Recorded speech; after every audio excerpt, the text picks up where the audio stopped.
A new vision channel present. The power of your subconscious mind. Joseph Murphy. How this book can work miracles in your life. I have seen miracles happen to men and women in all walks of life all over the world. Miracles will happen to you too when you begin using the magic power of your subconscious mind. This book is designed to teach you that your habitual thinking and imagery mold, fashion, and create your destiny, for as a man thinketh in his subconscious mind, so is he. Do you know the answers? Why is one man sad and another man happy? Why is one man joyous and prosperous and another man poor and miserable? Why is one man fearful and anxious and another full of faith and confidence? Why does one man have a beautiful, luxurious home while another man lives out a meager existence in a slum? Why is one man a great success and another an abject failure? Why is one speaker outstanding and immensely popular and another mediocre and unpopular? Why is one man a genius in his work or profession while the other man toils and moils all his life without doing or accomplishing anything worthwhile? Why is one man healed of a so-called incurable disease and another isn't? Why is it so many good, kind religious people suffer the tortures of the damned in their mind and body? Why is it many immoral and irreligious people succeed and prosper and enjoy radiant health? Why is one woman happily married and her sister very unhappy and frustrated? Is there an answer to these questions in the workings of your conscious and subconscious minds? There most certainly is. Reason for writing this book. It is for the express purpose of answering and clarifying the above questions and many others of a similar nature that motivated me to write this book.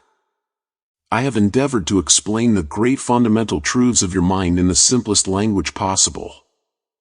I believe that it is perfectly possible to explain the basic, foundational, and fundamental laws of life and of your mind in ordinary, everyday language.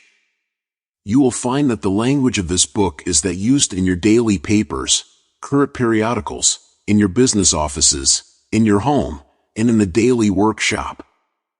I urge you to study this book and apply the techniques outlined therein, and as you do, I feel absolutely convinced that you will lay hold of a miracle-working power that will lift you up from confusion, misery, melancholy, and failure, and guide you to your true place, solve your difficulties, sever you from emotional and physical bondage, and place you on the royal road to freedom, happiness, and peace of mind. This miracle-working power of your subconscious mind can heal you of your sickness, make you vital and strong again. In learning how to use your inner powers, you will open the prison door of fear and enter into a life described by Paul as the glorious liberty of the sons of God. Releasing the miracle-working power.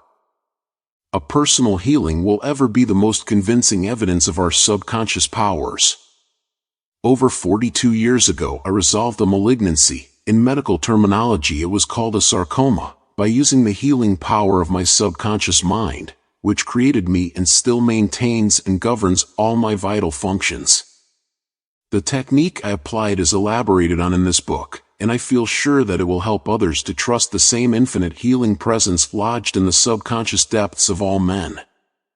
Through the kindly offices of my doctor friend, I suddenly realized that it was natural to assume that the creative intelligence which made all my organs, fashioned my body, and started my heart, could heal its own handiwork. The ancient proverb says, "The doctor dresses the wound and God heals it." Wonders happen when you pray effectively. Scientific prayer is the harmonious interaction of the conscious and subconscious levels of mind scientifically directed for a specific purpose. This book will teach you the scientific way to tap the realm of infinite power within you, enabling you to get what you really want in life. You desire a happier, fuller, and richer life. Begin to use this miracle-working power and smooth your way in daily affairs, solve business problems, and bring harmony in family relationships. Be sure that you read this book several times. The many chapters will show you how this wonderful power works, and how you can draw out the hidden inspiration and wisdom that is within you. Learn the simple techniques of impressing the subconscious mind. Follow the new scientific way in tapping the infinite storehouse. Read this book carefully, earnestly, and lovingly. Prove to yourself the amazing way it can help you. It could be, and I believe it will be, the turning point of your life. Everybody prays. Do you know how to pray effectively? How long is it since you prayed as part of your everyday activities? In an emergency, in time of danger or trouble, in illness, and when death lurks, prayers pour forth, your own and friends. Just read your daily newspaper. It is reported that prayers are being offered up all over the nation for a child stricken with a so-called incurable ailment, for peace among nations, for a group of miners trapped in a flooded mine.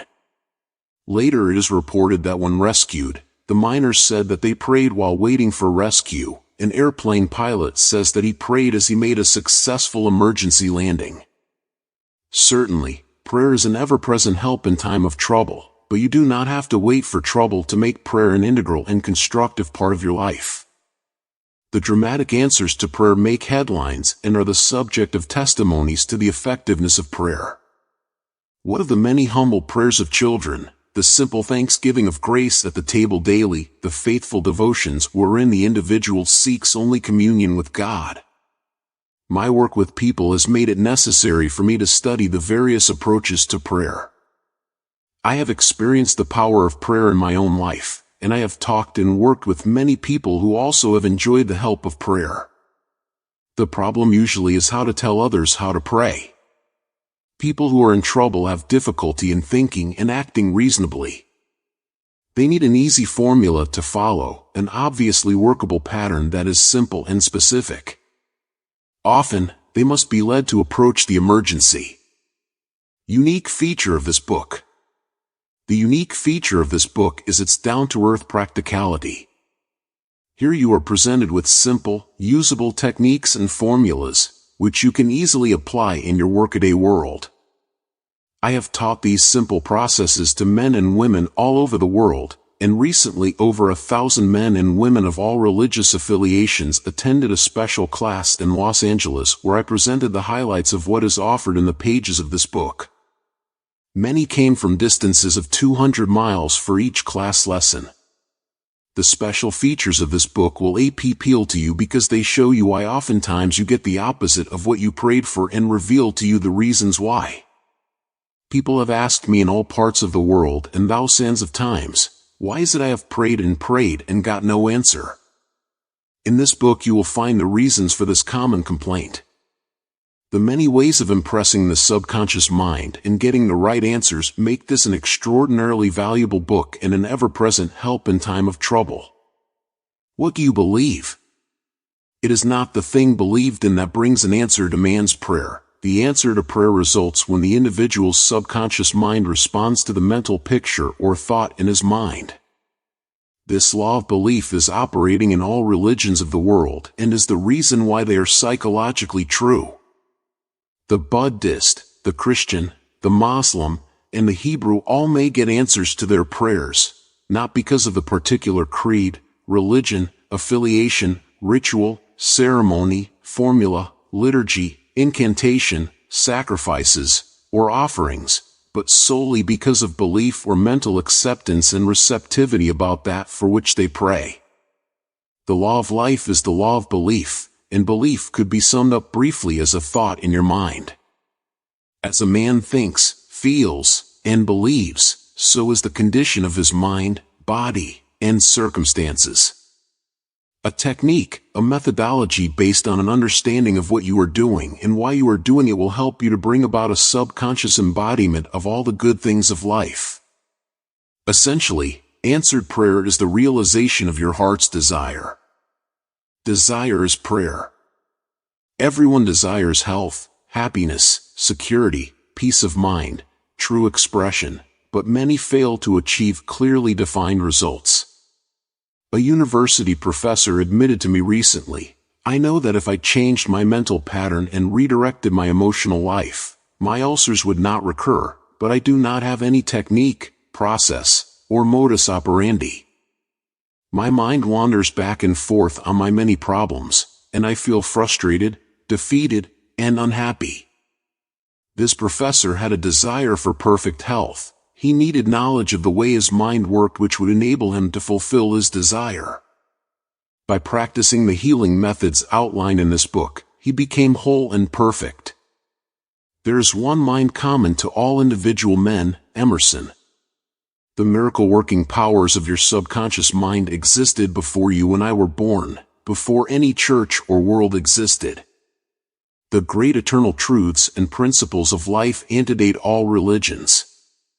It is with these thoughts in mind that I urge you in the following chapters to lay hold of this wonderful, magical, transforming power, which will bind up mental and physical wounds, proclaim liberty to the fear-ridden mind, and liberate you completely from the limitations of poverty, failure, misery, lack, and frustration. All you have to do is unite mentally and emotionally with the good you wish to embody, and the creative powers of your subconscious will respond accordingly. Begin now, today, let wonders happen in your life. Keep on, keeping on until the day breaks and the shadows flee away. 1. The treasure house within you. Infinite riches are all around you if you will open your mental eyes and behold the treasure house of infinity within you. There is a gold mine within you from which you can extract everything you need to live life gloriously, joyously, and abundantly. Many are sound asleep because they do not know about this gold mine of infinite intelligence and boundless love within themselves. Whatever you want, you can draw forth. A magnetized piece of steel will lift about 12 times its own weight, and if you demagnetize this same piece of steel, it will not even lift a feather. Similarly, there are two types of men. There is the magnetized man who is full of confidence and faith. He knows that he is born to win and to succeed. Then, there is the type of man who is demagnetized. He is full of fears and doubts. Opportunities come, and he says, I might fail, I might lose my money, people will laugh at me. This type of man will not get very far in life because, if he is afraid to go forward, he will simply stay where he is. Become a magnetized man and discover the master secret of the ages. The master secret of the ages. What, in your opinion, is the master secret of the ages? The secret of atomic energy? Thermonuclear energy? The neutron bomb? Interplanetary travel? No, not any of these. Then, what is this master secret? Where can one find it, and how can it be contacted and brought into action? The answer is extraordinarily simple. This secret is the marvelous, miracle-working power found in your own subconscious mind, the last place that most people would seek it. The marvelous power of your subconscious. You can bring into your life more power, more wealth, more health, more happiness, and more joy by learning to contact and release the hidden power of your subconscious mind. You need not acquire this power, you already possess it. But, you want to learn how to use it, you want to understand it so that you can apply it in all departments of your life. As you follow the simple techniques and processes set forth in this book, you can gain the necessary knowledge and understanding. A new light can inspire you, and you can generate a new force enabling you to realize your hopes and make all your dreams come true. Decide now to make your life grander, greater, richer, and nobler than ever before. Within your subconscious depths lie infinite wisdom, infinite power, and infinite supply of all that is necessary, which is waiting for development and expression. Begin now to recognize these potentialities of your deeper mind, and they will take form in the world without. The infinite intelligence within your subconscious mind can reveal to you everything you need to know at every moment of time and point of space provided you are open-minded and receptive. You can receive new thoughts and ideas enabling you to bring forth new inventions, make new discoveries, or write books and plays. Moreover, the infinite intelligence in your subconscious can impart to you wonderful kinds of knowledge of an original nature. It can reveal to you and open the way for perfect expression and true place in your life. Through the wisdom of your subconscious mind, you can attract the ideal companion, as well as the right business associate or partner. It can find the right buyer for your home, and provide you with all the money you need, and the financial freedom to be, to do, and to go, as your heart desires. It is your right to discover this inner world of thought, feeling, and power, of light, love, and beauty. Though invisible, its forces are mighty. Within your subconscious mind you will find the solution for every problem, and the cause for every effect. Because you can draw out the hidden powers, you come into actual possession of the power and wisdom necessary to move forward in abundance, security, joy, and dominion.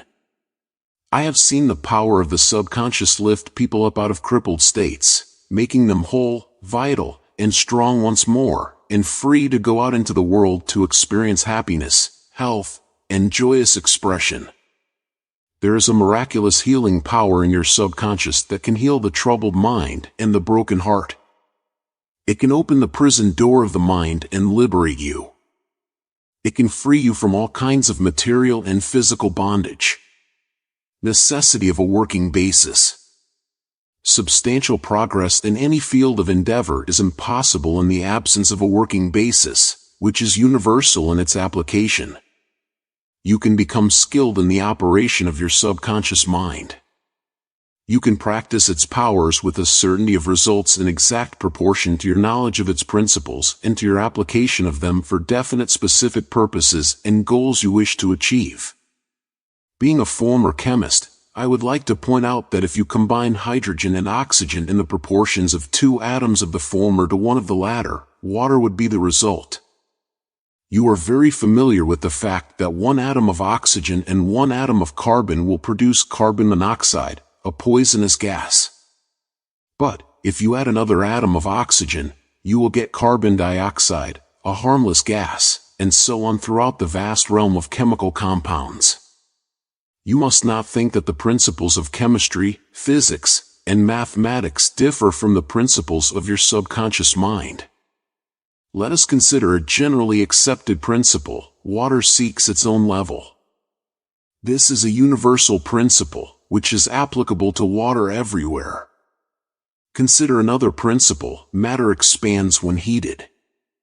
This is true anywhere, at any time, and under all circumstances. You can heat a piece of steel, and it will expand regardless whether the steel is found in China, England, or India. It is a universal truth that matter expands when heated. It is also a universal truth that whatever you impress on your subconscious mind is expressed on the screen of space as condition, experience, and event. Your prayer is answered because your subconscious mind is principle, and by principle I mean the way a thing works. For example, the principle of electricity is that it works from a higher to a lower potential. You do not change the principle of electricity when you use it, but by cooperating with nature, you can bring forth marvelous inventions and discoveries, which bless humanity in countless ways. Your subconscious mind is principle and works according to the law of belief. You must know what belief is, why it works, and how it works. Your Bible says in a simple, clear, and beautiful way, "Whosoever shall say unto this mountain, Be thou removed, and be thou cast into the sea, and shall not doubt in his heart, but shall believe that those things which he saith shall come to pass, he shall have whatsoever he saith." Mark 11:23. The law of your mind is the law of belief. This means to believe in the way your mind works, to believe in belief itself. The belief of your mind is the thought of your mind. That is simple, just that and nothing else. All your experiences, events, conditions, and acts are the reactions of your subconscious mind to your thoughts. Remember, it is not the thing believed in, but the belief in your own mind, which brings about the result. Cease believing in the false beliefs, opinions, superstitions, and fears of mankind. Begin to believe in the eternal verities and truths of life, which never change. Then, you will move onward, upward, and Godward. Whoever reads this book and applies the principles of the subconscious mind herein set forth, will be able to pray scientifically and effectively for himself and for others. Your prayer is answered according to the universal law of action and reaction. Thought is incipient action. The reaction is the response from your subconscious mind which corresponds with the nature of your thought. Busy your mind with the concepts of harmony, health, peace, and goodwill, and wonders will happen in your life. The duality of mind. You have only one mind, but your mind possesses two distinctive characteristics. The line of demarcation between the two is well known to all thinking men and women today. The two functions of your mind are essentially unlike. Each is endowed with separate and distinct attributes and powers. The nomenclature generally used to distinguish the two functions of your mind is as follows: the objective and subjective mind, the conscious and subconscious mind, the waking and sleeping mind, the surface self and the deep self, the voluntary mind and the involuntary mind, the male and the female, and many other terms. You will find the terms conscious and subconscious used to represent the dual nature of your mind throughout this book. The conscious and subconscious minds. An excellent way to get acquainted with the two functions of your mind is to look upon your own mind as a garden. You are a gardener, and you are planting seeds, thoughts, in your subconscious mind all day long, based on your habitual thinking. As you sow in your subconscious mind, so shall you reap in your body and environment. Begin now to sow thoughts of peace, happiness, right action, goodwill, and prosperity. Think quietly and with interest on these qualities and accept them fully in your conscious reasoning mind. Continue to plant these wonderful seeds, thoughts, in the garden of your mind, and you will reap a glorious harvest. Your subconscious mind may be likened to the soil, which will grow all kinds of seeds, good or bad. Do men gather grapes of thorns, or figs of thistles? Every thought is, therefore, a cause, and every condition is an effect. For this reason, it is essential that you take charge of your thoughts so as to bring forth only desirable conditions. When your mind thinks correctly, when you understand the truth, when the thoughts deposited in your subconscious mind are constructive, harmonious, and peaceful, the magic working power of your subconscious will respond and bring about harmonious conditions, agreeable surroundings, and the best of everything. When you begin to control your thought processes, you can apply the powers of your subconscious to any problem or difficulty. In other words, you will actually be consciously cooperating with the infinite power and omnipotent law, which governs all things. Look around you wherever you live and you will notice that the vast majority of mankind lives in the world without. The more enlightened men are intensely interested in the world within. Remember, it is the world within, namely, your thoughts, feelings, and imagery that makes your world without. It is, therefore, the only creative power in everything, which you find in your world of expression, has been created by you in the inner world of your mind consciously or unconsciously. Knowledge of the interaction of your conscious and subconscious minds will enable you to transform your whole life. In order to change external conditions, you must change the cause. Most men try to change conditions and circumstances by working with conditions and circumstances. To remove discord, confusion, lack, and limitation, you must remove the cause, and the cause is the way you are using your conscious mind. In other words, the way you are thinking and picturing in your mind. You are living in a fathomless sea of infinite riches. Your subconscious is very sensitive to your thoughts. Your thoughts form the mold or matrix through which the infinite intelligence, wisdom, vital forces, and energies of your subconscious flow. The practical application of the laws of your mind as illustrated in each chapter of this book will cause you to experience abundance for poverty, wisdom for superstition and ignorance, peace for pain, joy for sadness, light for darkness, harmony for discord, faith and confidence for fear, success for failure, and freedom from the law of averages. Certainly, there can be no more wonderful blessing than these from a mental, emotional, and material standpoint. Most of the great scientists, artists, poets, singers, writers, and inventors have a deep understanding of the workings of the conscious and subconscious minds. One time Caruso, the great operatic tenor, was struck with stage fright. He said his throat was paralyzed due to spasms caused by intense fear, which constricted the muscles of his throat. Perspiration poured copiously down his face. He was ashamed because in a few minutes he had to go out on the stage, yet he was shaking with fear and trepidation. He said, "They will laugh at me. I can't sing." Then he shouted in the presence of those behind the stage, "The little me wants to strangle the big me within." He said to the little me, "Get out of here, the big me wants to sing through me." By the big me, he meant the limitless power and wisdom of his subconscious mind, and he began to shout, "Get out, get out, the big me is going to sing." His subconscious mind responded, releasing the vital forces within him. When the call came, he walked out on the stage and sang gloriously and majestically, enthralling the audience. It is obvious to you now that Caruso must have understood the two levels of mind, the conscious or rational, and the subconscious or irrational level. Your subconscious mind is reactive and responds to the nature of your thoughts. When your conscious mind, the little me, is full of fear, worry, and anxiety, the negative emotions engendered in your subconscious mind, the big me, are released and flood the conscious mind with a sense of panic, foreboding, and despair. When this happens, you can, like Caruso, speak affirmatively and with a deep sense of authority to the irrational emotions generated in your deeper mind as follows: "Be still, be quiet.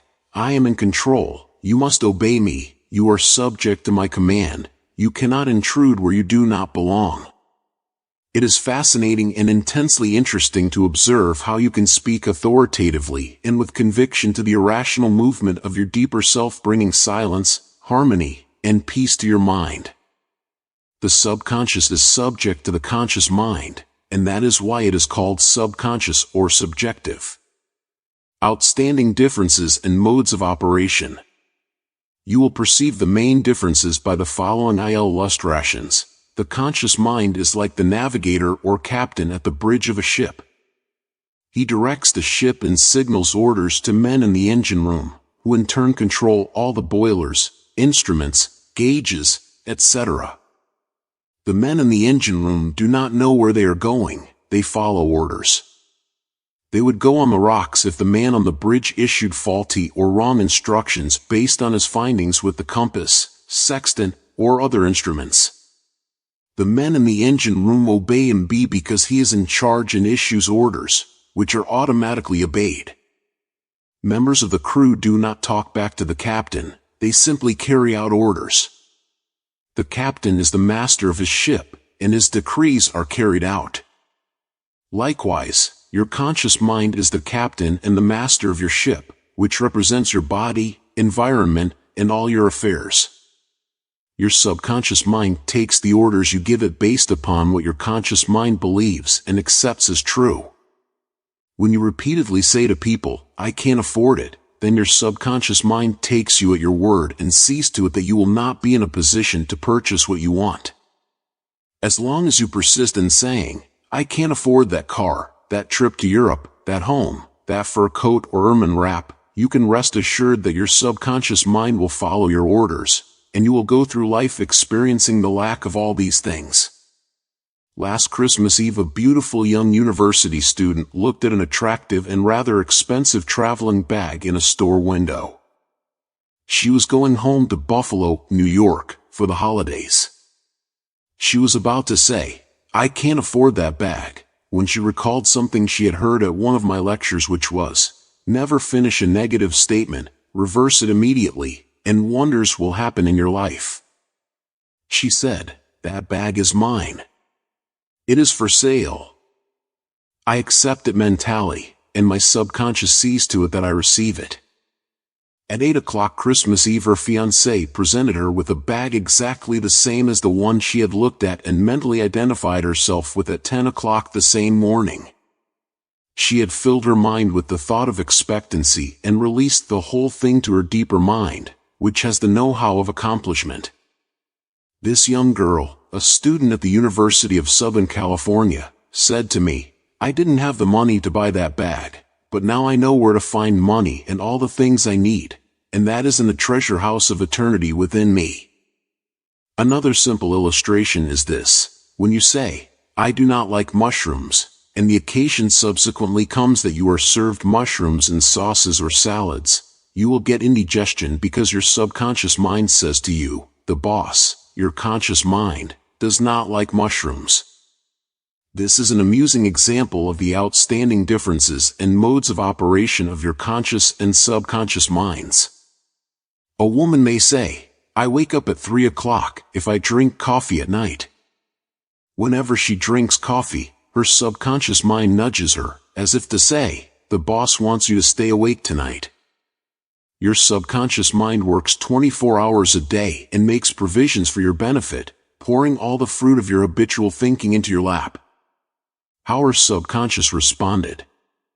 A woman wrote me a few months ago as follows: "I am 75 years old, a widow with a grown family. I was living alone and on a pension. I heard your lectures on the powers of the subconscious mind, wherein you said that ideas could be conveyed to the subconscious mind by repetition, faith, and expectancy. I began to repeat frequently with feeling, 'I am wanted.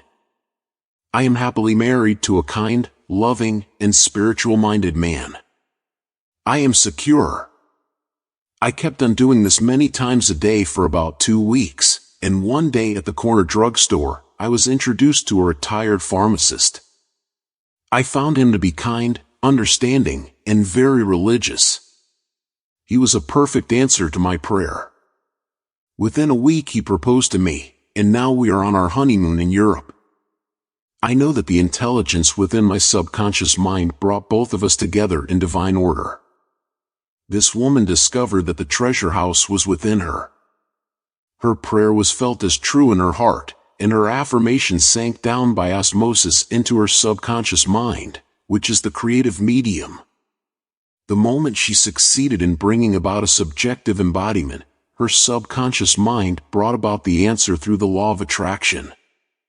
Her deeper mind, full of wisdom and intelligence, brought both of them together in divine order.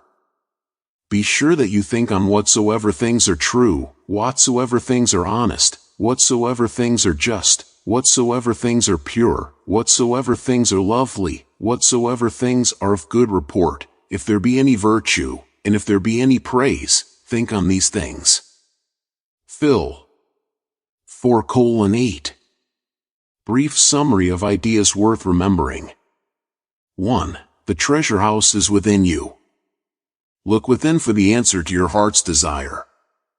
2. The great secret possessed by the great men of all ages was their ability to contact and release the powers of their subconscious mind. You can do the same. 3. Your subconscious has the answer to all problems. If you suggest to your subconscious prior to sleep, "I want to get up at 6 a.m., it will awaken you at that exact time.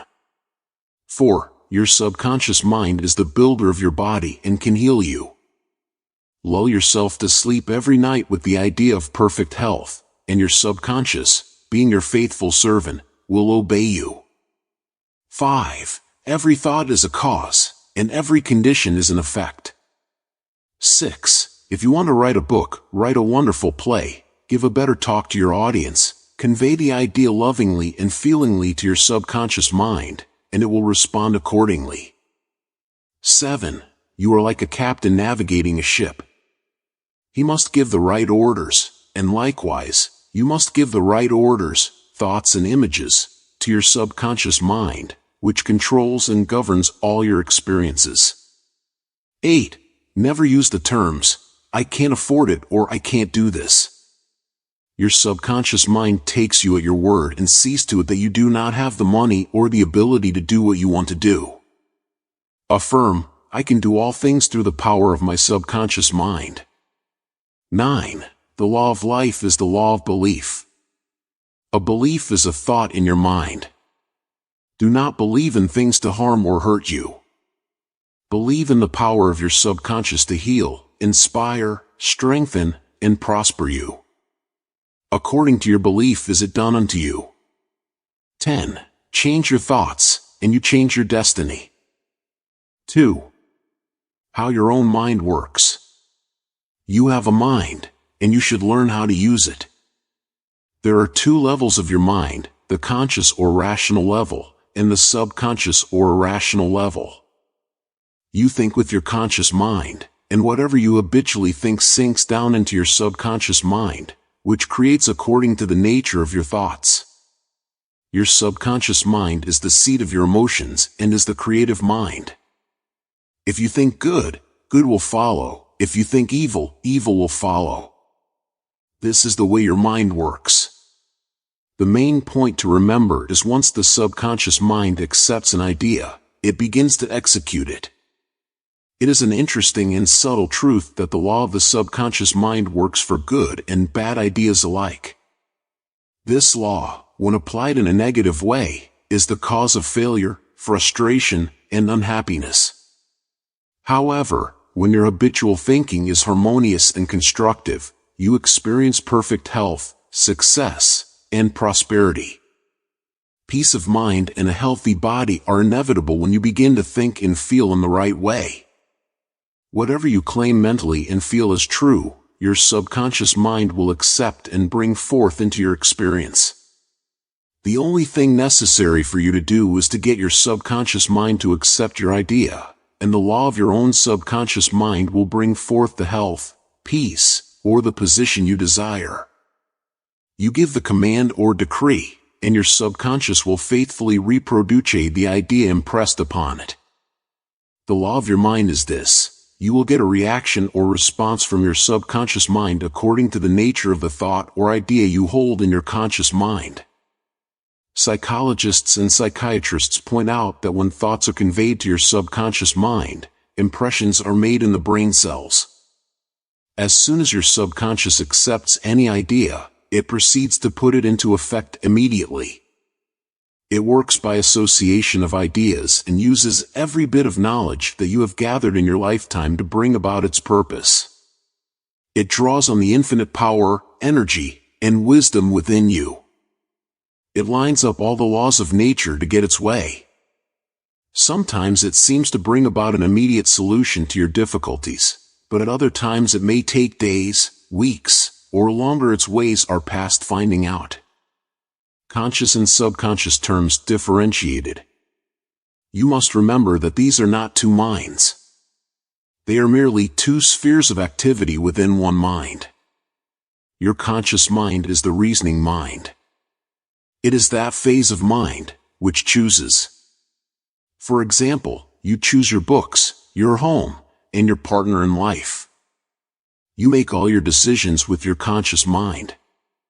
On the other hand, without any conscious choice on your part, your heart is kept functioning automatically, and the process of digestion, circulation, and breathing are carried on by your subconscious mind through processes independent of your conscious control. Your subconscious mind accepts what is impressed upon it or what you consciously believe. It does not reason things out like your conscious mind, and it does not argue with you controversially. Your subconscious mind is like the soil, which accepts any kind of seed, good or bad. Your thoughts are active and might be likened unto seeds. Negative, destructive thoughts continue to work negatively in your subconscious mind, and in due time will come forth into outer experience which corresponds with them. Remember, your subconscious mind does not engage in proving whether your thoughts are good or bad, true or false, but it responds according to the nature of your thoughts or suggestions. For example, if you consciously assume something is true, even though it may be false, your subconscious mind will accept it as true and proceed to bring about results, which must necessarily follow, because you consciously assumed it to be true. Experiments by psychologists. Innumerable experiments by psychologists and others on persons in the hypnotic state have shown that the subconscious mind is incapable of making selections and comparisons, which are necessary for a reasoning process. They have shown repeatedly that your subconscious mind will accept any suggestions, however false. Having once accepted any suggestion, it responds according to the nature of the suggestion given. To illustrate the amenability of your subconscious mind to suggestion, if a practiced hypnotist suggests to one of his subjects that he is Napoleon Bonaparte, or even a cat or a dog, he will act out the part with inimitable accuracy. His personality becomes changed for the time being. He believes himself to be whatever the operator tells him he is. A skilled hypnotist may suggest to one of his students in the hypnotic state that his back itches, to another that his nose is bleeding, to another that he is a marble statue, to another that he is freezing and the temperature is below zero. Each one will follow out the line of his particular suggestion, totally oblivious to all his surroundings, which do not pertain to his idea. These simple illustrations portray clearly the difference between your conscious reasoning mind and your subconscious mind, which is impersonal, non-selective, and accepts as true whatever your conscious mind believes to be true. Hence, the importance of selecting thoughts, ideas, and premises, which bless, heal, inspire, and fill your soul with joy. The terms objective and subjective mind clarified. Your conscious mind is sometimes referred to as your objective mind because it deals with outward objects. The objective mind takes cognizance of the objective world. Its media of observation are your 5 physical senses. Your objective mind is your guide and director in your contact with your environment. You gain knowledge through your 5 senses. Your objective mind learns through observation, experience, and education. As previously pointed out, the greatest function of the objective mind is that of reasoning. Suppose you are one of the thousands of tourists who come to Los Angeles annually. You would come to the conclusion that it is a beautiful city based upon your observation of the parks, pretty gardens, majestic buildings, and lovely homes. This is the working of your objective mind. Your subconscious mind is oftentimes referred to as your subjective mind. Your subjective mind takes cognizance of its environment by means independent of the 5 senses. Your subjective mind perceives by intuition. It is the seat of your emotion and the storehouse of memory. Your subjective mind performs its highest functions when your objective senses are in abeyance. In a word, it is that intelligence which makes itself manifest when the objective mind is suspended or in a sleepy, drowsy state. Your subjective mind sees without the use of the natural organs of vision. It has the capacity of clairvoyance and clairaudience. Your subjective mind can leave your body, travel to distant lands, and bring back information oftentimes of the most exact and truthful character. Through your subjective mind you can read the thoughts of others, read the contents of sealed envelopes and closed safes. Your subjective mind has the ability to apprehend the thoughts of others without the use of the ordinary objective means of communication. It is of the greatest importance that we understand the interaction of the objective and subjective mind in order to learn the true art of prayer. The subconscious cannot reason like your conscious mind. Your subconscious mind cannot argue controversially. Hence, if you give it wrong suggestions, it will accept them as true and will proceed to bring them to pass as conditions, experiences, and events. All things that have happened to you are based on thoughts impressed on your subconscious mind through belief. If you have conveyed erroneous concepts to your subconscious mind, the sure method of overcoming them is by the repetition of constructive, harmonious thoughts frequently repeat which your subconscious mind accepts, thus forming new and healthy habits of thought and life, for your subconscious mind is the seat of habit. The habitual thinking of your conscious mind establishes deep grooves in your subconscious mind. This is very favorable for you if your habitual thoughts are harmonious, peaceful, and constructive.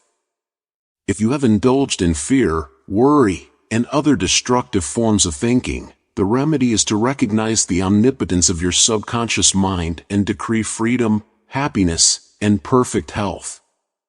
Your subconscious mind, being creative and one with your divine source, will proceed to create the freedom and happiness which you have earnestly decreed. The tremendous power of suggestion. You must realize by now that your conscious mind is the watchman at the gate, and its chief function is to protect your subconscious mind from false impressions. You are now aware of one of the basic laws of mind. Your subconscious mind is amenable to suggestion. As you know, your subconscious mind does not make comparisons or contrasts, neither does it reason and think things out for itself. This latter function belongs to your conscious mind. It simply reacts to the impressions given to it by your conscious mind. It does not show a preference for one course of action over another. The following is a classic example of the tremendous power of suggestion. Suppose you approach a timid-looking passenger on board ship and say to him something like this: "You look very ill.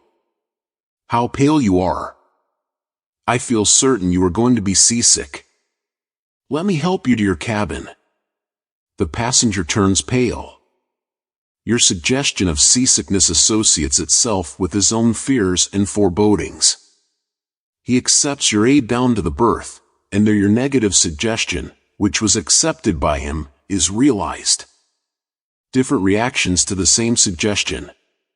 It is true that different people will react in different ways to the same suggestion because of their subconscious conditioning or belief.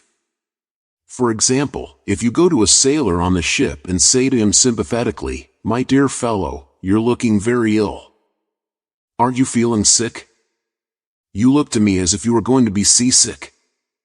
According to his temperament, he either laughs at your joke or expresses a mild irritation.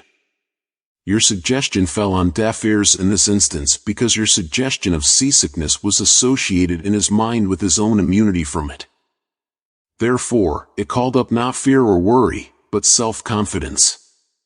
The dictionary says that a suggestion is the act or instance of putting something into one's mind, the mental process by which the thought or idea suggested is entertained, accepted, or put into effect. You must remember that a suggestion cannot impose something on the subconscious mind against the will of the conscious mind. In other words, your conscious mind has the power to reject the suggestion given. In the case of the sailor, he had no fear of seasickness. He had convinced himself of his immunity, and the negative suggestion had absolutely no power to evoke fear. The suggestion of seasickness to the other passenger called forth his indwelling fear of seasickness. Each of us has his own inner fears, beliefs, opinions, and these inner assumptions rule and govern our lives. A suggestion has no power in and of itself except if you accept it mentally. This causes your subconscious powers to flow in a limited and restricted way according to the nature of the suggestion. How he lost his arm. Every 2 or 3 years I give a series of lectures at the London Truth Forum in Caxton Hall. This is a forum I founded a number of years ago. Dr. Evelyn Fleet, the director, told me about an article which appeared in the English newspapers dealing with the power of suggestion. This is the suggestion a man gave to his subconscious mind over a period of about 2 years. I would give my right arm to see my daughter cured. It appeared that his daughter had a crippling form of arthritis together with a so-called incurable form of skin disease. Medical treatment had failed to alleviate the condition, and the father had an intense longing for his daughter's healing, and expressed his desire in the words just quoted.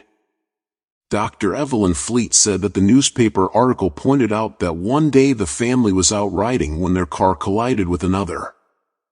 The father's right arm was torn off at the shoulder, and immediately the daughter's arthritis and skin condition vanished.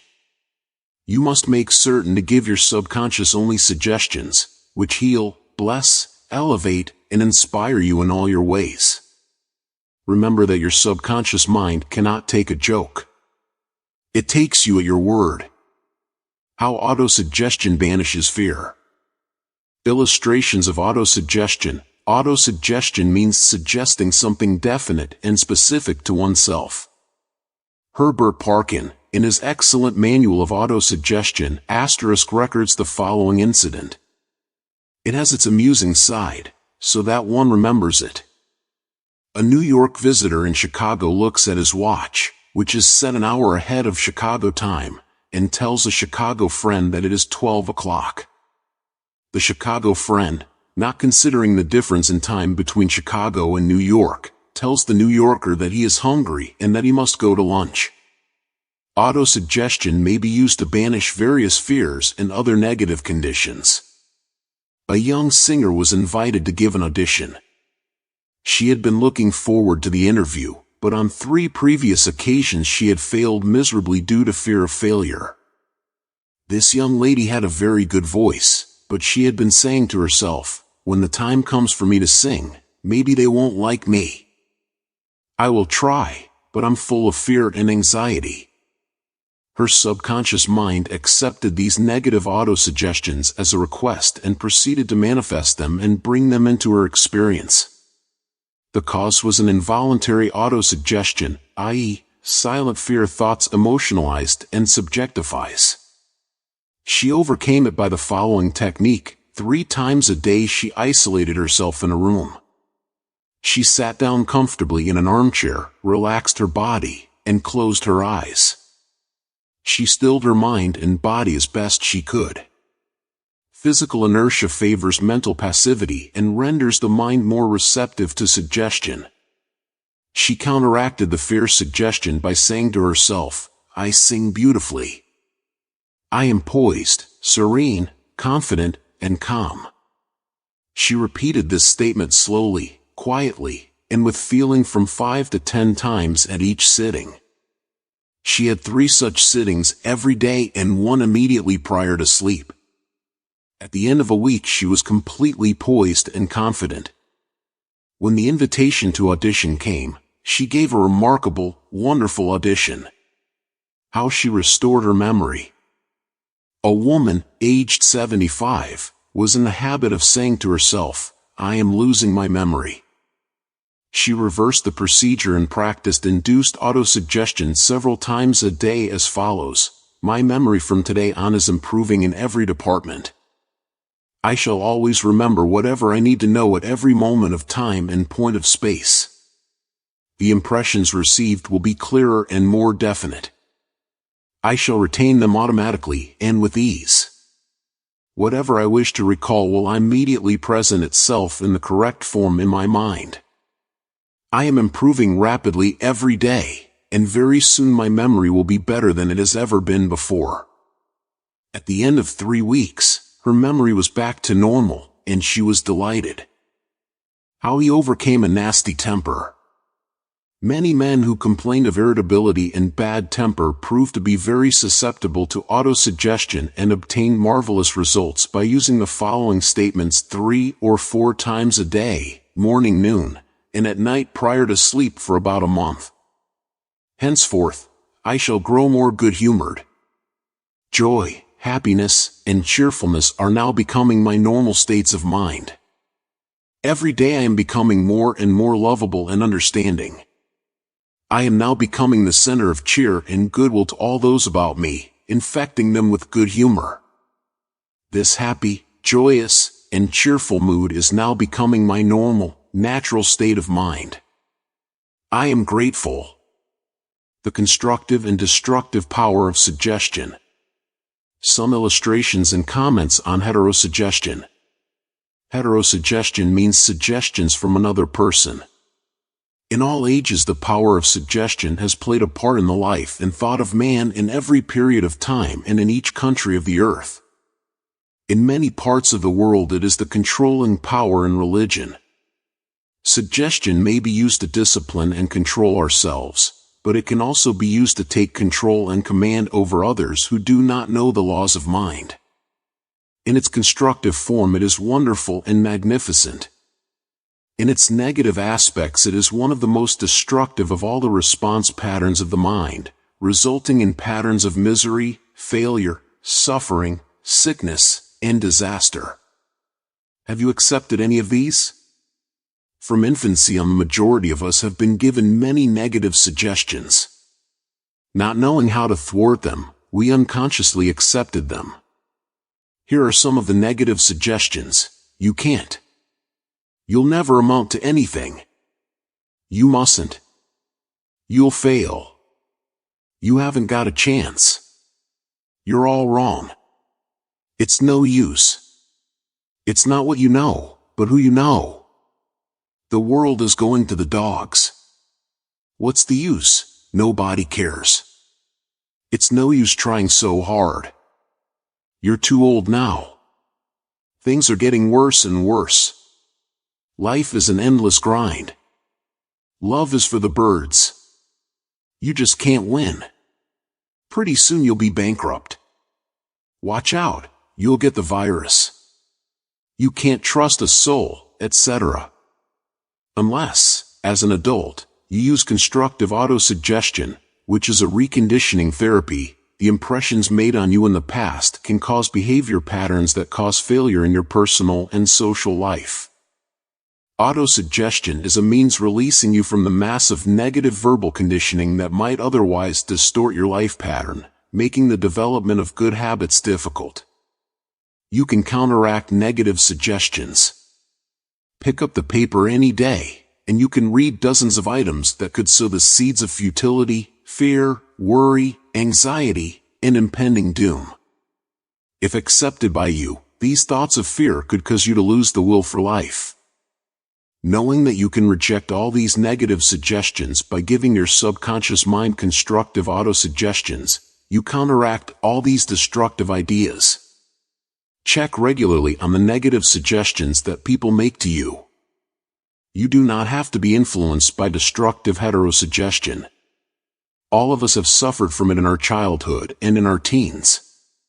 If you look back, you can easily recall how parents, friends, relatives, teachers, and associates contributed in a campaign of negative suggestions. Study the things said to you, and you will discover much of it was in the form of propaganda. The purpose of much of what was said was to control you or instill fear into you. This heterosuggestion process goes on in every home, office, factory, and club. You will find that many of these suggestions are for the purpose of making you think, feel, and act as others want you to and in ways that are to their advantage. How suggestion killed a man. Here is an illustration of heterosuggestion. A relative of mine went to a crystal gazer in India who told him that he had a bad heart and predicted that he would die at the next new moon. He began to tell all members of his family about this prediction, and he arranged his will. This powerful suggestion entered into his subconscious mind because he accepted it completely. My relative also told me that this crystal gazer was believed to have some strange occult powers, and he could do harm or good to a person. He died as predicted, not knowing that he was the cause of his own death.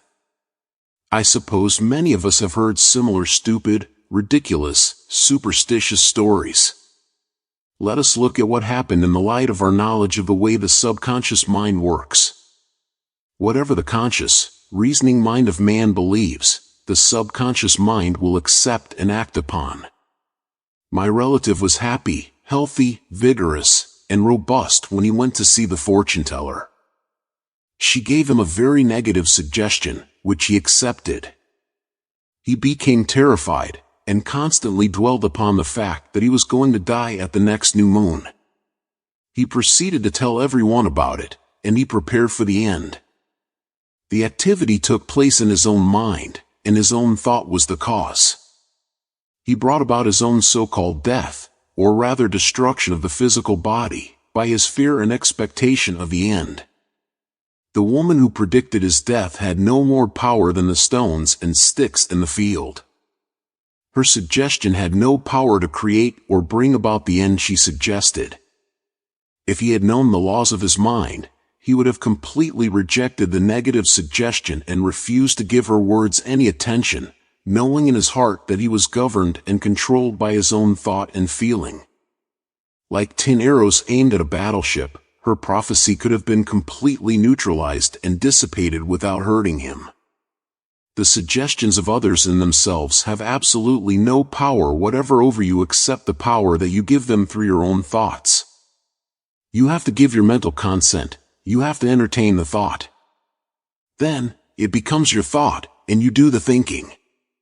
Remember, you have the capacity to choose.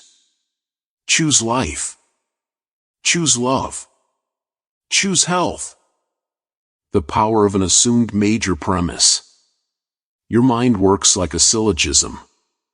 This means that whatever major premise your conscious mind assumes to be true determines the conclusion your subconscious mind comes to in regard to any particular question or problem in your mind. If your premise is true, the conclusion must be true as in the following example. Every virtue is laudable. Kindness is a virtue, therefore, kindness is laudable. Another example is as follows. All formed things change and pass away. The pyramids of Egypt are formed things, therefore, someday the pyramids will pass away. The first statement is referred to as the major premise, and the right conclusion must necessarily follow the right premise. A college professor, who attended some of my Science of Mind lectures in May 1962, at Town Hall, New York, said to me, "Everything in my life is topsy-turvy, and I have lost health, wealth, and friends. Everything I touch turns out wrong." I explained to him that he should establish a major premise in his thinking, that the infinite intelligence of his subconscious mind was guiding, directing, and prospering him spiritually, mentally, and materially. Then, his subconscious mind would automatically direct him wisely in his investments, decisions, and also heal his body and restore his mind to peace and tranquility. This professor formulated an overall picture of the way he wanted his life to be, and this was his major premise: infinite intelligence leads and guides me in all my ways. Perfect health is mine, and the law of harmony operates in my mind and body. Beauty, love, peace, and abundance are mine. The principle of right action and divine order govern my entire life. I know my major premise is based on the eternal truths of life, and I know, feel, and believe that my subconscious mind responds according to the nature of my conscious mind thinking. He wrote me as follows: I repeated the above statements slowly, quietly, and lovingly several times a day, knowing that they were sinking deep down into my subconscious mind, and that results must follow. I am deeply grateful for the interview you gave me, and I would like to add that all departments of my life are changing for the better. It works. The subconscious does not argue controversially. Your subconscious mind is all-wise and knows the answers to all questions. It does not argue with you or talk back to you. It does not say, "You must not impress me with that." For example, when you say, "I can't do this. I am too old now. I can't meet this obligation. I was born on the wrong side of the tracks. I don't know the right politician," you are impregnating your subconscious with these negative thoughts, and it responds accordingly. You are actually blocking your own good, thereby bringing lack, limitation, and frustration into your life. When you set up obstacles, impediments, and delays in your conscious mind, you are denying the wisdom and intelligence resident in your subconscious mind. You are actually saying in effect that your subconscious mind cannot solve your problem. This leads to mental and emotional congestion, followed by sickness and neurotic tendencies. To realize your desire and overcome your frustration, affirm boldly several times a day, "The infinite intelligence which gave me this desire leads, guides, and reveals to me the perfect plan for the unfolding of my desire." I know the deeper wisdom of my subconscious is now responding, and what I feel and claim within is expressed in the without. There is a balance, equilibrium, and equanimity. If you say, "There is no way out, I am lost, there is no way out of this dilemma, I am stymied and blocked," you will get no answer or response from your subconscious mind. If you want the subconscious to work for you, give it the right request and attain its cooperation. It is always working for you. It is controlling your heartbeat this minute and also your breathing. It heals a cut on your finger, and its tendency is lifeward, forever seeking to take care of you and preserve you. Your subconscious has a mind of its own, but it accepts your patterns of thought and imagery. When you are seeking an answer to a problem, your subconscious will respond, but it expects you to come to a decision and to a true judgment in your conscious mind. You must acknowledge the answer is in your subconscious mind. However, if you say, "I don't think there is any way out, I am all mixed up and confused, why don't I get an answer?" you are neutralizing your prayer. Like the soldier marking time, you do not get anywhere. Still the wheels of your mind, relax, let go, and quietly affirm, "My subconscious knows the answer. It is responding to me now. I give thanks because I know the infinite intelligence of my subconscious knows all things and is revealing the perfect answer to me now. My real conviction is now setting free the majesty and glory of my subconscious mind. I rejoice that it is so." Review of highlights. 1. Think good, and good follows. Think evil, and evil follows. You are what you think all day long. 2. Your subconscious mind does not argue with you. It accepts what your conscious mind decrees. If you say, "I can't afford it," it may be true, but do not say it. Select a better thought, decree, "I'll buy it.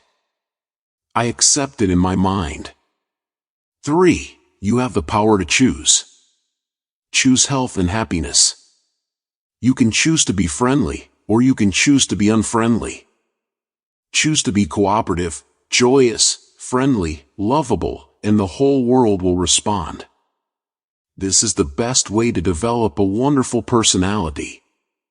4. Your conscious mind is the watchman at the gate. Its chief function is to protect your subconscious mind from false impressions. Choose to believe that something good can happen and is happening now. Your greatest power is your capacity to choose. Choose happiness and abundance. 5. The suggestions and statements of others have no power to hurt you. The only power is the movement of your own thought. You can choose to reject the thoughts or statements of others and affirm the good. You have the power to choose how you will react. 6. Watch what you say. You have to account for every idle word. Never say, "I will fail, I will lose my job, I can't pay the rent." Your subconscious cannot take a joke. It brings all these things to pass. 7. Your mind is not evil. No force of nature is evil. It depends how you use the powers of nature. Use your mind to bless, heal, and inspire all people everywhere. 8. Never say, "I can't." Overcome that fear by substituting the following: I can do all things through the power of my own subconscious mind. 9. Begin to think from the standpoint of the eternal truths and principles of life and not from the standpoint of fear, ignorance, and superstition. Do not let others do your thinking for you. Choose your own thoughts and make your own decisions. 10. You are the captain of your soul, subconscious mind, and the master of your fate. Remember, you have the capacity to choose. Choose life. Choose love. Choose health. Choose happiness. 11. Whatever your conscious mind assumes and believes to be true, your subconscious mind will accept and bring to pass. Believe in good fortune, divine guidance, right action, and all the blessings of life. 3. The miracle-working power of your subconscious. The power of your subconscious is enormous. It inspires you, it guides you, and it reveals to you names, facts, and scenes from the storehouse of memory. Your subconscious started your heartbeat, controls the circulation of your blood, and regulates your digestion, assimilation, and elimination. When you eat a piece of bread, your subconscious mind transmutes it into tissue, muscle, bone, and blood. This process is beyond the ken of the wisest man who walks the earth. Your subconscious mind controls all the vital processes and functions of your body and knows the answer to all problems. Your subconscious mind never sleeps, never rests. It is always on the job. You can discover the miracle-working power of your subconscious by plainly stating to your subconscious prior to sleep that you wish a certain specific thing accomplished. You will be delighted to discover that forces within you will be released, leading to the desired result. Here, then, is a source of power and wisdom which places you in touch with omnipotence, or the power that moves the world, guides the planets in their course, and causes the sun to shine. Your subconscious mind is the source of your ideals, aspirations, and altruistic urges. It was through the subconscious mind that Shakespeare perceived great truths hidden from the average man of his day. Undoubtedly, it was the response of his subconscious mind that caused the Greek sculptor, Phidias, to portray beauty, order, symmetry, and proportion in marble and bronze. It enabled the Italian artist, Raphael, to paint Madonna, and Ludwig van Beethoven to compose symphonies. In 1955 I lectured at the Yoga Forest University, Rishikesh, India, and there I chatted with a visiting surgeon from Bombay. He told me about Dr. James Asdale, a Scotch surgeon, who worked in Bengal before ether or other modern methods of anesthesia were discovered. Between 1843 and 1846, Dr. Asdale performed about 400 major operations of all kinds, such as amputations, removal of tumors and cancerous growths, as well as operations on the eye, ear, and throat. All operations were conducted under mental anesthesia only. This Indian doctor at Rishikesh informed me that the postoperative mortality rate of patients operated on by Dr. Asdale was extremely low, probably 2 or 3%. Patients felt no pain, and there were no deaths during the operations. Dr. Asdale suggested to the subconscious minds of all his patients, who were in a hypnotic state, that no infection or septic condition would develop.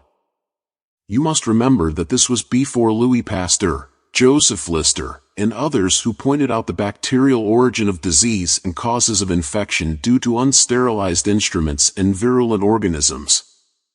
This Indian surgeon said that the reason for the low mortality rate and the general absence of infection, which was reduced to a minimum, was undoubtedly due to the suggestions of Dr. Asdale to the subconscious minds of his patients. They responded according to the nature of his suggestion. It is simply wonderful when you conceive how a surgeon, over 120 years ago, discovered the miraculous wonder-working powers of the subconscious mind. Doesn't it cause you to be seized with a sort of mystic awe when you stop and think of the transcendental powers of your subconscious mind? Consider its extrasensory perceptions, such as its capacity for clairvoyance and clairaudience, its independence of time and space, its capacity to render you free from all pain and suffering, and its capacity to get the answer to all problems, be they what they may. All these and many more reveal to you that there is a power and intelligence within you that far transcends your intellect, causing you to marvel at the wonders of it all. All these experiences cause you to rejoice and believe in the miracle-working powers of your own subconscious mind. Your subconscious is your book of life. Whatever thoughts, beliefs, opinions, theories, or dogmas you write, engrave, or impress on your subconscious mind, you shall experience them as the objective manifestation of circumstances, conditions, and events. What you write on the inside, you will experience on the outside. You have two sides to your life, objective and subjective, visible and invisible, thought and its manifestation. Your brain receives your thought, which is the organ of your conscious reasoning mind. When your conscious or objective mind accepts the thought completely, it is sent to the solar plexus, called the brain of your mind, where it becomes flesh and is made manifest in your experience. As previously outlined, your subconscious cannot argue. It acts only from what you write on it. It accepts your verdict or the conclusions of your conscious mind as final. This is why you are always writing on the book of life, because your thoughts become your experiences. The American essayist, Ralph Waldo Emerson said, "Man is what he thinks all day long. What is impressed in the subconscious is expressed." William James, the father of American psychology, said that the power to move the world is in your subconscious mind. Your subconscious mind is one with infinite intelligence and boundless wisdom. It is fed by hidden springs, and is called the law of life. Whatever you impress upon your subconscious mind, the latter will move heaven and earth to bring it to pass. You must, therefore, impress it with right ideas and constructive thoughts. The reason there is so much chaos and misery in the world is because people do not understand the interaction of their conscious and subconscious minds. When these two principles work in accord, in concord, in peace, and synchronously together, you will have health, happiness, peace, and joy. There is no sickness or discord when the conscious and subconscious work together harmoniously and peacefully. The tomb of Hermes was opened with great expectancy and a sense of wonder because people believed that the greatest secret of the ages was contained therein. The secret was as within, so without, as above, so below. In other words, whatever is impressed high your subconscious mind is expressed on the screen of space. This same truth was proclaimed by Moses, Isaiah, Jesus, Buddha, Zoroaster, Lhasa, and all the illumined seers of the ages. Whatever you feel as true subjectively is expressed as conditions, experiences, and events. Motion and emotion must balance. As in heaven, your own mind, so on earth, in your body and environment. This is the great law of life. You will find throughout all nature the law of action and reaction, of rest and motion. These two must balance. Then there will be harmony and equilibrium. You are here to let the life principle flow through you rhythmically and harmoniously. The intake and the outgo must be equal. The impression and the expression must be equal. All your frustration is due to unfulfilled desire. If you think negatively, destructively, and viciously, these thoughts generate destructive emotions which must be expressed and find an outlet. These emotions, being of a negative nature, are frequently expressed as ulcers, heart trouble, tension, and anxieties. What is your idea or feeling about yourself now? Every part of your being expresses that idea. Your vitality, body, financial status, friends, and social status represent a perfect reflection of the idea you have of yourself. This is the real meaning of what is impressed in your subconscious mind, and which is expressed in all phases of your life. We injure ourselves by the negative ideas, which we entertain. How often have you wounded yourself by getting angry, fearful, jealous, or vengeful? These are the poisons that enter your subconscious mind. You were not born with these negative attitudes. Feed your subconscious mind life-giving thoughts, and you will wipe out all the negative patterns lodged therein. As you continue to do this, all the past will be wiped out and remembered no more. The subconscious heals a malignancy of the skin. A personal healing will ever be the most convincing evidence of the healing power of the subconscious mind. Over 40 years ago, I resolved the malignancy of the skin through prayer. Medical therapy had failed to check the growth, and it was getting progressively worse. A clergyman, with a deep psychological knowledge, explained to me the inner meaning of the 139th Psalm, wherein it says, "In thy book all my members were written, which in continuance were fashioned, when as yet there was none of them." He explained that the term book meant my subconscious mind, which fashioned and molded all my organs from an invisible cell. He also pointed out that inasmuch as my subconscious mind made my body, it could also recreate it and heal it according to the perfect pattern within it. This clergyman showed me his watch and said, This had a maker, and the watchmaker had to have the idea first in mind before the watch became an objective reality, and if the watch was out of order, the watchmaker could fix it. My friend reminded me that the subconscious intelligence, which created my body, was like a watchmaker, and it also knew exactly how to heal, restore, and direct all the vital functions and processes of my body, but that I had to give it the perfect idea of health. This would act as cause, and the effect would be a healing. I prayed in a very simple way as follows: my body and all its organs were created by the infinite intelligence in my subconscious mind. It knows how to heal me. Its wisdom fashioned all my organs, tissues, muscles, and bones. This infinite healing presence within me is now transforming every atom of my being, making me whole and perfect now. I give thanks for the healing I know is taking place now. Wonderful are the works of the creative intelligence within me. I prayed aloud for about 5 minutes 2 or 3 times a day, repeating the above simple prayer. In about 3 months my skin was whole and perfect.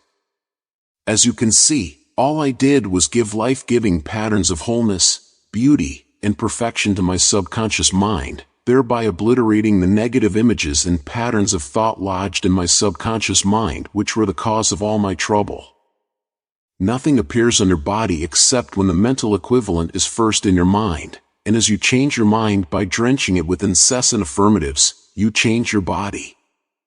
This is the basis of all healing. Marvelous are thy works, and that my soul, subconscious mind, known right well.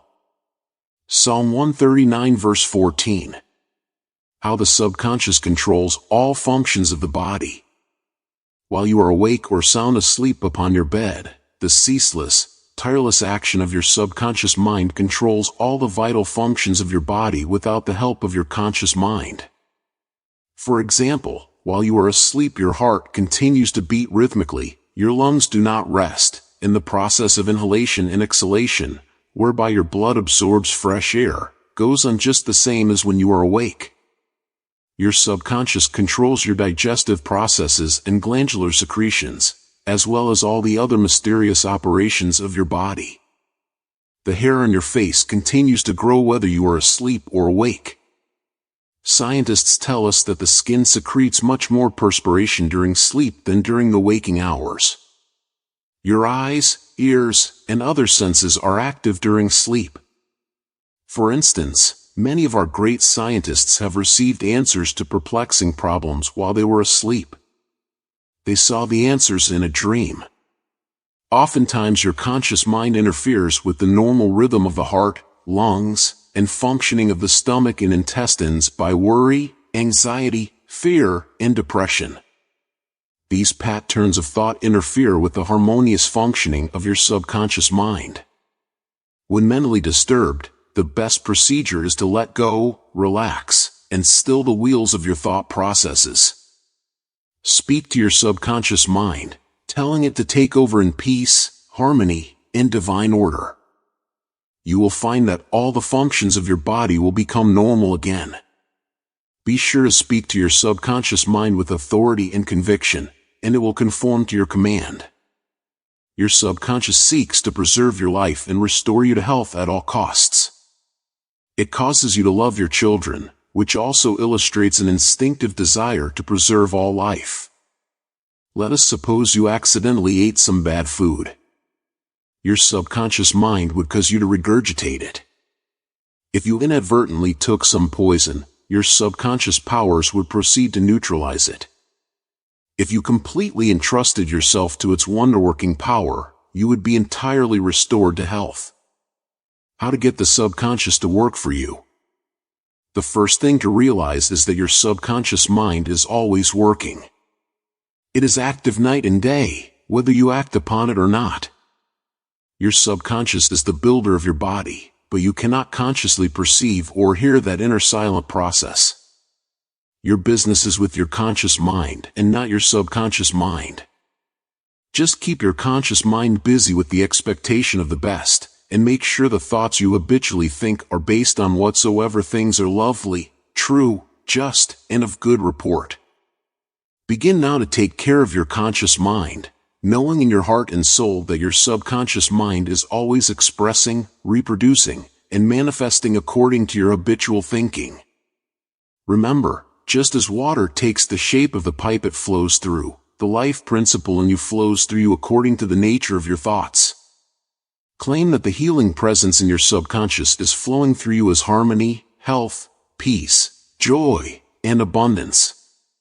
Think of it as a living intelligence, a lovely companion on the way.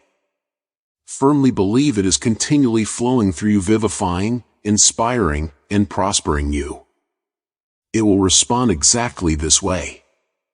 It is done unto you as you believe. Healing principle of the subconscious restores atrophied optic nerves. There is the well-known, duly authenticated case of Madame Bayer of France, recorded in the archives of the medical department of Lourdes, France. She was blind, the optic nerves were atrophied and useless. She visited Lourdes and had what she termed a miraculous healing. Ruth Cranston, a Protestant young lady who investigated and wrote about healings at Lourdes in McCall's magazine, November 1955, writes about Madame Bayer as follows: At Lourdes she regained her sight incredibly, with the optic nerves still lifeless and useless, as several doctors could testify after repeated examinations. A month later, upon re-examination, it was found that the seeing mechanism had been restored to normal. But at first, so far as medical examination could tell, she was seeing with dead eyes. I have visited Lourdes several times where I, too, witnessed some healings, and of course, as we shall explain in the next chapter, there is no doubt that healings take place at many shrines throughout the world, Christian and non-Christian. The waters of the shrine did not heal Madame Bayer, to whom we just referred, but by her own subconscious mind, which responded to her belief. The healing principle within her subconscious mind responded to the nature of her thought. Belief is a thought in the subconscious mind. It means to accept something as true. The thought accepted executes itself automatically. Undoubtedly, Madame Bayer went to the shrine with expectancy and great faith, knowing in her heart she would receive a healing. Her subconscious mind responded accordingly, releasing the ever-present healing forces. The subconscious mind, which created the eye, can certainly bring a dead nerve back to life. What the creative principle created, it can recreate. According to your belief is it done unto you. How to convey the idea of perfect health to your subconscious mind. A Protestant minister I knew in Johannesburg, South Africa, told me the method he used to convey the idea of perfect health to his subconscious mind. He had cancer of the lung. His technique, as given to me in his own handwriting, is exactly as follows. Several times a day I would make certain that I was completely relaxed mentally and physically. I relaxed my body by speaking to it as follows: my feet are relaxed, my ankles are relaxed, my legs are relaxed, my abdominal muscles are relaxed, my heart and lungs are relaxed, my head is relaxed, my whole being is completely relaxed. After about 5 minutes I would be in a sleepy, drowsy state, and then I affirmed the following truth: the perfection of God is now being expressed through me. The idea of perfect health is now filling my subconscious mind. The image God has of me is a perfect image, and my subconscious mind recreates my body in perfect accordance with the perfect image held in the mind of God. This minister had a remarkable healing. This is a simple, easy way of conveying the idea of perfect health to your subconscious mind. Another wonderful way to convey the idea of health to your subconscious is through disciplined or scientific imagination. I told a man who was suffering from functional paralysis to make a vivid picture of himself walking around in his office, touching the desk, answering the telephone, and doing all the things he ordinarily would do if he were healed. I explained to him that this idea and mental picture of perfect health would be accepted by his subconscious mind. He lived the role and actually felt himself back in the office.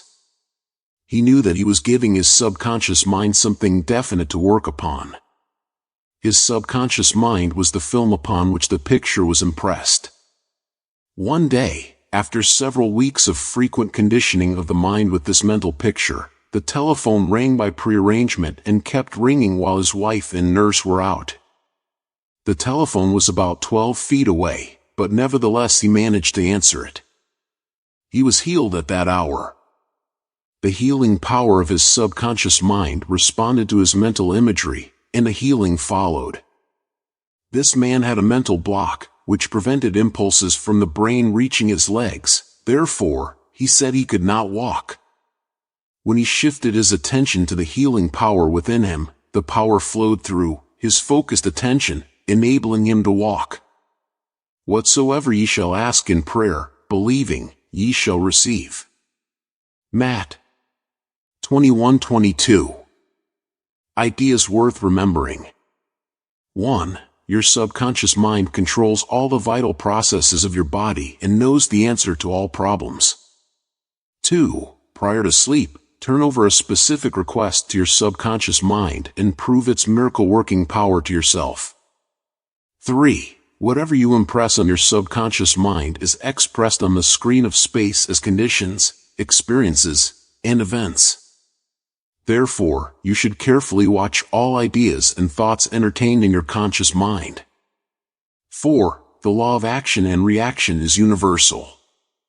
Your thought is action, and the reaction is the automatic response of your subconscious mind to your thought. Watch your thoughts. 5. All frustration is due to unfulfilled desires. If you dwell on obstacles, delays, and difficulties, your subconscious mind responds accordingly, and you are blocking your own good. 6. The life principle will flow through you rhythmically and harmoniously if you consciously affirm, I believe that the subconscious power which gave me this desire is now fulfilling it through me. This dissolves all conflicts. 7. You can interfere with the normal rhythm of your heart, lungs, and other organs by worry, anxiety, and fear. Feed your subconscious with thoughts of harmony, health, and peace, and all the functions of your body will become normal again. 8. Keep your conscious mind busy with the expectation of the best, and your subconscious will faithfully reproduce your habitual thinking. 9. Imagine the happy ending or solution to your problem, feel the thrill of accomplishment, and what you imagine and feel will be accepted by your subconscious mind and bring it to pass. 4. Mental healings in ancient times. Down through the ages, men of all nations have somehow instinctively believed that somewhere there resided a healing power which could restore to normal the functions and sensations of man's body. They believed that this strange power could be invoked under certain conditions, and that the alleviation of human suffering would follow. The history of all nations presents testimony in support of this belief. In the early history of the world, the power of secretly influencing men for good or evil, including the healing of the sick, was said to be possessed by the priests and holy men of all nations. Healing of the sick was supposed to be a power derived directly by them from God, and the procedures and processes of healing varied throughout the world. The healing processes took the form of supplications to God attended by various ceremonies, such as the laying on of hands, incantations, the application of amulets, talismans, rings, relics, and images.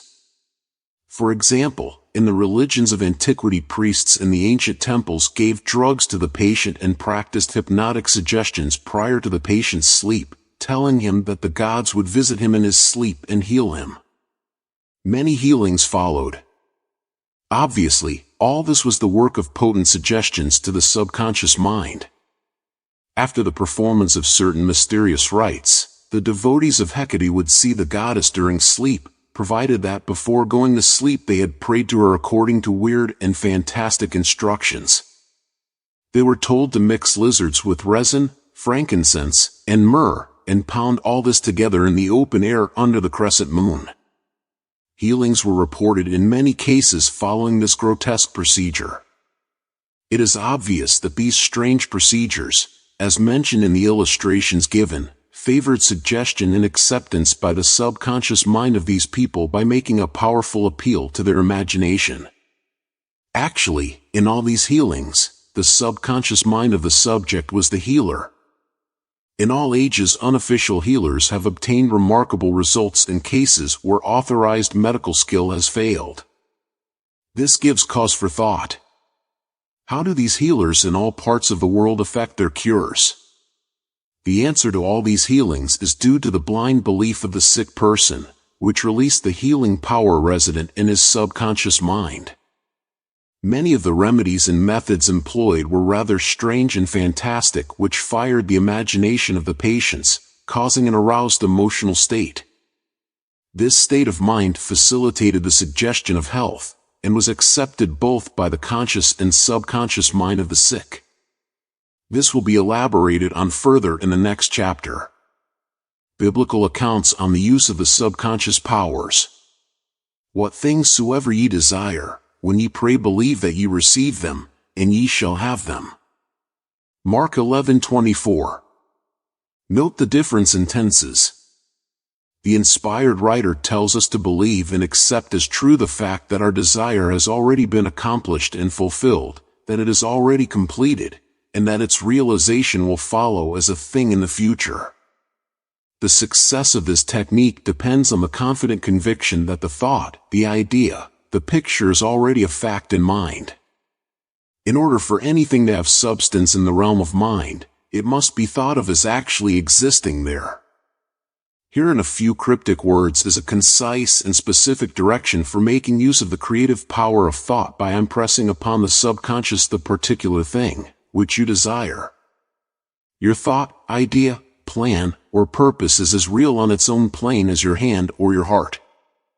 In following the biblical technique, you completely eliminate from your mind all consideration of conditions, circumstances, or anything which might imply adverse contingencies.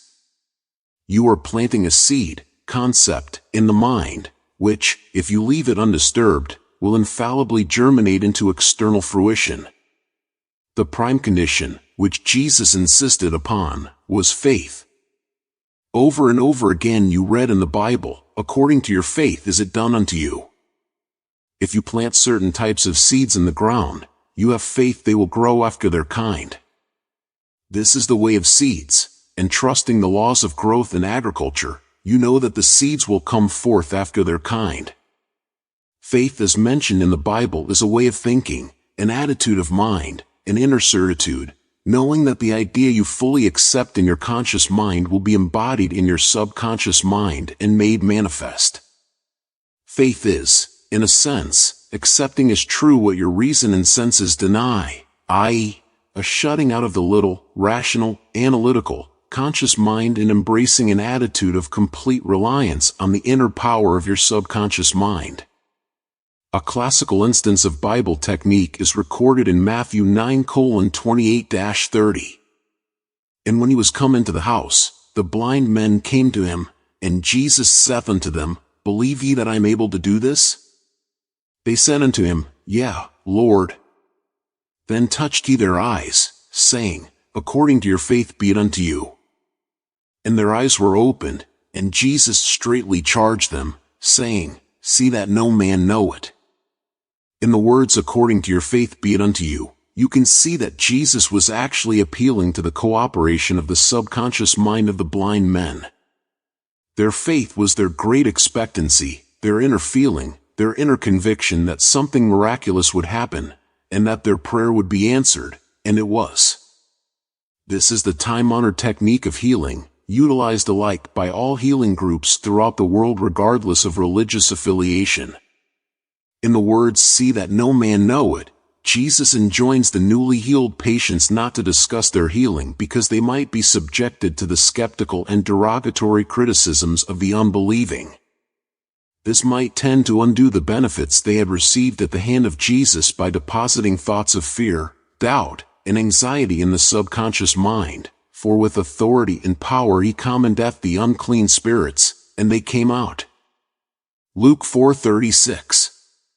When the sick came to Jesus to be healed, they were healed by their faith together with his faith and understanding of the healing power of the subconscious mind. Whatever he decreed, he felt inwardly to be true. He and the people needing help were in the one universal subjective mind, and his silent inner knowing and conviction of the healing power changed the negative destructive patterns in the patient's subconscious.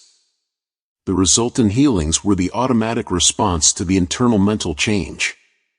His command was his appeal to the subconscious mind of the patients plus his awareness, feeling, and absolute trust in the response of the subconscious mind to the words which he spoke with authority. Miracles at various shrines throughout the world. It is an established fact that cures have taken place at various shrines throughout the world, such as in Japan, India, Europe, and America. I have visited several of the famous shrines in Japan.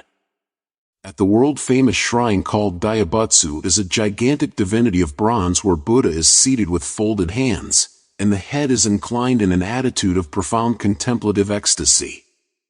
It is 42 feet in height and is called the Great Buddha.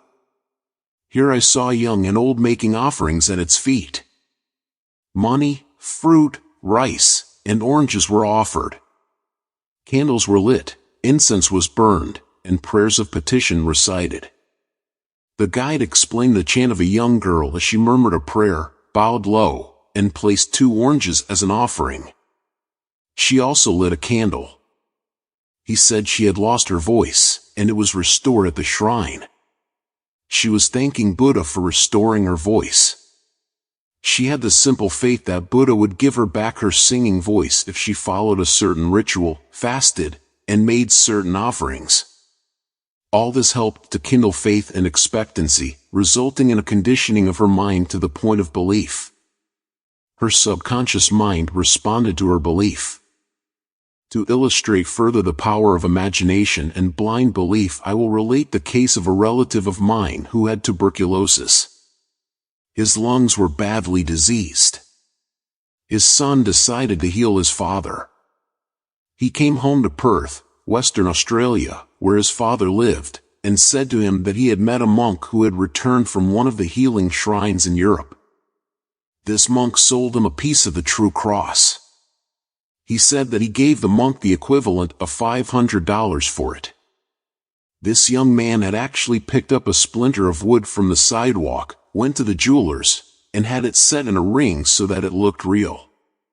He told his father that just touching the ring or the cross healed many. He inflamed and fired his father's imagination to the point that the old gentleman snatched the ring from him, placed it over his chest, prayed silently, and went to sleep. In the morning he was healed. All the clinic's tests proved negative. You know, of course, it was not the splinter of wood from the sidewalk that healed him. It was his imagination aroused to an intense degree, plus the confident expectancy of a perfect healing. Imagination was joined to faith or subjective feeling, and the union of the two brought about a healing. The father never learned of the trick that had been played upon him. If he had, he probably would have had a relapse. He remained completely cured and passed away 15 years later at the age of 89. One universal healing principle. It is a well-known fact that all of the various schools of healing effect cures of the most wonderful character. The most obvious conclusion, which strikes your mind, is that there must be some underlying principle, which is common to them all, namely, the subconscious mind, and the one process of healing is faith. It will now be in order to recall to your mind once more the following fundamental truths. First, that you possess mental functions, which have been distinguished by designating one the conscious mind and the other the subconscious mind. Secondly, your subconscious mind is constantly amenable to the power of suggestion. Furthermore, your subconscious mind has complete control of the functions, conditions, and sensations of your body. I venture to believe that all the readers of this book are familiar with the fact that symptoms of almost any disease can be induced in hypnotic subjects by suggestion. For example, a subject in the hypnotic state can develop a high temperature, flushed face, or chills according to the nature of the suggestion given. By experiment, you can suggest to the person that he is paralyzed and cannot walk, it will be so. By illustration, you can hold a cup of cold water under the nose of the hypnotic subject and tell him, "This is full of pepper, smell it." He will proceed to sneeze. What do you think caused him to sneeze, the water or the suggestion? If a man says he is allergic to Timothy grass, you can place a synthetic flower or an empty glass in front of his nose, when he is in a hypnotic state, and tell him it is Timothy grass. He will portray the usual allergic symptoms. This indicates that the cause of the disease is in the mind. The healing of the disease can also take place mentally. You realize that remarkable healings take place through osteopathy, chiropractic medicine, and naturopathy, as well as through all the various religious bodies throughout the world, but it is obvious that all of these healings are brought about through the subconscious mind, the only healer there is. Notice how it heals a cut on your face caused by shaving. It knows exactly how to do it. The doctor dresses the wound and says, "Nature heals it." Nature refers to natural law, the law of the subconscious mind, or self-preservation, which is the function of the subconscious mind. The instinct of self-preservation is the first law of nature. Your strongest instinct is the most potent of all autosuggestions. Widely different theories. It would be tedious and unprofitable to discuss to any great extent the numerous theories advanced by different religious sects and prayer therapy groups. There are a great number who claim that because their theory produces results it is, therefore, the correct one. This, as explained in this chapter, cannot be true. You are aware that there are all types of healing. Franz Anton Mesmer, an Austrian physician, 1734 to 1815, who practiced in Paris, discovered that by applying magnets to the diseased body, he could cure that disease miraculously. He also performed cures with various other pieces of glass and metals. He discontinued this form of healing and claimed that his cures were due to animal magnetism, theorizing that this substance was projected from the healer to the patient. His method of treating disease from men on was by hypnotism, which was called mesmerism in his day.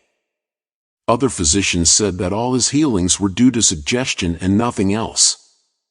All of these groups, such as psychiatrists, psychologists, osteopaths, chiropractors, physicians, and all the churches are using the one universal power resident in the subconscious mind. Each may proclaim the healings are due to their theory. The process of all healing is a definite, positive, mental attitude, an inner attitude, or a way of thinking, called faith. Healing is due to a confident expectancy, which acts as a powerful suggestion to the subconscious mind, releasing its healing potency. One man does not heal by a different power than another. It is true he may have his own theory or method. There is only one process of healing, and that is faith. There is only one healing power, namely, your subconscious mind. Select the theory and method you prefer. You can rest assured, if you have faith, you shall get results. Views of Paracelsus. Philippus Paracelsus, a famous Swiss alchemist and physician, who lived from 1493 to 1541, was a great healer in his day. He stated what is now an obvious scientific fact when he uttered these words: "Whether the object of your faith be real or false, you will nevertheless obtain the same effects." Thus, if I believed in St. Peter's statue as I should have believed in St. Peter himself, I shall obtain the same effects that I should have obtained from St. Peter. But that is superstition. Faith, however, produces miracles, and whether it is true or false faith, it will always produce the same wonders. The views of Paracelsus were also entertained in the 16th century by Pietro Pomponazzi, an Italian philosopher and contemporary of Paracelsus, who said, "We can easily conceive the marvelous effects which confidence and imagination can produce, particularly when both qualities are reciprocated between the subjects and the person who influences them. The cures attributed to the influence of certain relics are the effect of their imagination and confidence.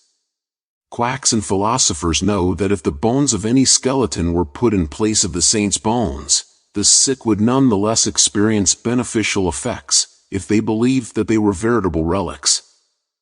Then, if you believe in the bones of saints to heal, or if you believe in the healing power of certain waters, you will gel results because of the powerful suggestion given to your subconscious mind. It is the latter that does the healing. Bernheim's experiments. Hippolyte Bernheim, professor of medicine at Nancy, France, 1910 to 1919, was the expounder of the fact that the suggestion of the physician to the patient was exerted through the subconscious mind. Bernheim, in his Suggestive Therapeutics, page 197, tells a story of a man with paralysis of the tongue which had yielded to no form of treatment. His doctor told the patient that he had a new instrument with which he promised to heal him. He introduced a pocket thermometer into the patient's mouth. The patient imagined it to be the instrument, which was to save him. In a few moments he cried out joyfully that he could once more move his tongue freely. Among our cases, continues Bernheim, facts of the same sort will be found. A young girl came into my office, having suffered from complete loss of speech for nearly 4 weeks. After making sure of the diagnosis, I told my students that loss of speech sometimes yielded instantly to electricity, which might act simply by its suggestive influence. I sent for the induction apparatus. I applied my hand over the larynx and moved a little, and said, "Now you can speak aloud." In an instant I made her saw A, then B, then Maria. She continued to speak distinctly, the loss of voice had disappeared. Here Bernheim is showing the power of faith and expectancy on the part of the patient, which acts as a powerful suggestion to the subconscious mind. Producing a blister by suggestion. Bernheim states that he produced a blister on the back of a patient's neck by applying a postage stamp and suggesting to the patient that it was a fly plaster. This has been confirmed by the experiments and experiences of many doctors in many parts of the world, which leave no doubt that structural change are a possible result of oral suggestion to patients. The cause of bloody stigmata. In Hudson's Law of Psychic Phenomena, page 153, he states, hemorrhages and bloody stigmata may be induced in certain subjects by means of suggestion. Dr. M. Buru put a subject into the somnambulistic condition, and gave him the following suggestion: at 4 o'clock this afternoon, after the hypnosis, you will come into my office, sit down in the armchair, cross your arms upon your breast, and your nose will begin to bleed. At the hour appointed the young man did as directed. Several drops of blood came from the left nostril. On another occasion the same investigator traced the patient's name on both his forearms with the dull point of an instrument.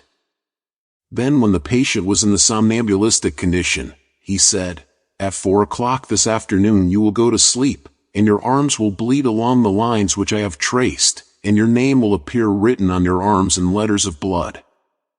He was watched at 4 o'clock and seen to fall asleep. On the left arm the letters stood out in bright relief, and in several places there were drops of blood. The letters were still visible 3 months afterward, although they had gradually grown faint. These facts demonstrate at once the correctness of the two fundamental propositions previously stated, namely, the constant amenability of the subconscious mind to the power of suggestion and the perfect control, which the subconscious mind exercises, over the functions, sensations, and conditions of the body. All the foregoing phenomena dramatize vividly abnormal conditions induced by suggestion, and are conclusive proof that as a man thinketh in his heart, subconscious mind, so is he. Healing points in review. 1. Remind yourself frequently that the healing power is in your own subconscious mind. 2. Know that faith is like a seed planted in the ground, it grows after its kind. Plant the idea, seed, in your mind, water and fertilize it with expectancy, and it will manifest. 3. The idea you have for a book, new invention, or play is real in your mind. This is why you can believe you have it now. Believe in the reality of your idea, plan, or invention, and as you do, it will become manifest. 4. In praying for another, know that your silent inner knowing of wholeness, beauty, and perfection can change the negative patterns of the other's subconscious mind and bring about wonderful results. 5. The miraculous healings you hear about at various shrines are due to imagination and blind faith which act on the subconscious mind, releasing the healing power. 6. All disease originates in the mind. Nothing appears on the body unless there is a mental pattern corresponding to it. 7. The symptoms of almost any disease can be induced in you by hypnotic suggestion. This shows you the power of your thought. 8. There is only one process of healing, and that is faith. There is only one healing power, namely, your subconscious mind. 9. Whether the object of your faith is real or false, you will get results. Your subconscious mind responds to the thought in your mind. Look upon faith as a thought in your mind, and that will suffice.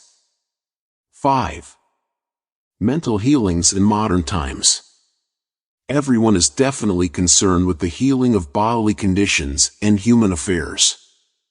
What is it that heals? Where's this healing power? These are questions asked by everyone. The answer is that this healing power is how the subconscious mind of each person, and a changed mental attitude on the part of the sick person releases this healing power. No mental or religious science practitioner, psychologist, psychiatrist, or medical doctor ever healed a patient. There's an old saying, the doctor dresses the wound, but God heals it.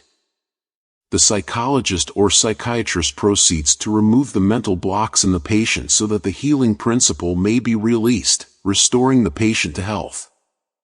Likewise, the surgeon removes the physical block, enabling the healing currents to function normally. No physician, surgeon, or mental science practitioner claims he healed the patient. The one healing power is called by many names: nature, life, God, creative intelligence, and subconscious power. As previously outlined, there are many different methods used to remove the mental, emotional, and physical blocks which inhibit the flow of the healing life principle animating all of us. The healing principle resident in your subconscious mind can and will, if properly directed by you or some other person, heal your mind and body of all disease.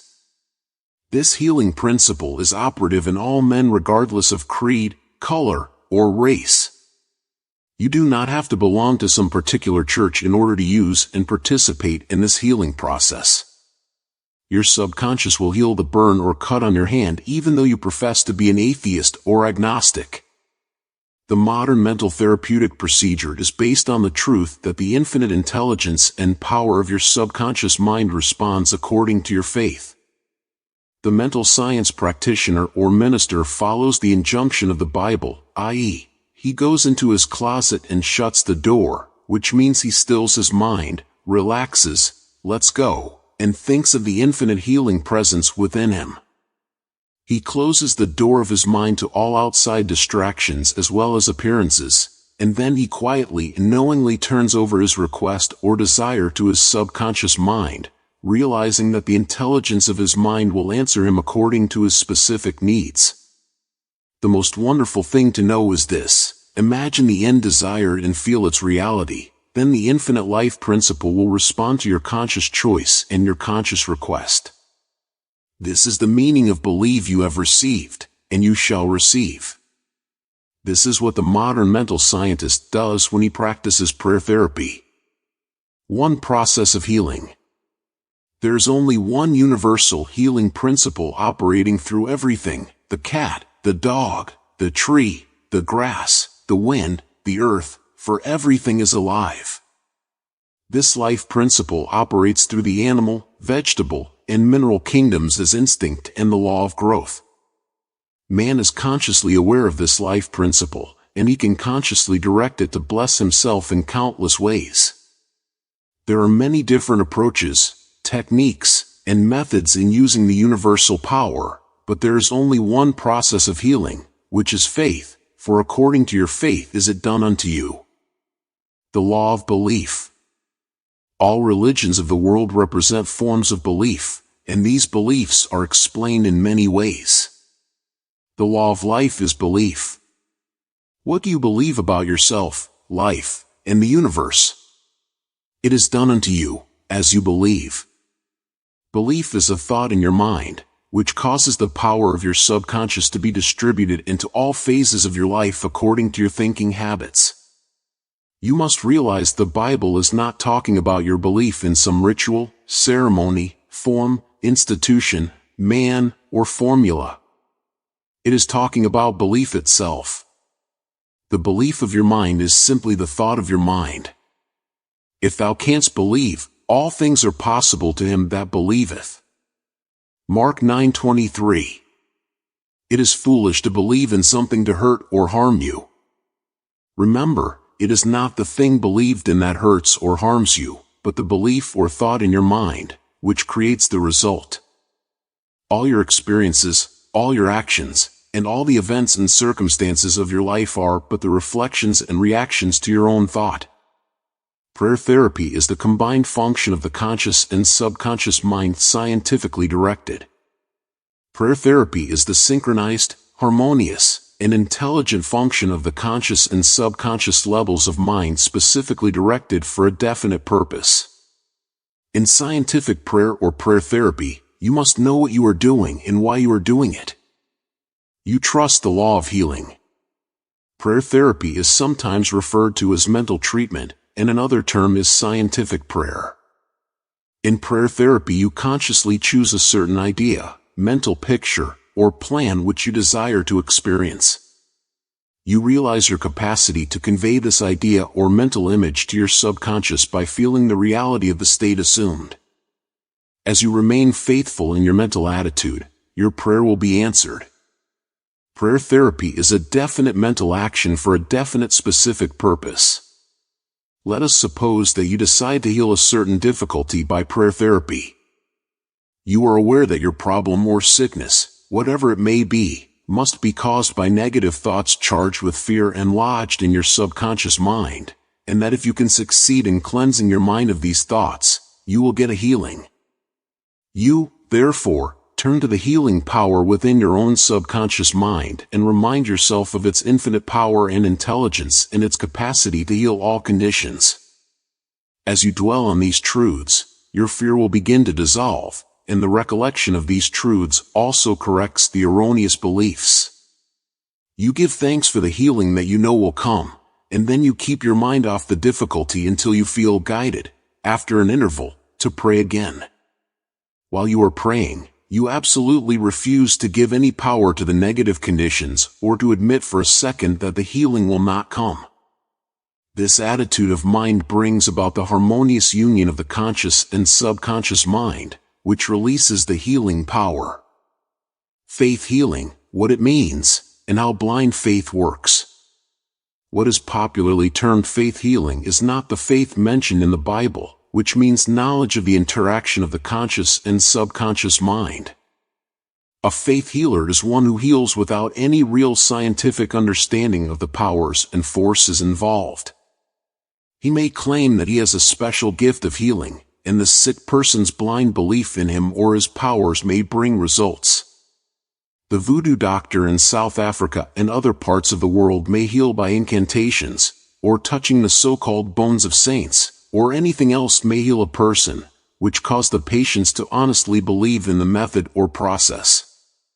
Any method, which causes you to move from fear and worry to faith and expectancy, will heal. There are many persons, each of whom claims that because his personal theory produces results, it is, therefore, the correct one. This, as already explained in this chapter, cannot be true. To illustrate how blind faith works, you will recall our discussion of the Swiss physician, Franz Anton Mesmer. In 1776 he claimed many cures when he stroked diseased bodies with artificial magnets. Later on he threw away his magnets and evolved the theory of animal magnetism. This he held to be a fluid, which pervades the universe, but is most active in the human organism. He claimed that this magnetic fluid, which was going forth from him to his patients, healed them. People flocked to him, and many wonderful cures were effected. Mesmer moved to Paris, and while there the government appointed a commission composed of physicians and members of the Academy of Science, of which Benjamin Franklin was a member, to investigate his cures. The report admitted the leading facts claimed by Mesmer, but held that there was no evidence to prove the correctness of his magnetic fluid theory, and said the effects were due to the imagination of the patients. Soon after this, Mesmer was driven into exile and died in 1815. Shortly afterwards, Dr. Braid of Manchester undertook to show that magnetic fluid had nothing to do with the production of the healings of Dr. Mesmer. Dr. Braid discovered that patients could be thrown into hypnotic sleep by suggestion, during which many of the well-known phenomena ascribed to magnetism by Mesmer could be produced. You can readily see that all these cures were undoubtedly brought about by the active imagination of the patients together with a powerful suggestion of health to their subconscious minds. All this could be termed blind faith, as there was no understanding in those days as to how the cures were brought about. Subjective faith and what it means. You will recall the proposition, which need not be repeated at length, that the subjective or subconscious mind of an individual is as amenable to the control of his own conscious or objective mind as it is by the suggestions of another. It follows that whatever may be your objective belief, if you will assume to have faith actively or passively, your subconscious mind will be controlled by the suggestion, and your desire will be fulfilled. The faith required in mental healings is a purely subjective faith, and it is attainable upon the cessation of active opposition on the part of the objective or conscious mind. In the healing of the body it is, of course, desirable to secure the concurrent faith of both the conscious and subconscious mind. However, it is not always essential if you will enter into a state of passivity and receptivity by relaxing the mind and the body and getting into a sleepy state. In this drowsy state your passivity becomes receptive to subjective impression. Recently, I was asked by a man, "How is it that I got a healing through a minister?" I did not believe what he said when he told me that there is no such thing as disease and that matter does not exist. This man at first thought his intelligence was being insulted, and he protested against such a palpable absurdity. The explanation is simple. He was quieted by soothing words and told to get into a perfectly passive condition, to say nothing, and think of nothing for the time being. His minister also became passive, and affirmed quietly, peacefully, and constantly for about 1/2 hour that this man would have perfect health, peace, harmony, and wholeness. He felt immense relief and was restored to health. It is easy to see that his subjective faith had been made manifest by his passivity under treatment, and the suggestions of perfect healthfulness by the minister were conveyed to his subconscious mind. The two subjective minds were then en rapport. The minister was not handicapped by antagonistic autosuggestions of the patient arising from objective doubt of the power of the healer or the correctness of the theory. In this sleepy, drowsy state the conscious mind resistance is reduced to a minimum, and results followed. The subconscious mind of the patient being necessarily controlled by such suggestion exercised its functions in accordance therewith, and a healing followed. The meaning of absent treatment. Suppose you learned that your mother was sick in New York City and you lived in Los Angeles. Your mother would not be physically present where you are, but you could pray for her. It is the Father within which doeth the work. The creative law of mind, subconscious mind, serves you and will do the work. Its response to you is automatic. Your treatment is for the purpose of inducing an inner realization of health and harmony in your mentality. This inner realization, acting through the subconscious mind, operates through your mother's subconscious mind, as there is but one creative mind. Your thoughts of health, vitality, and perfection operate through the one universal subjective mind, and set a law in motion on the subjective side of life, which manifests through her body as a healing. In the mind principle there is no time or space. It is the same mind that operates through your mother no matter where she may be. In reality there is no absent treatment as opposed to present treatment, for the universal mind is omnipresent. You do not try to send out thoughts or hold a thought. Your treatment is a conscious movement of thought, and as you become conscious of the qualities of health, well-being, and relaxation, these qualities will be resurrected in the experience of your mother, and results will follow. The following is a perfect example of what is called absent treatment. Recently, a listener of our radio program in Los Angeles prayed as follows for her mother in New York who had a coronary thrombosis. The healing presence is right where my mother is. Her bodily condition is but a reflection of her thought life, like shadows cast on the screen. I know that in order to change the images on the screen, I must change the projection reel. My mind is the projection reel, and I now project in my own mind the image of wholeness, harmony, and perfect health for my mother. The infinite healing presence, which created my mother's body and all her organs, is now saturating every atom of her being, and a river of peace flows through every cell of her body. The doctors are divinely guided and directed, and whoever touches my mother is guided to do the right thing. I know that disease has no ultimate reality. If it had, no one could be healed. I now align myself with the infinite principle of love and life, and I know and decree that harmony, health, and peace are now being expressed in my mother's body. She prayed in the above manner several times daily, and her mother had a most remarkable recovery after a few days, much to the amazement of her specialist. He complimented her on her great faith in the power of God. The conclusion arrived at in the daughter's mind set the creative law of mind in motion on the subjective side of life, which manifested itself through her mother's body as perfect health and harmony.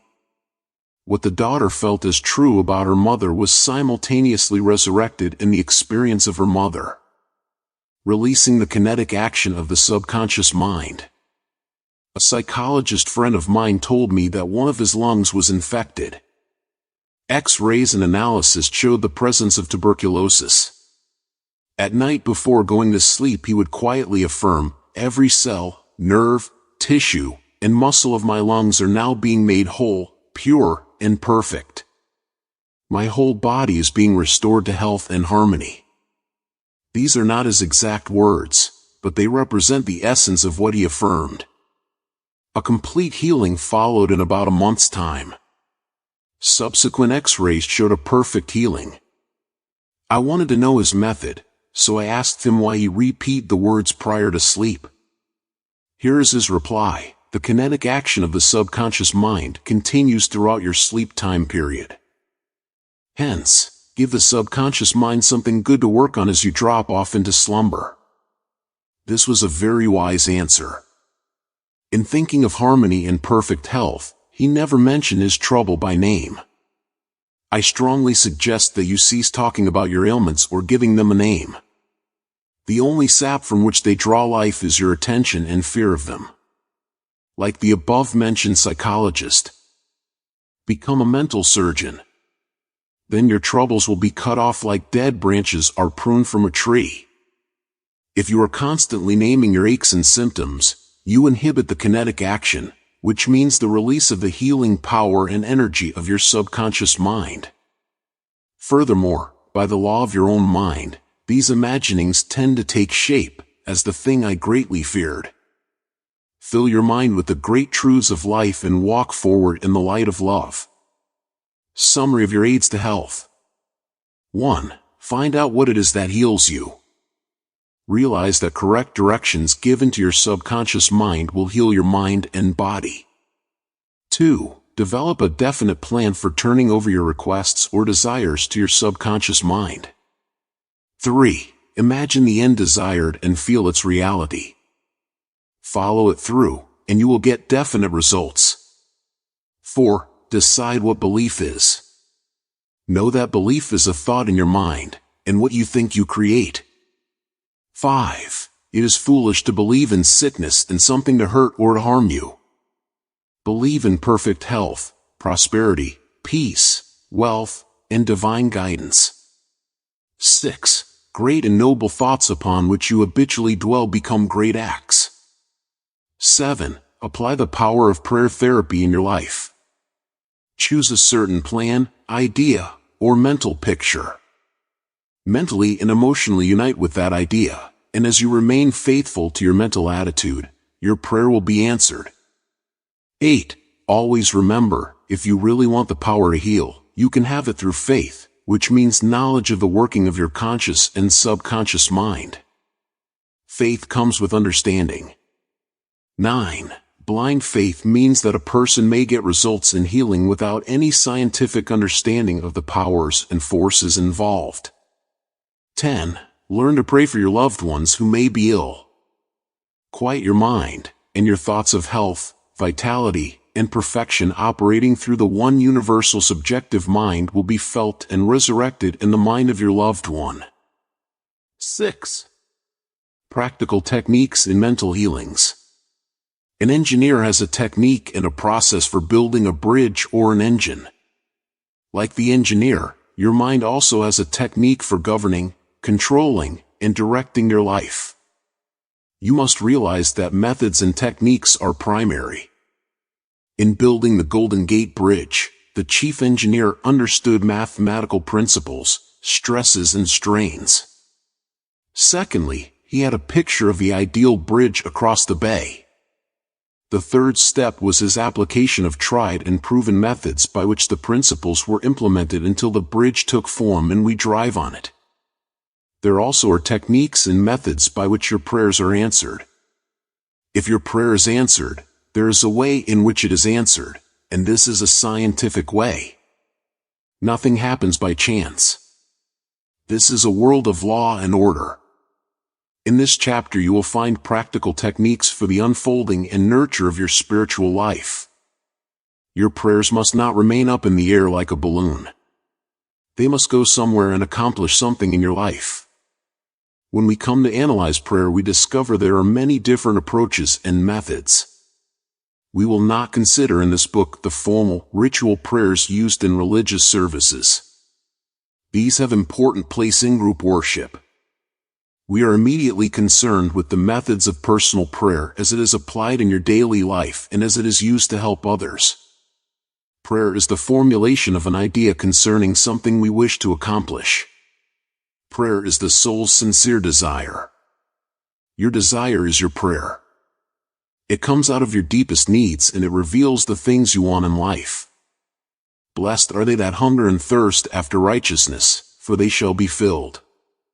That is really prayer, life's hunger and thirst for peace, harmony, health, joy, and all the other blessings of life.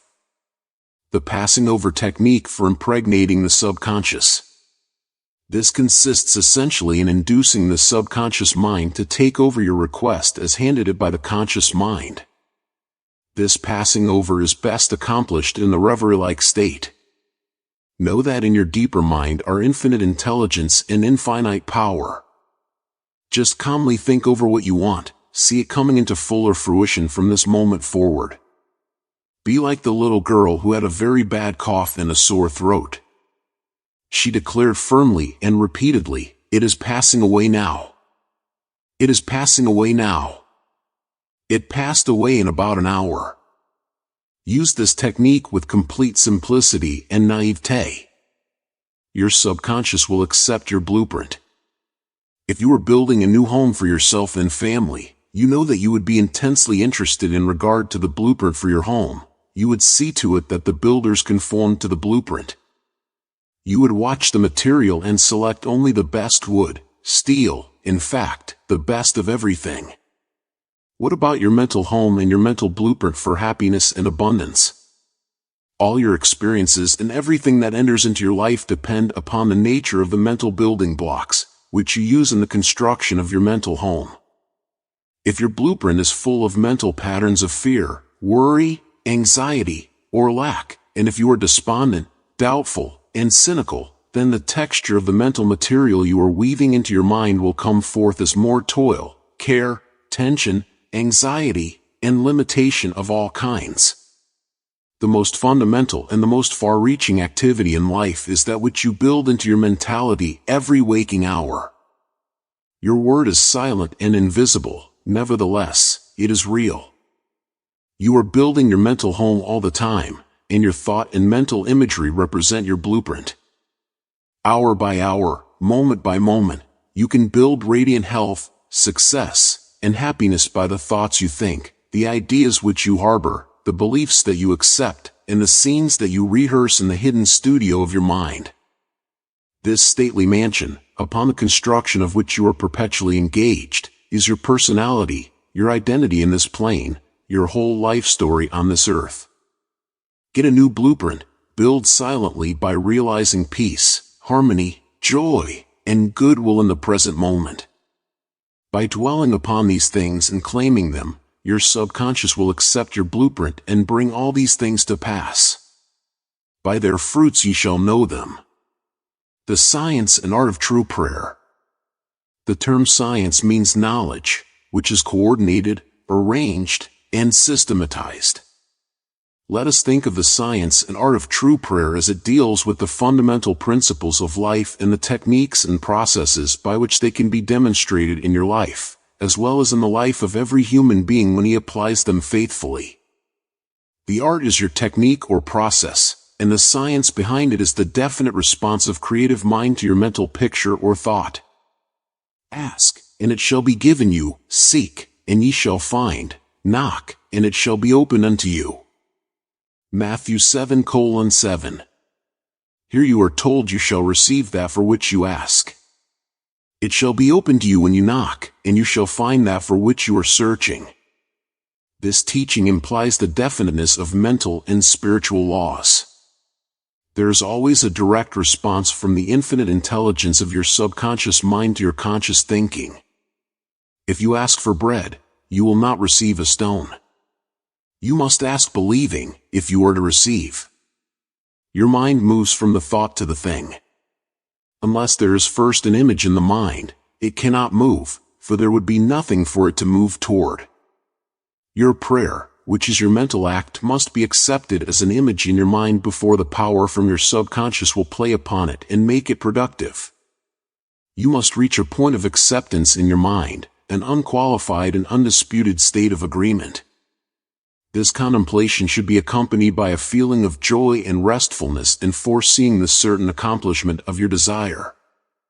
The sound basis for the art and science of true prayer is your knowledge and complete confidence that the movement of your conscious mind will gain a definite response from your subconscious mind, which is one with boundless wisdom and infinite power. By following this procedure, your prayers will be answered. The visualization technique. The easiest and most obvious way to formulate an idea is to visualize it, to see it in your mind's eye as vividly as if it were alive.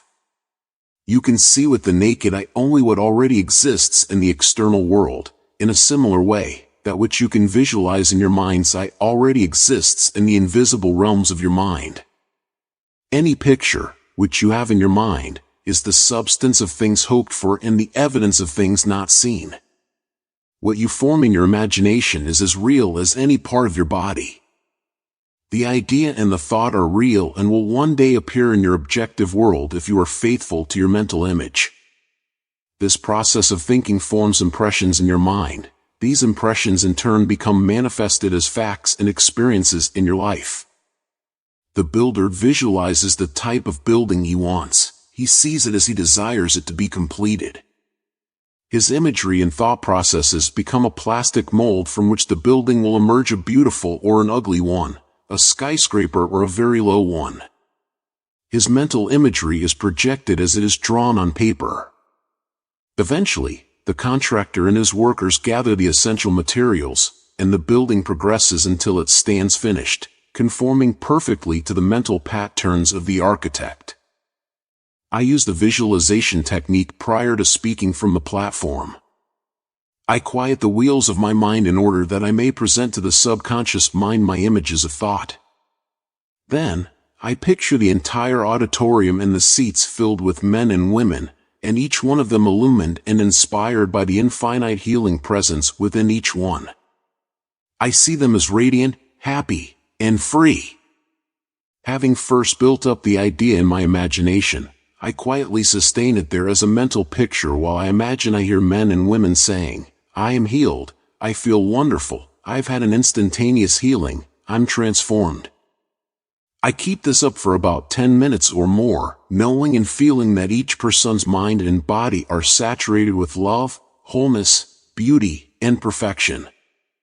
My awareness grows to the point where in my mind I can actually hear the voices of the multitude proclaiming their health and happiness. Then I release the whole picture and go onto the platform.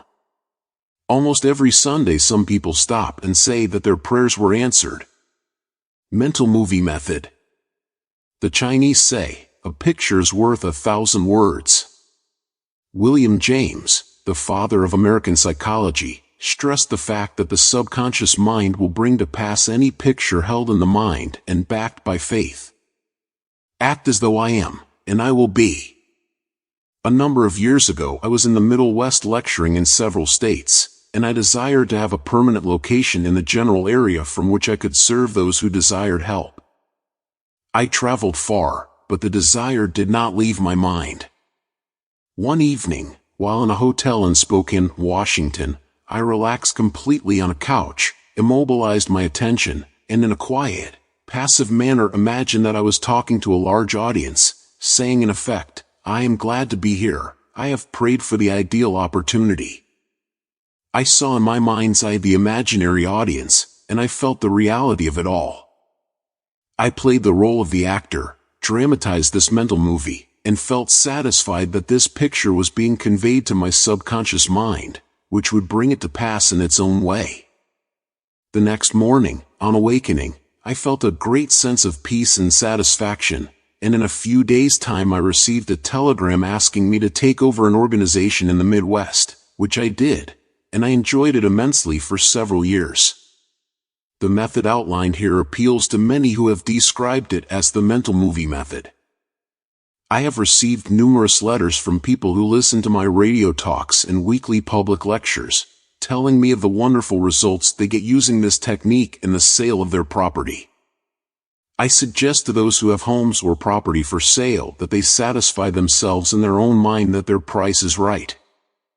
Then, I claim that the infinite intelligence is attracting to them the buyer who really wants to have the property and who will love it and prosper in it. After having done this, I suggest that they quiet their mind, relax, let go, and get into a drowsy, sleepy state, which reduces all mental effort to a minimum. Then, they are to picture the check in their hands, rejoice in the check, give thanks for the check, and go off to sleep feeling the naturalness of the whole mental movie created in their own mind. They must act as though it were an objective reality, and the subconscious mind will take it as an impression, and through the deeper currents of the mind the buyer and the seller are brought together.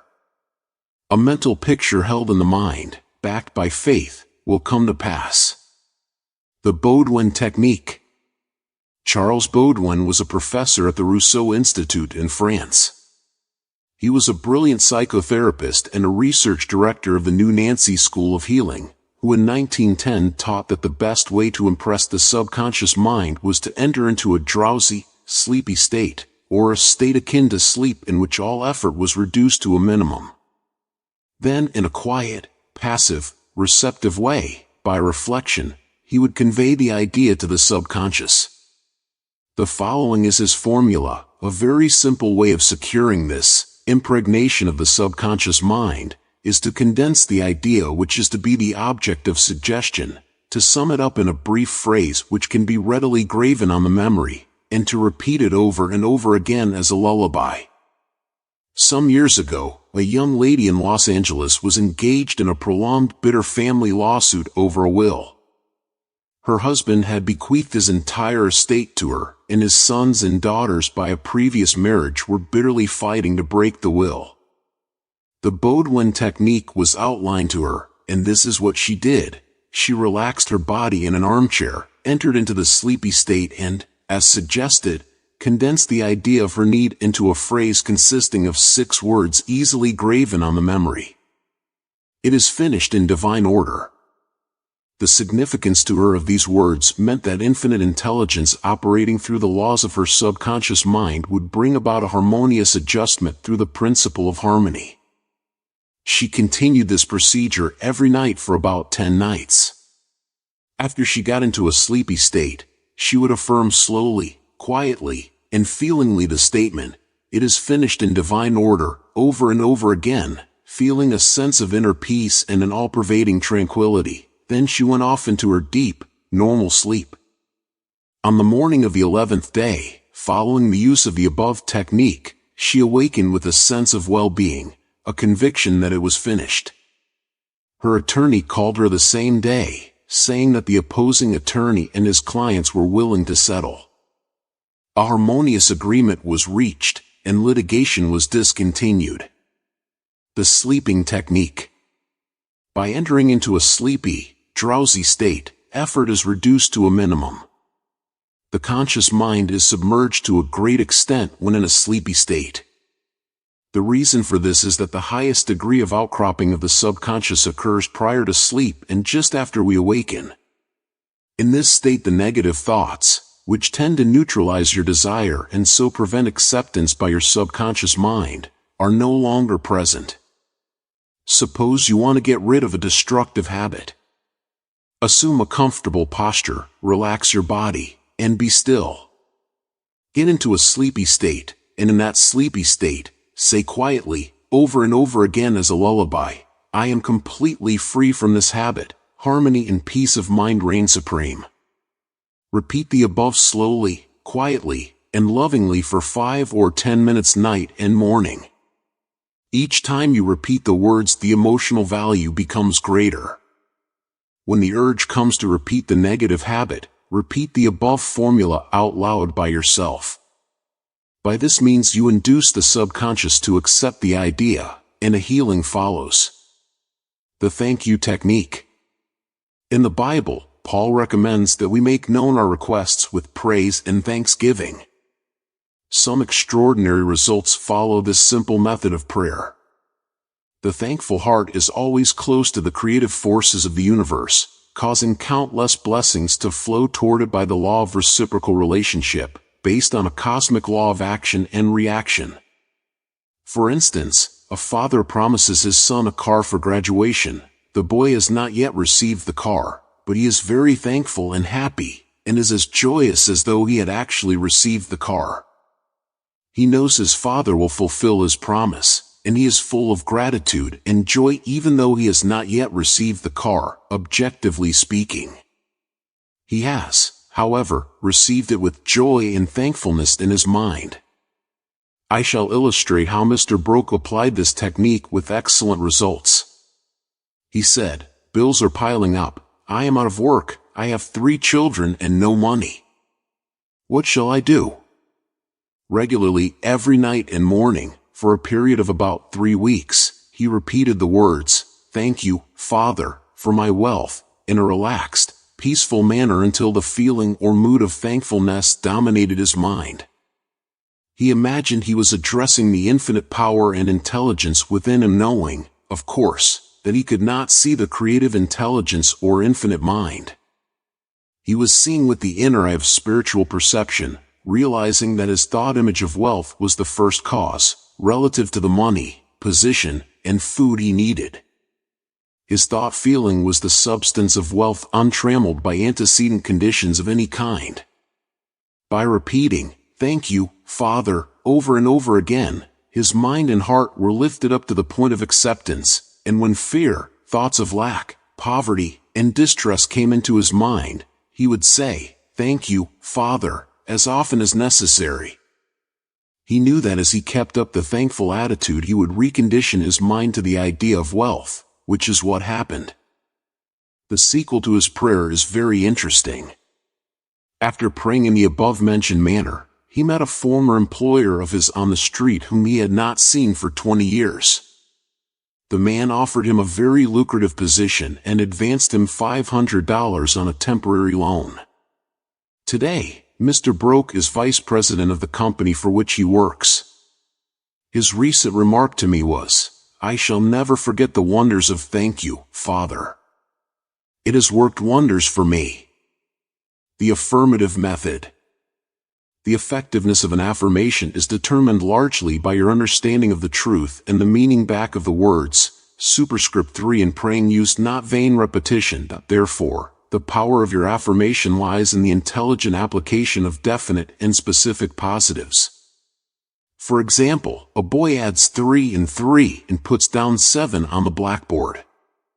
The teacher affirms with mathematical certainty that 3 and 3 are 6, therefore, the boy changes his figures accordingly. The teacher's statement did not make 3 and 3 equal 6 because the latter was already a mathematical truth. The mathematical truth caused the boy to rearrange the figures on the blackboard. It is abnormal to be sick, it is normal to be healthy. Health is the truth of your being. When you affirm health, harmony, and peace for yourself or another, and when you realize these are universal principles of your own being, you will rearrange the negative patterns of your subconscious mind based on your faith and understanding of that which you affirm. The result of the affirmative process of prayer depends on your conforming to the principles of life, regardless of appearances. Consider for a moment that there is a principle of mathematics and none of error. There is a principle of truth, but none of dishonesty. There is a principle of intelligence, but none of ignorance. There is a principle of harmony and none of discord. There is a principle of health, but none of disease. And there is a principle of abundance, but none of poverty. The affirmative method was chosen by the author for use on his sister who was to be operated on for the removal of gallstones in a hospital in England. The condition described was based on the diagnosis of hospital tests and the usual X-ray procedures. She asked me to pray for her. We were separated geographically about 6,500 miles, but there is no time or space in the mind principle. Infinite mind or intelligence is present in its entirety at every point simultaneously. I withdrew all thought from the contemplation of symptoms and from the corporeal personality altogether. I affirmed as follows, "This prayer is for my sister Catherine. She is relaxed and at peace, poised, balanced, serene, and calm. The healing intelligence of her subconscious mind, which created her body, is now transforming every cell, nerve, tissue, muscle, and bone of her being according to the perfect pattern of all organs lodged in her subconscious mind. Silently, quietly, all distorted thought patterns in her subconscious mind are removed and dissolved, and the vitality, wholeness, and beauty of the life principle are made manifest in every atom of her being. She is now open and receptive to the healing currents, which are flowing through her like a river, restoring her to perfect health, harmony, and peace. All distortions and ugly images are now washed away by the infinite ocean of love and peace flowing through her, and it is so. I affirmed the above several times a day, and at the end of 2 weeks my sister had an examination, which showed a remarkable healing, and the X-ray proved negative. To affirm is to state that it is so, and as you maintain this attitude of mind as true, regardless of all evidence to the contrary, you will receive an answer to your prayer. Your thought can only affirm, for even if you deny something, you are actually affirming the presence of what you deny. Repeating an affirmation, knowing what you are saying and why you are saying it, leads the mind to that state of consciousness where it accepts that which you state is true. Keep on affirming the truths of life until you get the subconscious reaction, which satisfies. The argumentative method. This method is just what the word implies. It stems from the procedure of Dr. Phineas Parkhurst Quimby of Maine. Dr. Quimby, a pioneer in mental and spiritual healing, lived and practiced in Belfast, Maine, about 100 years ago. A book called The Quimby Manuscripts, published in 1921 by Thomas Y. Crowell Company, New York City, and edited by Horatio Dresser, is available in your library. This book gives newspaper accounts of this man's remarkable results in prayer treatment of the sick. Quimby duplicated many of the healing miracles recorded in the Bible. In brief, the argumentative method employed according to Quimby consists of spiritual reasoning where you convince the patient and yourself that his sickness is due to his false belief, groundless fears, and negative patterns lodged in his subconscious mind. You reason it out clearly in your mind and convince your patient that the disease or ailment is due only to a distorted, twisted pattern of thought, which has taken form in his body. This wrong belief in some external power and external causes has now externalized itself as sickness, and can be changed by changing the thought patterns. You explain to the sick person that the basis of all healing is a change of belief. You also point out that the subconscious mind created the body and all its organs, therefore, it knows how to heal it, can heal it, and is doing so now as you speak. You argue in the courtroom of your mind that the disease is a shadow of the mind based on disease-soaked, morbid thought imagery.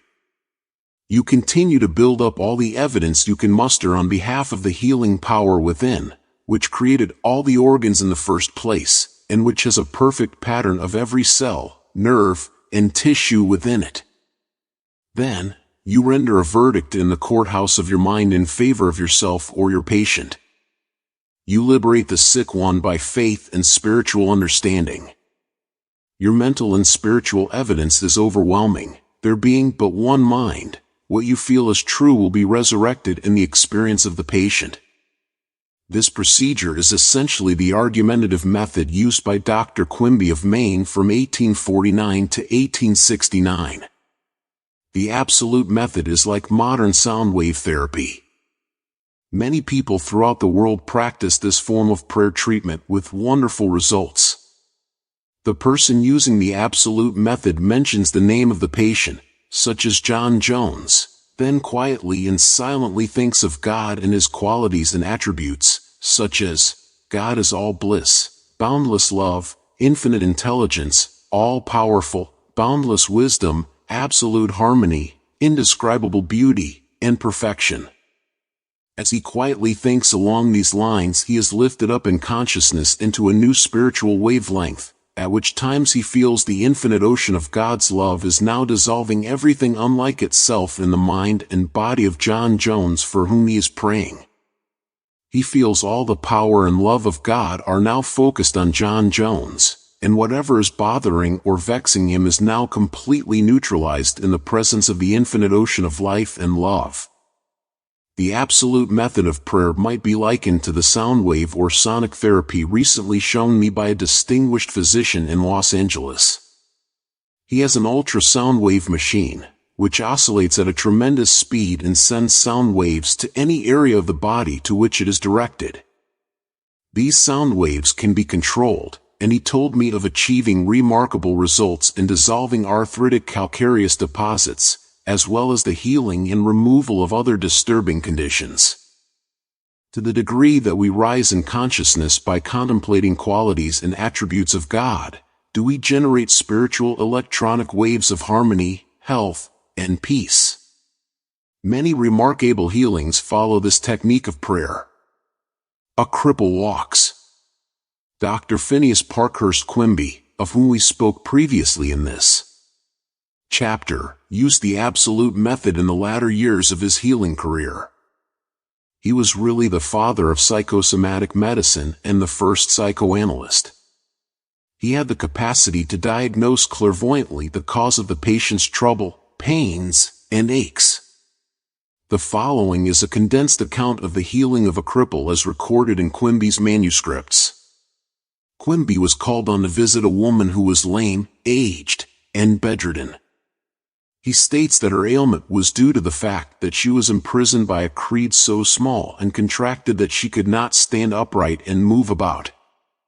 She was living in the tomb of fear and ignorance. Furthermore, she was taking the Bible literally, and it frightened her. In this tomb, Quimby said, was the presence and power of God trying to burst the bands, break through the bonds, and rise from the dead.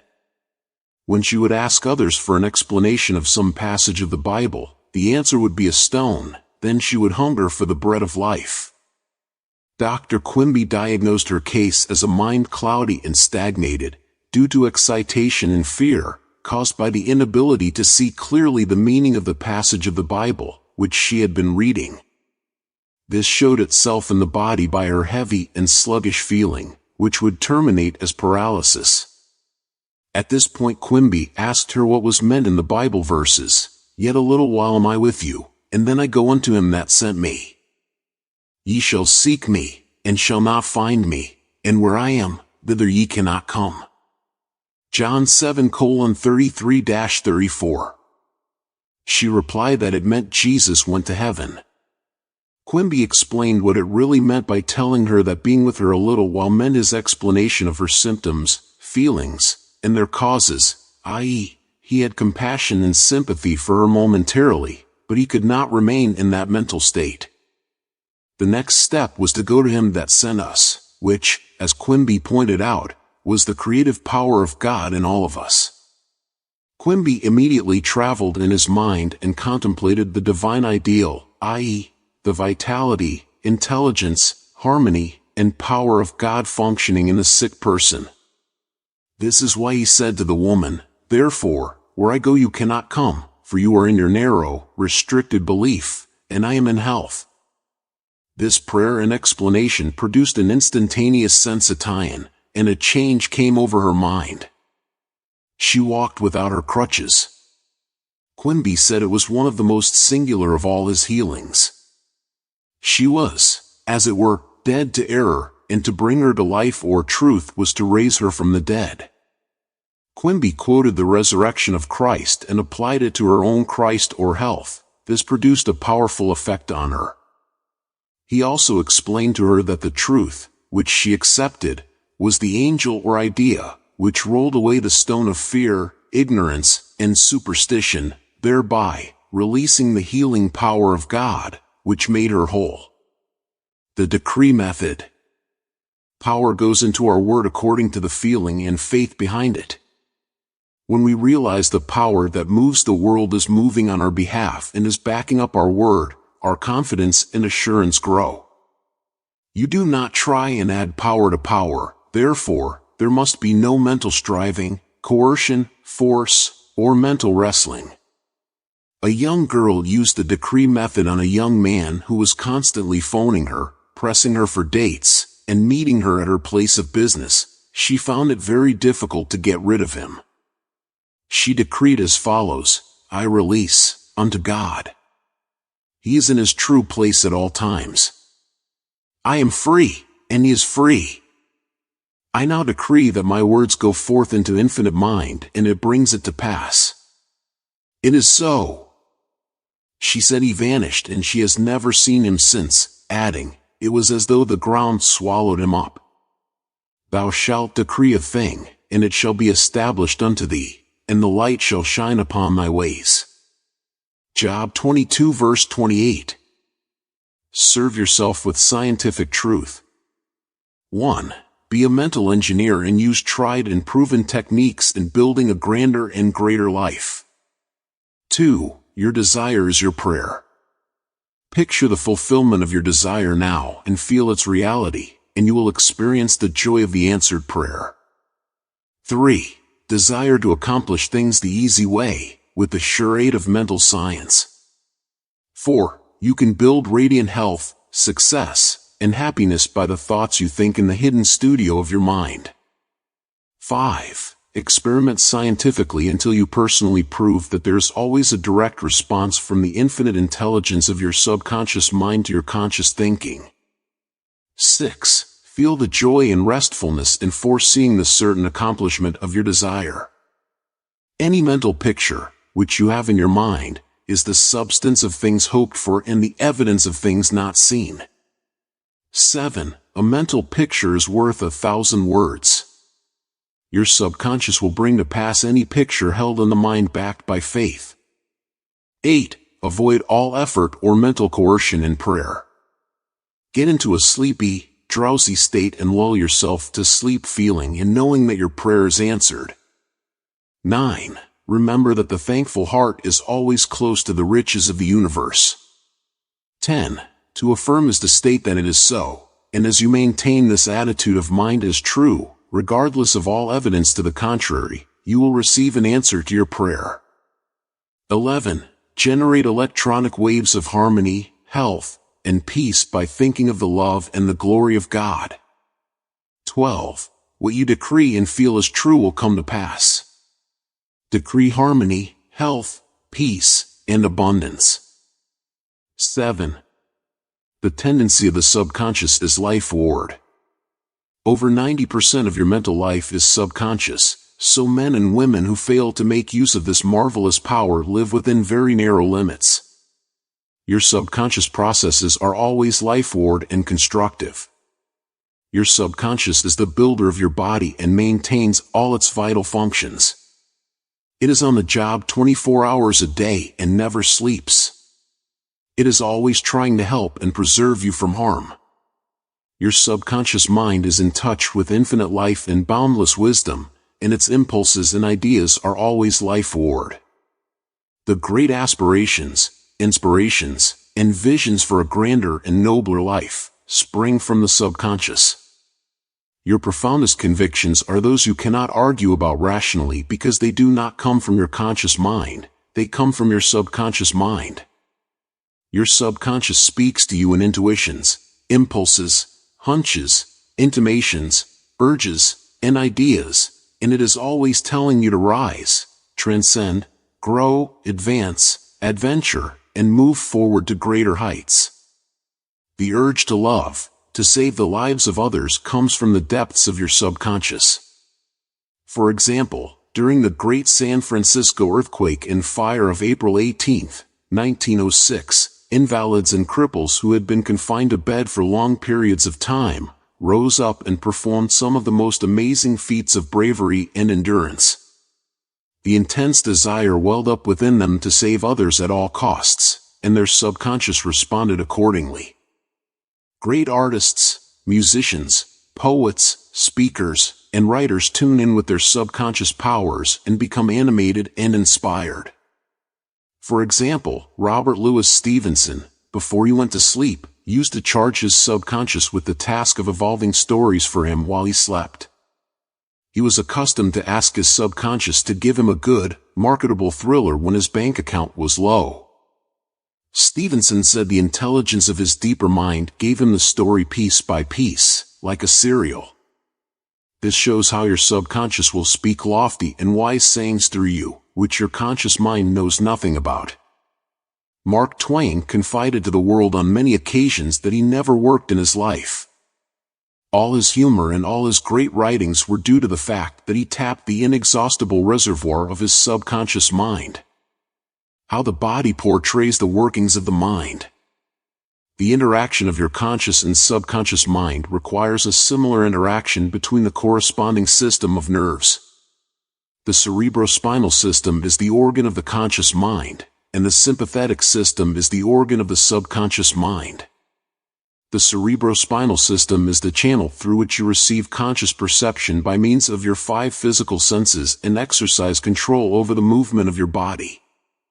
This system has its nerves in the brain, and it is the channel of your volitional and conscious mental action. The sympathetic system, sometimes referred to as the involuntary nervous system, has its center in a ganglionic mass at the back of the stomach known as the solar plexus, and is sometimes spoken of as the abdominal brain. It is the channel of that mental action which unconsciously supports the vital functions of the body. The two systems may work separately or synchronously. Judge Thomas Troward says, "The vagus nerve passes out of the cerebral region as a portion of the voluntary system, and through it we control the vocal organs. Then it passes onward to the thorax, sending out branches to the heart and lungs. Finally, passing through the diaphragm, it loses the outer coating which distinguishes the nerves of the voluntary system and becomes identified with those of the sympathetic system, so forming a connecting link between the two and making the man physically a single entity." Similarly, different areas of the brain indicate their connection with the objective and subjective activities of the mind respectively, and speaking in a general way, we may assign the frontal portion of the brain to the former and the posterior portion to the latter, while the intermediate portion partakes of the character of both. A rather simple way of looking at the mental and physical interaction is to realize that your conscious mind grasps an idea, which induces a corresponding vibration in your voluntary system of nerves. This in turn causes a similar current to be generated in your involuntary system of nerves, thus handling the idea over to your subconscious mind, which is the creative medium. This is how your thoughts become things. Every thought entertained by your conscious mind and accepted as true is sent by your brain to your solar plexus, the brain of your subconscious mind, to be made into your flesh, and to be brought forth into your world as a reality. There is an intelligence which takes care of the body. When you study the cellular system and the structure of the organs, such as eyes, ears, heart, liver, bladder, etc., you learn they consist of groups of cells which form a group intelligence whereby they function together and are able to take orders and carry them out in deductive function at the suggestion of the master mind, conscious mind. A careful study of the single-celled organism shows you what goes on in your complex body. Though the monocellular organism has no organs, it still gives evidence of mind action and reaction performing the basic functions of movement, alimentation, assimilation, and elimination. Many say there is an intelligence, which will take care of your body if you let it alone. That is true. But the difficulty is that the conscious mind always interferes with its five sense evidence based on outer appearances, leading to the sway of false beliefs, fears, and mere opinion. When fear, false beliefs, and negative patterns are made to register in your subconscious mind through psychological, emotional conditioning, there is no other course open to the subconscious mind except to act on the blueprint specifications offered it. The subconscious mind works continually for the common good. The subjective self within you works continuously for the general good, reflecting an innate principle of harmony behind all things. Your subconscious mind has its own will, and it is a very real something in itself. It acts night and day whether you act upon it or not. It is the builder of your body, but you cannot see, hear, or feel it building, as all this is a silent process. Your subconscious has a life of its own which is always moving toward harmony, health, and peace. This is the divine norm within it seeking expression through you at all times. How man interferes with the innate principle of harmony.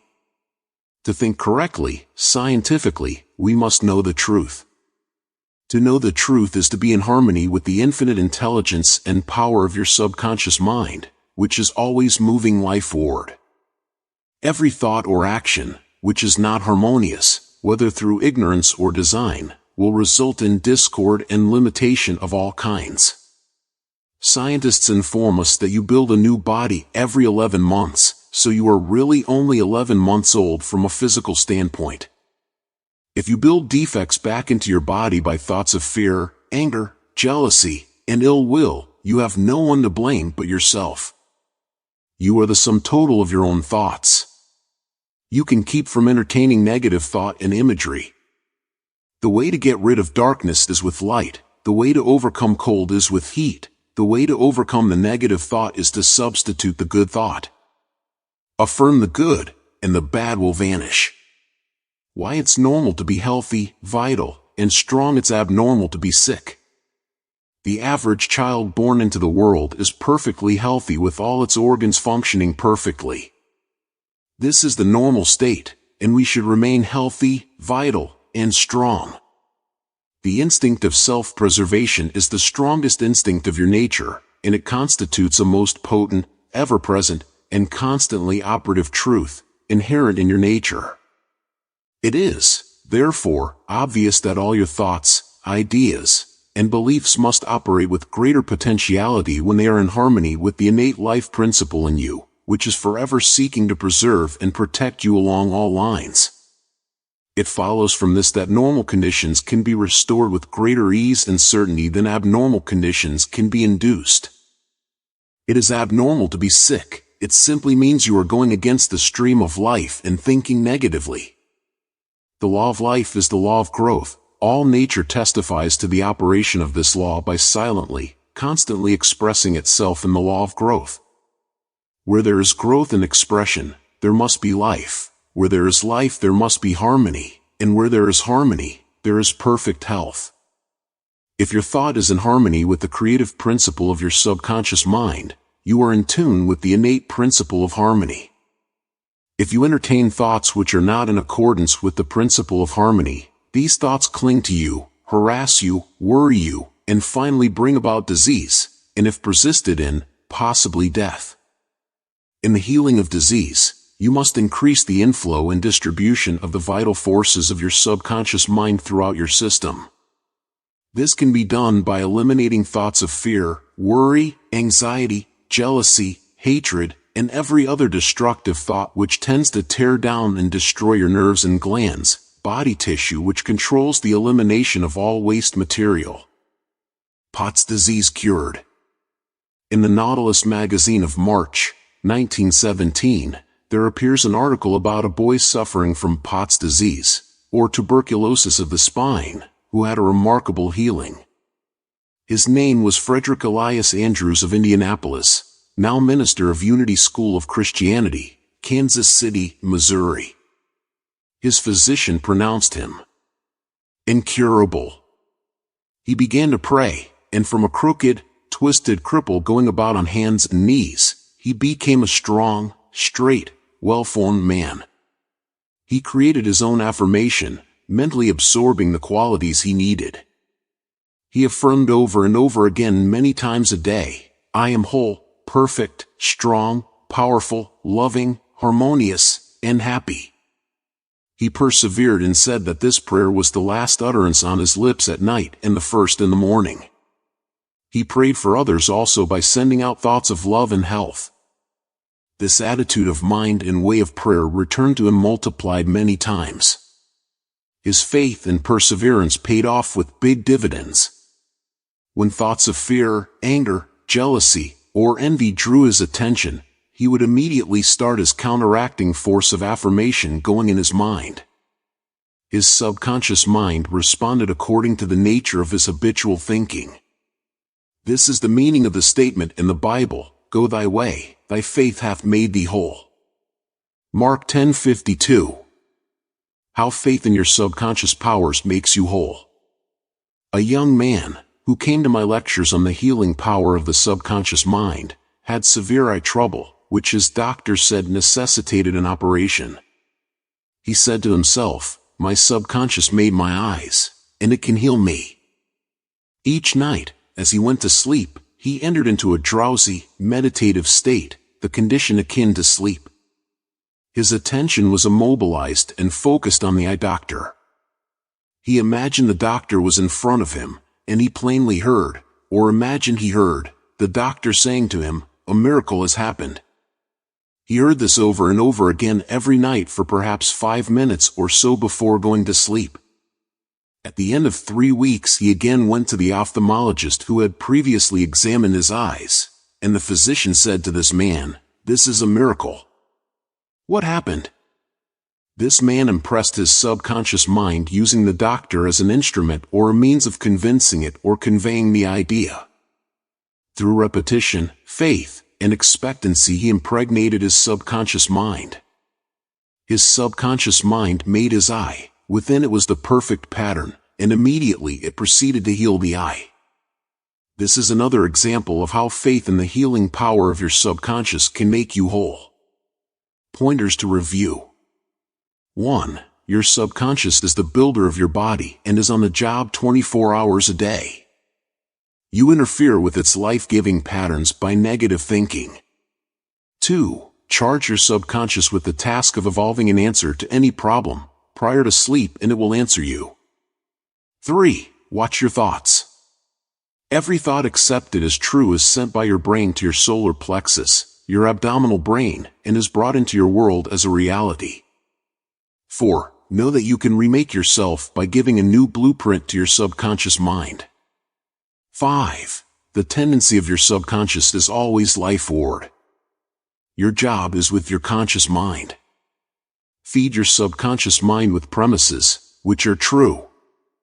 Your subconscious is always reproducing according to your habitual mental patterns. 6. You build a new body every 11 months. Change your body by changing your thoughts and keeping them changed. 7. It is normal to be healthy. It is abnormal to be ill. There is within the innate principle of harmony. 8. Thoughts of jealousy, fear, worry, and anxiety tear down and destroy your nerves and glands, bringing about mental and physical diseases of all kinds. 9. What you affirm consciously and feel as true will be made manifest in your mind, body, and affairs. Affirm the good and enter into the joy of living. 8. How to get the results you want. The principal reasons for failure are lack of confidence and too much effort. Many people block answers to their prayers by failing to fully comprehend the workings of their subconscious mind. When you know how your mind functions, you gain a measure of confidence. You must remember, whenever your subconscious mind accepts an idea, it immediately begins to execute it.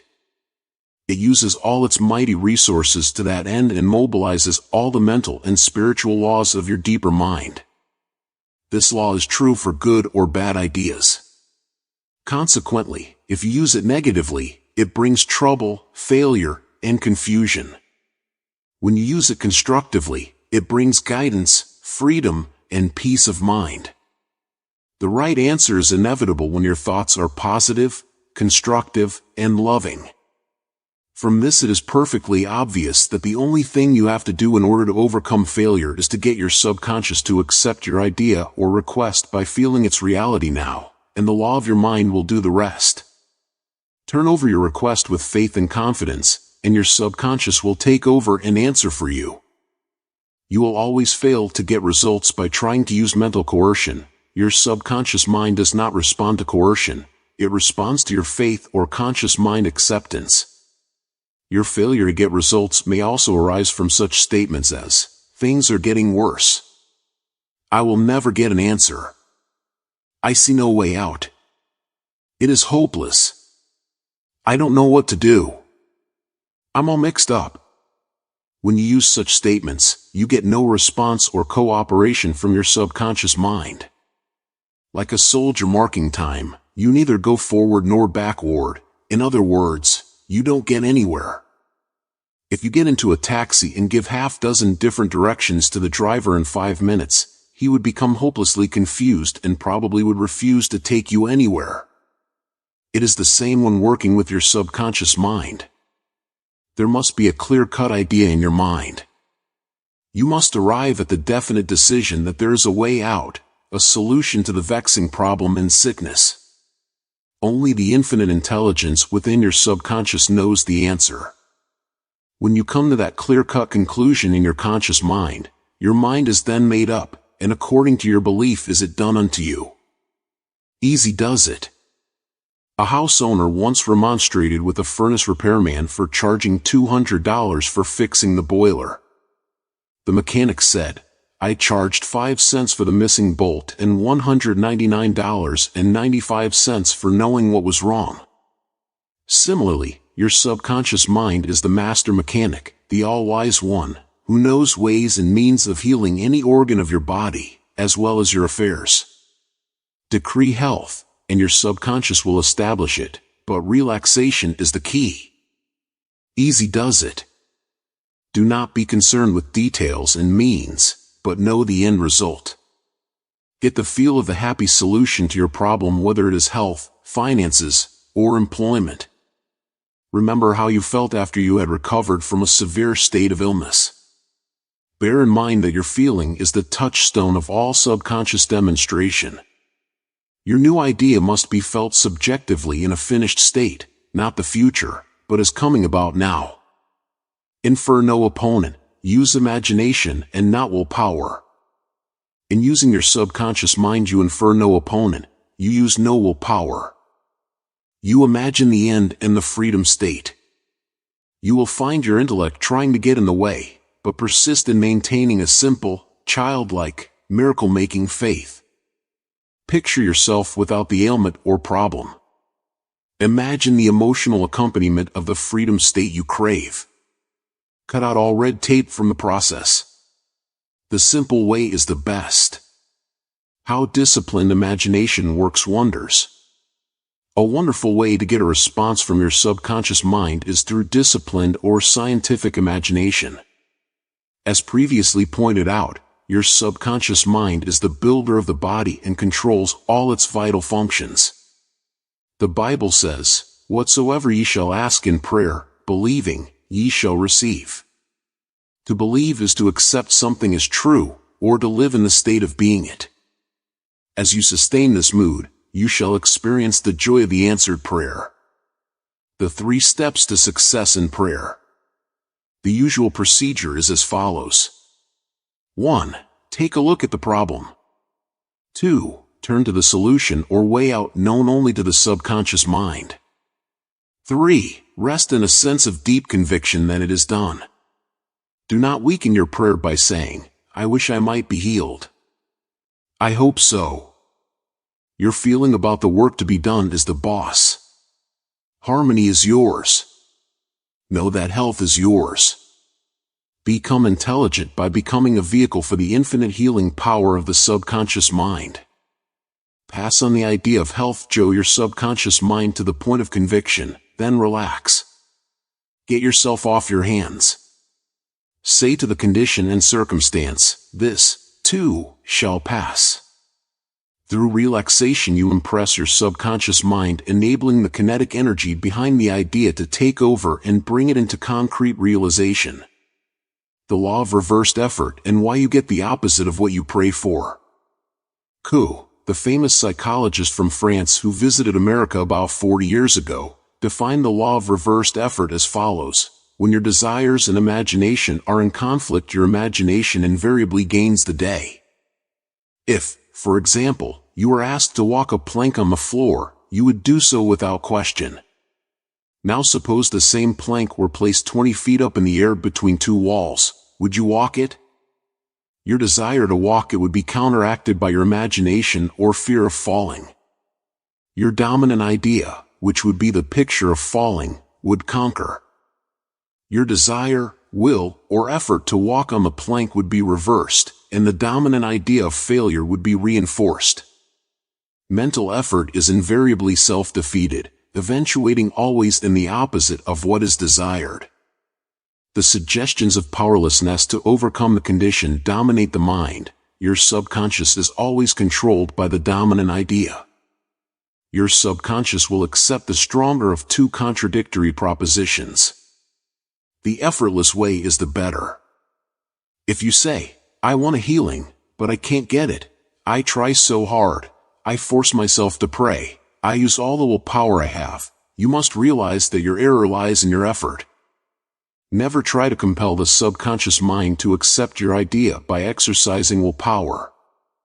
Such attempts are doomed to failure, and you get the opposite of what you prayed for. The following is a rather common experience. Students, when taking examinations and reading through their papers, find that all their knowledge has suddenly deserted them. Their minds become appalling blanks, and they are unable to recall one relevant thought. The more they grit their teeth and summon the powers of the will, the further the answers seem to flee. But, when they have left the examination room and the mental pressure relaxes, the answers they were seeking flow tantalizingly back into their minds. Trying to force themselves to remember was the cause of their failure. This is an example of the law of reversed effort, whereby you get the opposite of what you asked or prayed for. The conflict of desire and imagination must be reconciled. To use mental force is to presuppose that there is opposition. When your mind is concentrated on the means to overcome a problem, it is no longer concerned with the obstacle. Matt. 18:19 says, "If 2 of you shall agree on earth as touching anything that they shall ask, it shall be done for them of my Father which is in heaven." Who are these 2? It means the harmonious union or agreement between your conscious and subconscious on any idea, desire, or mental image. When there is no longer any quarrel in either part of your mind, your prayer will be answered. The two agreeing may also be represented as you and your desire, your thought and feeling, your idea and emotion, your desire and imagination. You avoid all conflict between your desires and imagination by entering into a drowsy, sleepy state which brings all effort to a minimum. The conscious mind is submerged to a great extent when in a sleepy state.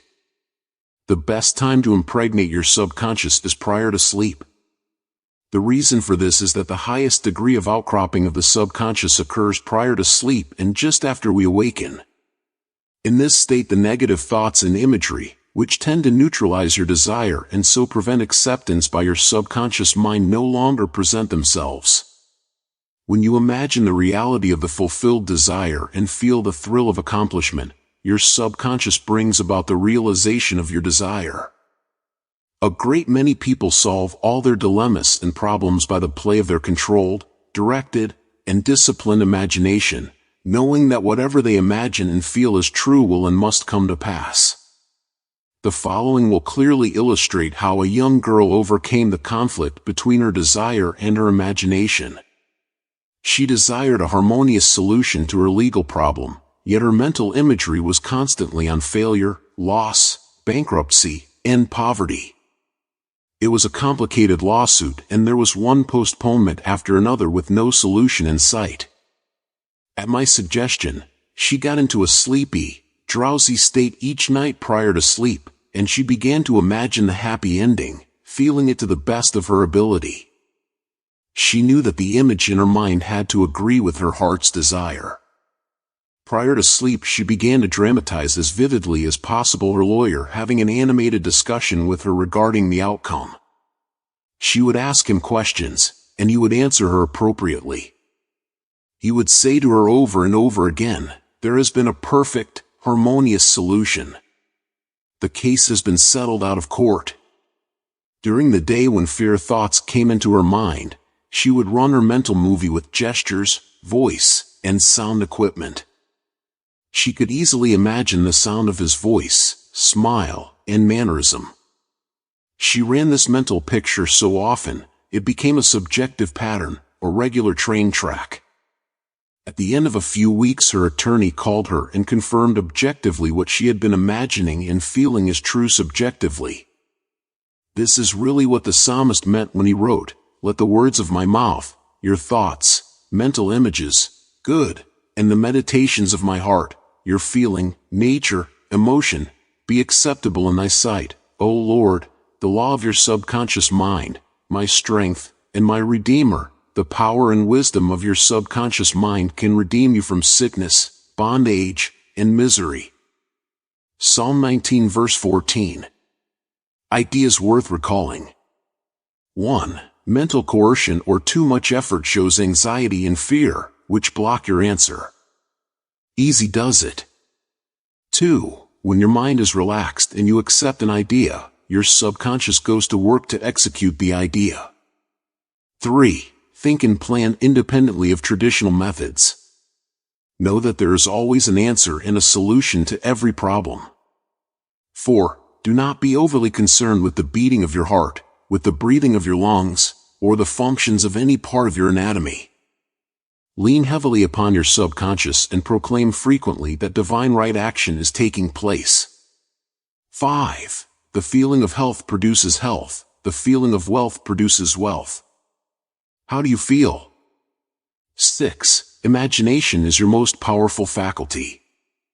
Imagine what is lovely and of good report. You are what you imagine yourself to be. 7. You avoid conflict between your conscious and subconscious in the sleepy state. Imagine the fulfillment of your desire over and over again prior to sleep. Sleep in peace and wake. 9. How to use the power of your subconscious for wealth. If you are having financial difficulties, if you are trying to make ends meet, it means you have not convinced your subconscious mind that you will always have plenty and some to spare. You know men and women who work a few hours a week and make fabulous sums of money. They do not strive or slave hard. Do not believe the story that the only way you can become wealthy is by the sweat of your brow and hard labor. It is not so. The effortless way of life is the best. Do the thing you love to do, and do it for the joy and thrill of it. I know an executive in Los Angeles who receives a salary of $75,000 yearly. Last year he went on a 9-month cruise seeing the world and its beauty spots. He said to me that he had succeeded in convincing his subconscious mind that he is worth that much money.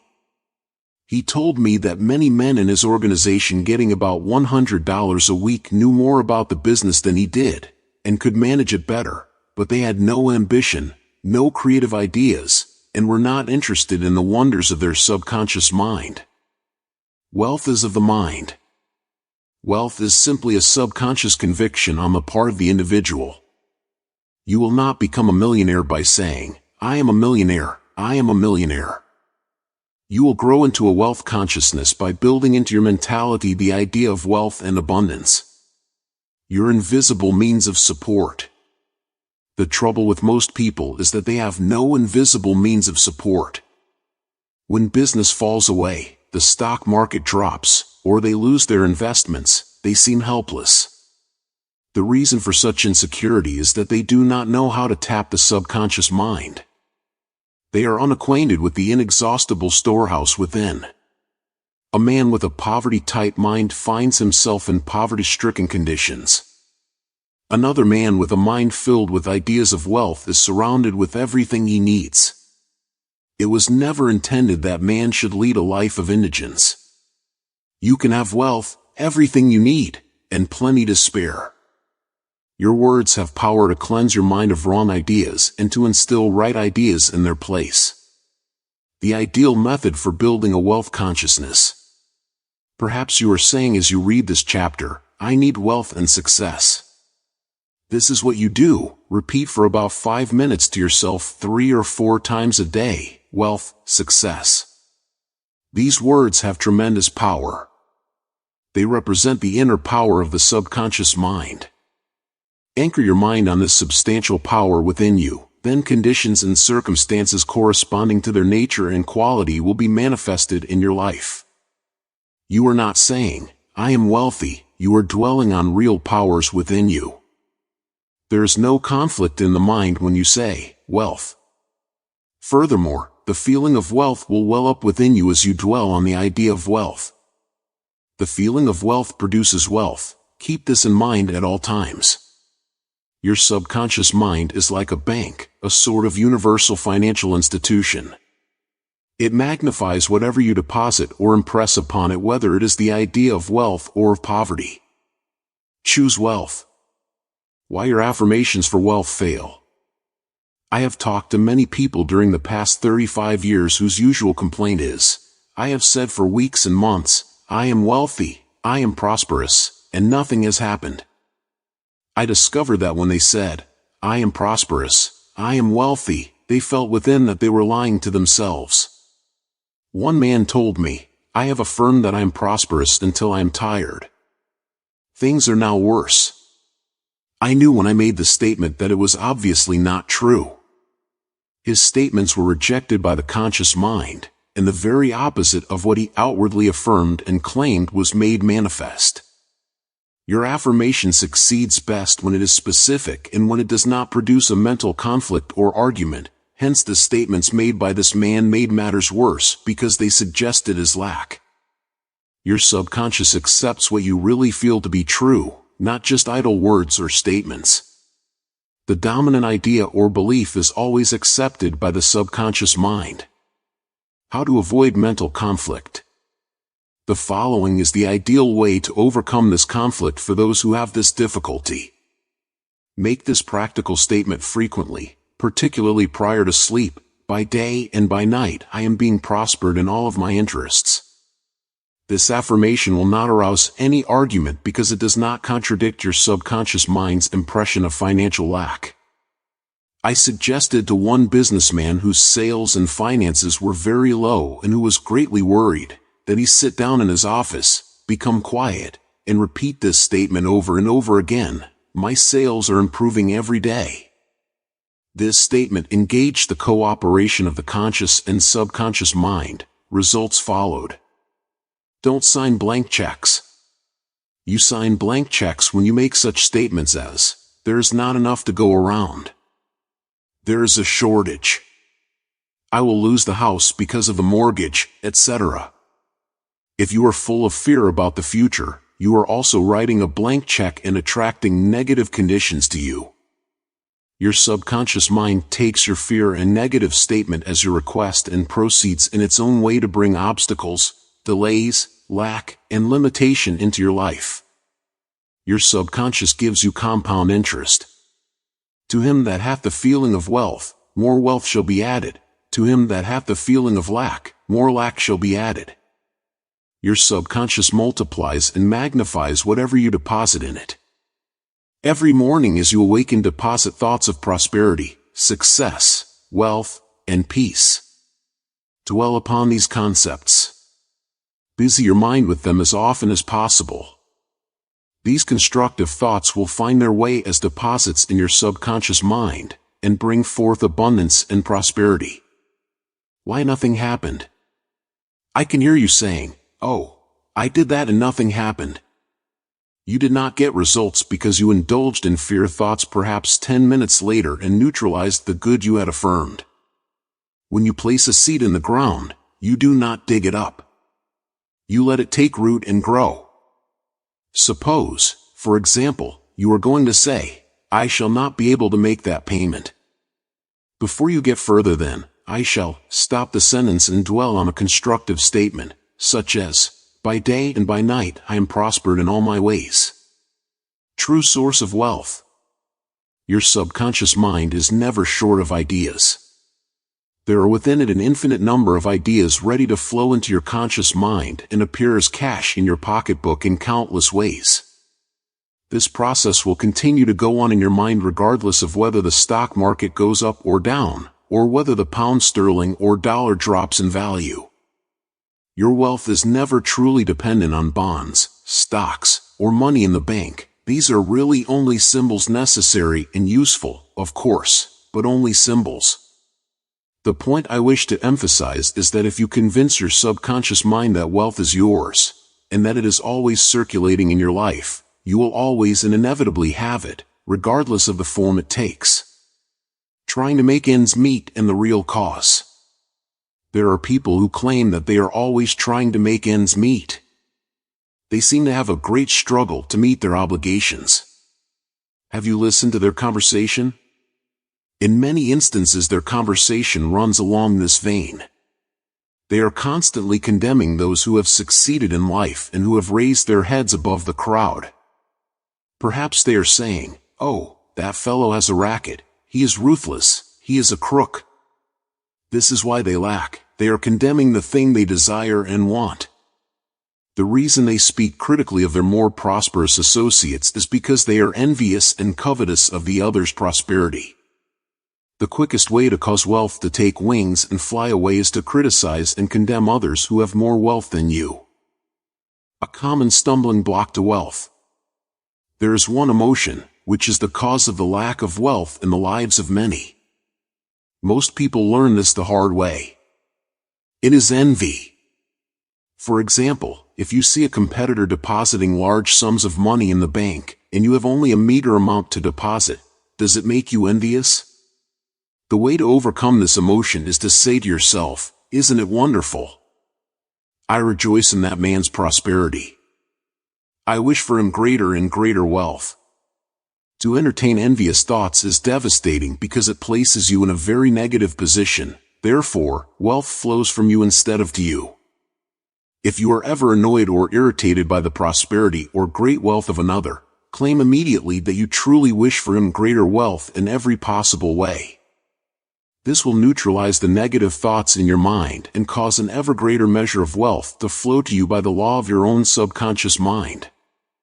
Rubbing out a great mental block to wealth.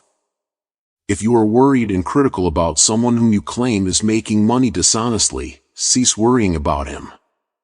You know such a person is using the law of mind negatively. The law of mind takes care of him. Be careful not to criticize him for the reasons previously indicated. Remember, the block or obstacle to wealth is in your own mind. You can now destroy that mental block. This you may do by getting on mental good terms with everyone. Sleep and grow rich. As you go to sleep at night, practice the following technique. Repeat the word, wealth, quietly, easily, and feelingly. Do this over and over again, just like a lullaby. Lull yourself to sleep with the one word, wealth. You should be amazed at the result.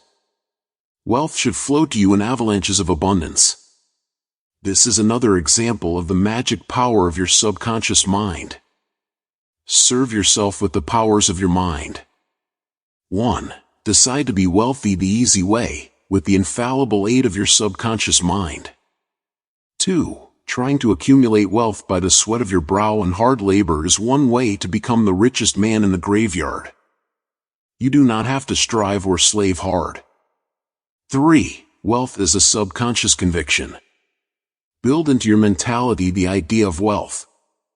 4. The trouble with most people is that they have no invisible means of support.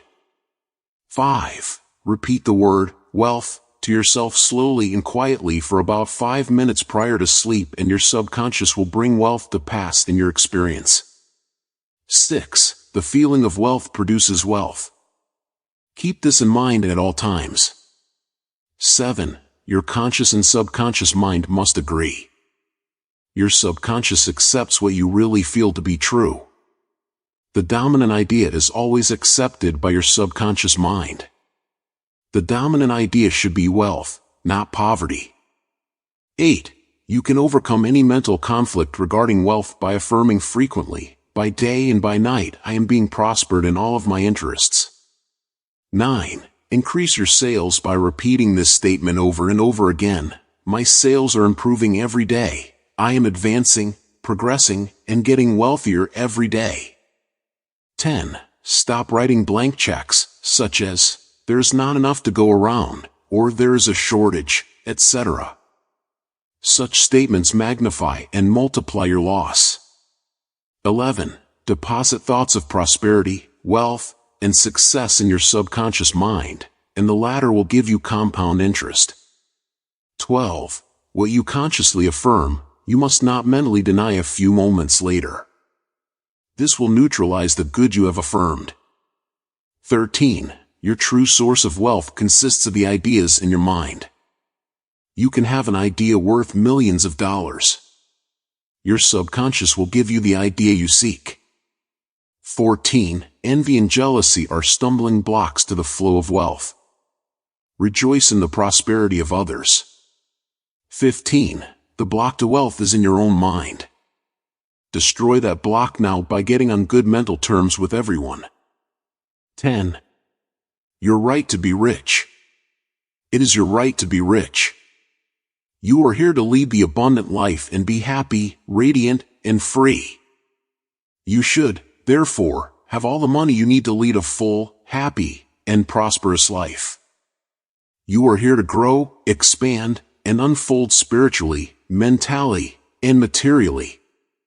You have the inalienable right to fully develop and express yourself along all lines. You should surround yourself with beauty and luxury. Why be satisfied with just enough to go around when you can enjoy the riches of your subconscious mind? In this chapter you can learn to make friends with money, and you should always have a surplus. Your desire to be rich is a desire for a fuller, happier, more wonderful life. It is a cosmic urge. It is not only good, but also very good. Money is a symbol. Money is a symbol of exchange. It means to you not only freedom from want, but beauty, luxury, abundance, and refinement. It is merely a symbol of the economic health of the nation. When your blood is circulating freely in your body, you are healthy. When money is circulating freely in your life, you are economically healthy. When people begin to hoard money, to put it away in tin boxes, and become charged with fear, there is economic illness. Money has taken many forms as a medium of exchange down through the centuries, such as salt, beads, and trinkets of various kinds. In early times a man's wealth was determined by the number of sheep and oxen he had. Now we use currency and other negotiable instruments, as it is much more convenient to write a check than carry some sheep around with you to pay bills. How to walk the royal road to riches. Knowledge of the powers of your subconscious mind is the means to the royal road to riches of all kinds, spiritual, mental, or financial. The student of the laws of mind believes and knows definitely that regardless of economic situations, stock market fluctuation, depression, strikes, war, other conditions or circumstances, he will always be amply supplied, regardless of what form money takes. The reason for this is that he has conveyed the idea of wealth to his subconscious mind, and it keeps him supplied wherever he may be. He has convinced himself in his mind that money is forever flowing freely in his life and that there is always a wonderful surplus. Should there be a financial collapse of government tomorrow and all the man's present holdings become valueless, as the German marks did after the First World War, he would still attract wealth and be cared for, regardless of the form the new currency took. Why you do not have more money? As you read this chapter, you are probably saying, I am worthy of a higher salary than I am receiving. I believe most people are inadequately compensated.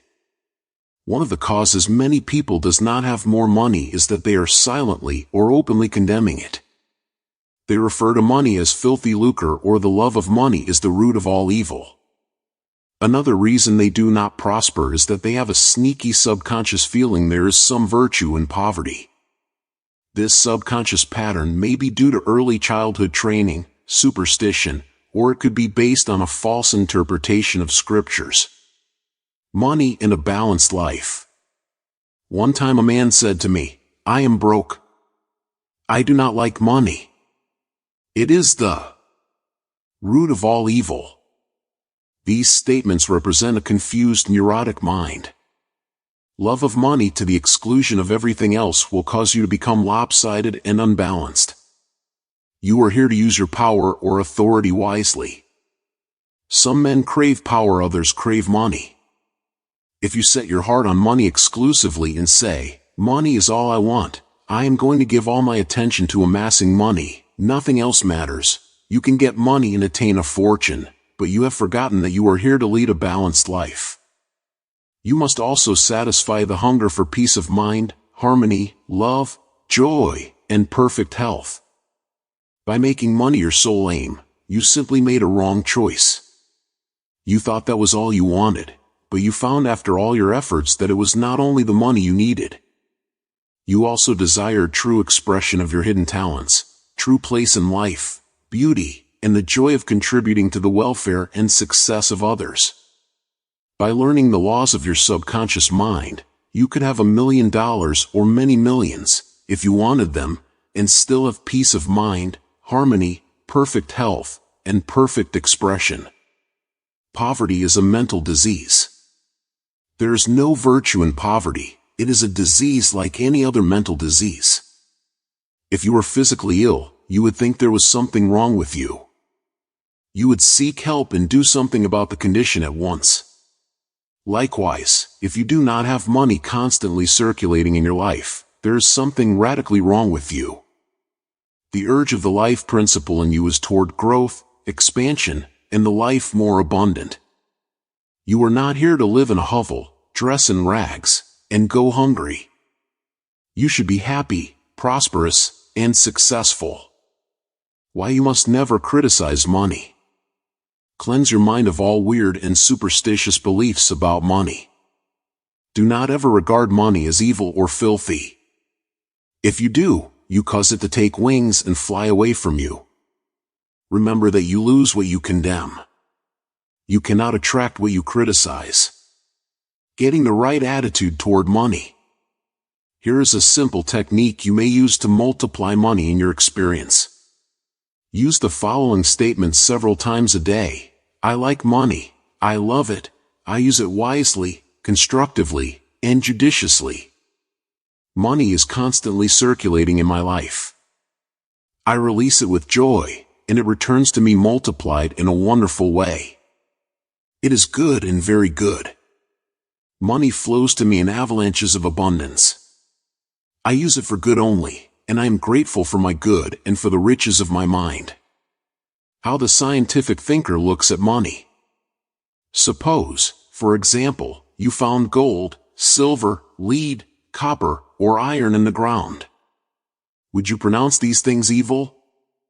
All evil comes from man's darkened understanding, from his ignorance, from his false interpretation of life, and from his misuse of his subconscious mind. Uranium, lead, or some other metal could have been used as a medium of exchange. We use paper bills, checks, nickel, and silver. Surely these are not evil. Physicists and chemists know today that the only difference between one metal and another is the number and rate of motion of electrons revolving around a central nucleus. They can now change one metal into another through a bombardment of the atoms in the powerful cyclotron. Gold under certain conditions becomes mercury. I believe that our modern scientists in the near future will be able to make gold, silver, and other metals synthetically in the chemical laboratory. The cost may be prohibitive now, but it can be done. I cannot imagine any intelligent person seeing anything evil in electrons, neutrons, protons, and isotopes.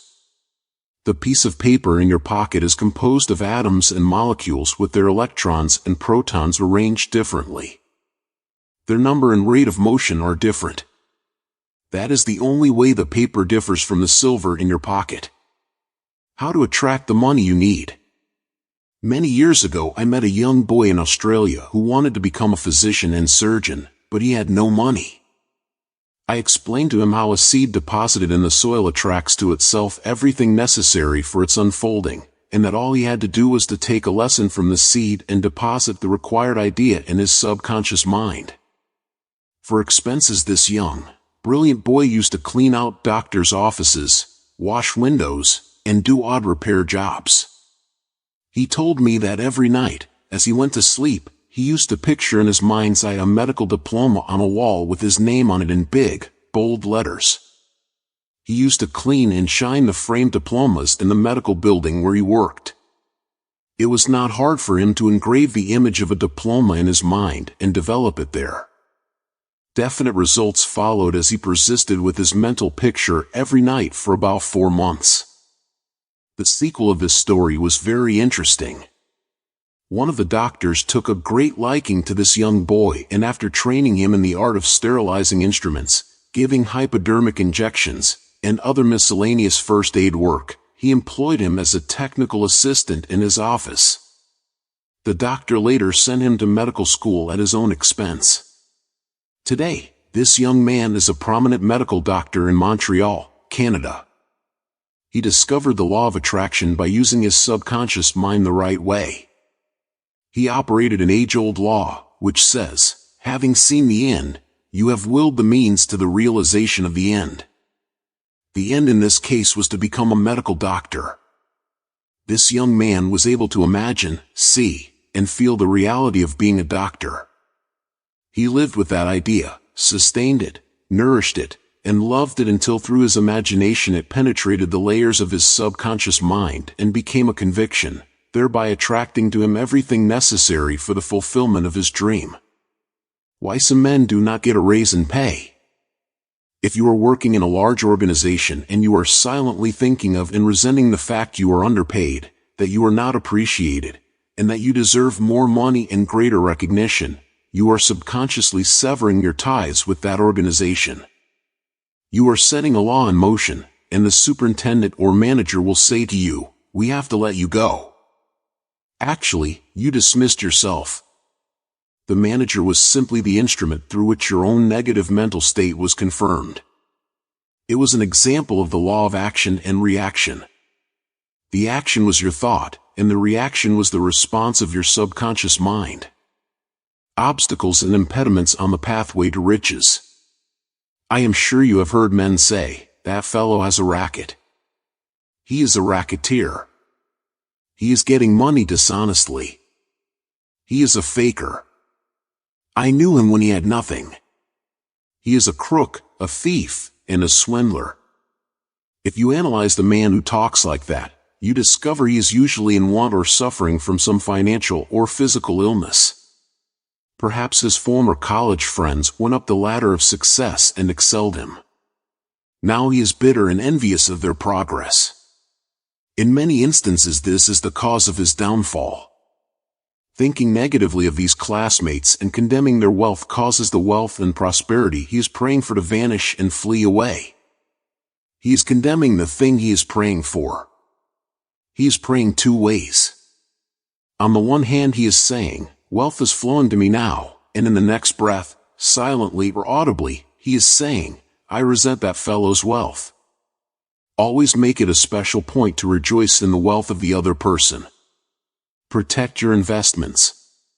If you are seeking wisdom regarding investments, or if you are worried about your stocks or bonds, quietly claim, "Infinite intelligence governs and watches over all my financial transactions, and whatsoever I do shall prosper."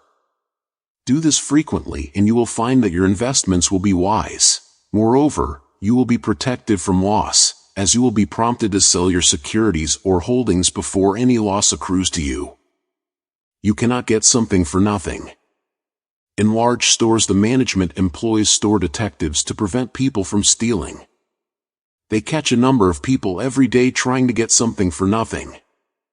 All such people are living in the mental atmosphere of lack and limitation and are stealing from themselves peace, harmony, faith, honesty, integrity, goodwill, and confidence. Furthermore, they are attracting to themselves all manner of loss, such as loss of character, prestige, social status, and peace of mind. These people lack faith in the source of supply and the understanding of how their minds work. If they would mentally call on the powers of their subconscious mind and claim that they are guided to their true expression, they would find work in constant supply. Then, by honesty, integrity, and perseverance, they would become a credit to themselves and to society at large. Your constant supply of money. Recognizing the powers of your subconscious mind and the creative power of your thought or mental image is the way to opulence, freedom, and constant supply. Accept the abundant life in your own mind. Your mental acceptance and expectancy of wealth has its own mathematics and mechanics of expression. As you enter into the mood of opulence, all things necessary for the abundant life will come to pass. Let this be your daily affirmation. Write it in your heart: "I am one with the infinite riches of my subconscious mind. It is my right to be rich, happy, and successful. Money flows to me freely, copiously, and endlessly. I am forever conscious of my true worth. I give of my talents freely, and I am wonderfully blessed financially. It is wonderful." Step up this way to riches. 1. Be bold enough to claim that it is your right to be rich, and your deeper mind will honor your claim. 2. You don't want just enough to go around. You want all the money you need to do all the things you want to do, and when you want to do them. Get acquainted with the riches of your subconscious mind. 3. When money is circulating freely in your life, you are economically healthy. Look at money like the tide, and you will always have plenty of it. The ebb and flow of the tide is constant. When the tide is out, you are absolutely sure that it will return. 4. Knowing the laws of your subconscious mind, you will always be supplied regardless of what form money takes. 5. One reason many people simply make ends meet and never have enough money is that they condemn money. What you condemn takes wings and flies away. 6. Do not make a god of money. It is only a symbol. Remember that the real riches are in your mind. You are here to lead a balanced life. This includes acquiring all the money you need. 7. Don't make money your sole aim. Claim wealth, happiness, peace, true expression, and love, and personally radiate love and goodwill to all. Then your subconscious mind will give you compound interest in all these fields of expression. 8. There is no virtue in poverty. It is a disease of the mind, and you should heal yourself of this mental conflict or malady at once. 9. You are not here to live in a hovel, to dress in rags, or to go hungry. You are here to lead the life more abundant. 10. Never use the terms filthy lucre or I despise money. You lose what you criticize. There is nothing good or bad, but thinking of it in either light makes it so. 11. Repeat frequently, I like money. I use it wisely, constructively, and judiciously. I release it with joy, and it returns 1,000-fold. 12. Money is not evil any more so than copper, lead, tin, or iron which you may find in the ground. All evil is due to ignorance and misuse of the mind's powers. 13. To picture the end result in your mind causes your subconscious to respond and fulfill your mental picture. 14. Stop trying to get something for nothing. There is no such thing as a free lunch. You must give to receive. You must give mental attention to your goals, ideals, and enterprises, and your deeper mind will back you up. The key to wealth is application of the laws of the subconscious mind by impregnating it with the idea of wealth. 11. Your subconscious mind is a partner in success. Success means successful living. A long period of peace, joy, and happiness on this plane may be termed success. The eternal experience of these qualities is the everlasting life spoken of by Jesus. The real things of life, such as peace, harmony, integrity, security, and happiness are intangible. They come from the deep self of man. Meditating on these qualities builds these treasures of heaven in our subconscious. It is where moth and rust do not consume, and where thieves do not break through and steal. Matt. 6:20. The 3 steps to success. Let us discuss 3 steps to success. The first step to success is to find out the thing you love to do, then do it. Success is in loving your work. Although, if a man is a psychiatrist, it is not adequate for him to get a diploma and place it on the wall. He must keep up with the times, attend conventions, and continue studying the mind and its workings. The successful psychiatrist visits clinics and reads the latest scientific articles. In other words, he is informed in the most advanced methods of alleviating human suffering. The successful psychiatrist or doctor must have the interest of his patients at heart. Someone may say, how can I put the first step into operation? I do not know what I should do. In such a case, pray for guidance as follows. The infinite intelligence of my subconscious mind reveals to me my true place in life. Repeat this prayer quietly, positively, and lovingly to your deeper mind. As you persist with faith and confidence, the answer will come to you as a feeling, a hunch, or a tendency in a certain direction. It will come to you clearly and in peace, and as an inner silent awareness. The second step to success is to specialize in some particular branch of work and know more about it than anyone else. For example, if a young man chooses chemistry as his profession, he should concentrate on one of the many branches in this field. He should give all of his time and attention to his chosen specialty. He should become sufficiently enthusiastic to try to know all there is available about his field. If possible, he should know more than anyone else. The young man should become ardently interested in his work and should desire to serve the world. He that is greatest among you, let him become your servant. There is a great contrast in this attitude of mind in comparison to that of the man who only wants to make a living or just get by. Getting by is not true success. Man's motive must be greater, nobler, and more altruistic. He must serve others, thereby casting his bread upon the waters. The third step is the most important one. You must be sure that the thing you want to do does not redound to your success only. Your desire must not be selfish, it must benefit humanity. The path of a complete circuit must be formed. In other words, your idea must go forth with the purpose of blessing or serving the world. It will then come back to you pressed down, shaken together, and running over. If it is to benefit yourself exclusively, the circle or complete circuit is not formed, and you may experience a short circuit in your life which may consist of limitation or sickness. The measure of true success. Some people may say, but Mr. James made a fortune in selling fraudulent oil stock. A man may seem to succeed for a while, but the money he obtained by fraud usually takes wings and flies away.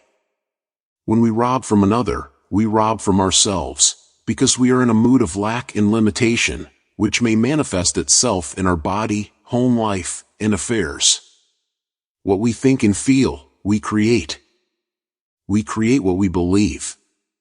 Even though a man may have accumulated a fortune fraudulently, he is not successful. There is no success without peace of mind. What good is man's accumulated wealth if he cannot sleep nights, is sick, or has a guilt complex? I knew a man in London who told me of his exploits. He had been a professional pickpocket and had amassed a large amount of money. He had a summer home in France and lived in a royal fashion in England. His story was that he was in constant dread of being arrested by Scotland Yard. He had many inner disorders, which were undoubtedly caused by his constant fear and deep-seated guilt complex. He knew he had done wrong. This deep sense of guilt attracted all kinds of trouble to him. Subsequently, he voluntarily surrendered to the police and served a prison sentence. After his release from prison, he sought psychological and spiritual counsel and became transformed. He went to work and became an honest, law-abiding citizen. He found what he loved to do and was happy. A successful person loves his work and expresses himself fully. Success is contingent upon a higher ideal than the mere accumulation of riches. The man of success is the man who possesses great psychological and spiritual understanding. Many of the great industrialists today depend upon the correct use of their subconscious minds for their success. There was an article published some years ago about Flagler, an oil magnate. He admitted that the secret of his success was his ability to see a project in its completion. For instance, in his case, he closed his eyes, imagined a big oil industry, saw trains running on tracks, heard whistles blowing, and saw smoke. Having seen and felt the fulfillment of his prayer, his subconscious mind brought about its realization.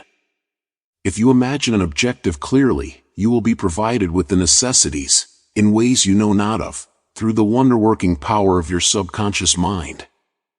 In considering the 3 steps to success, you must never forget the underlying power of the creative forces of your subconscious mind. This is the energy in back of all steps in any plan of success. Your thought is creative. Thought fused with feeling becomes a subjective faith or belief, and according to your belief is it done unto you. Matt. 9:29. Knowledge of a mighty force in you, which is capable of bringing to pass all your desires, gives you confidence and a sense of peace. Whatever your field of action may be, you should learn the laws of your subconscious mind. When you know how to apply the powers of your mind, and when you are expressing yourself fully and giving of your talents to others, you are on the sure path to true success. If you are about God's business, or any part of it, God, by His very nature, is for you, so who can be against you? With this understanding, there is no power in heaven or on earth to withhold success from you. How he made his dream come true. A movie actor told me that he had very little education, but he had a dream as a boy of becoming a successful movie actor. Out in the field mowing hay, driving the cows home, or even when milking them, he said, I would constantly imagine I saw my name in big lights at a large theater. I kept this up for years until finally I ran away from home. I got extra jobs in the motion picture field, and the day finally came when I saw my name in great, big lights as I did when I was a boy. Then he added, I know the power of sustained imagination to bring success. His dream pharmacy became a reality. 30 years ago, I knew a young pharmacist who was receiving $40 a week plus commission on sales. After 25 years, he said to me, I will get a pension and retire. I said to this young man, Why don't you own your own store? Get out of this place. Raise your sights. Have a dream for your children. Maybe your son wants to be a doctor. Perhaps your daughter desires to be a great musician. His answer was that he had no money. He began to awaken to the fact that whatever he could conceive as true, he could give conception. The first step toward his goal was his awakening to the powers of his subconscious mind, which I briefly elaborated on for his benefit. His second step was his realization that if he could succeed in conveying an idea to his subconscious mind, the latter would somehow bring it to pass. He began to imagine that he was in his own store. He mentally arranged the bottles, dispensed prescriptions, and imagined several clerks in the store waiting on customers. He also visualized a big bank balance. Mentally, he worked in that imaginary store. Like a good actor, he lived the role. Act as though I am, and I will be. This pharmacist put himself wholeheartedly into the act, living, moving, and acting on the assumption that he owned the store. The sequel was interesting. He was discharged from his position. He found new employment with a large chain store, became manager, and later on, district manager. He saved enough money in 4 years to provide a down payment on a drugstore of his own. He called it his dream pharmacy. It was, he said, exactly the store I saw in my imagination. He became a recognized success in his chosen field, and was happy doing what he loved to do. Using the subconscious mind in business. Some years ago, I gave a lecture to a group of businessmen on the powers of imagination and the subconscious mind. In this lecture, I pointed out how Goethe used his imagination wisely when confronted with difficulties and predicaments. His biographers point out that he was accustomed to fill many hours quietly holding imaginary conversations. It is well known that his custom was to imagine one of his friends before him in a chair answering him in the right way. In other words, if he were concerned over any problems, he imagined his friend giving him the right or appropriate answer, accompanied with the usual gestures and tonal qualities of the voice, and he made the entire imaginary scene as real and as vivid as possible. One of the men present at this lecture was a young stockbroker. He proceeded to adopt the technique of Goethe. He began to have mental, imaginary conversations with a multimillionaire banker friend of his who used to congratulate him on his wise and sound judgment, and compliment him on his purchase of the right stocks. He used to dramatize this imaginary conversation until he had psychologically fixed it as a form of belief in his mind. This broker's inner talking and controlled imagination certainly agreed with his aim, which was to make sound investments for his clients. His main purpose in life was to make money for his clients and to see them prosper financially by his wise counsel. He is still using his subconscious mind in his business, and he is a brilliant success in his field of endeavor. Boy of 16 years turns failure into success. A young boy who was attending high school said to me, "I am getting very poor grades. My memory is failing. I do not know what is the matter." I discovered that the only thing wrong with this boy was his attitude, which was one of indifference, dam, and resentment, John, towards some of his teachers and fellow students. I taught him how to use his subconscious mind, and how to succeed in his studies. He began to affirm certain truths several times a day, particularly at night prior to sleep, and also in the morning after awakening. These are the best times to impregnate Lam Tam Nguyen, the subconscious mind. He affirmed as follows: "I realize that my subconscious mind is a storehouse of memory. It retains, everything I read and hear from my teachers. I have a perfect memory, and the infinite, intelligence in my subconscious mind constantly reveals to me everything I need to know at all my examinations, whether written or oral. I radiate love and goodwill to all my teachers and fellow students. I sincerely wish for them success in all good things." This young man is now enjoying a greater freedom than he has ever known. He is now receiving all A's.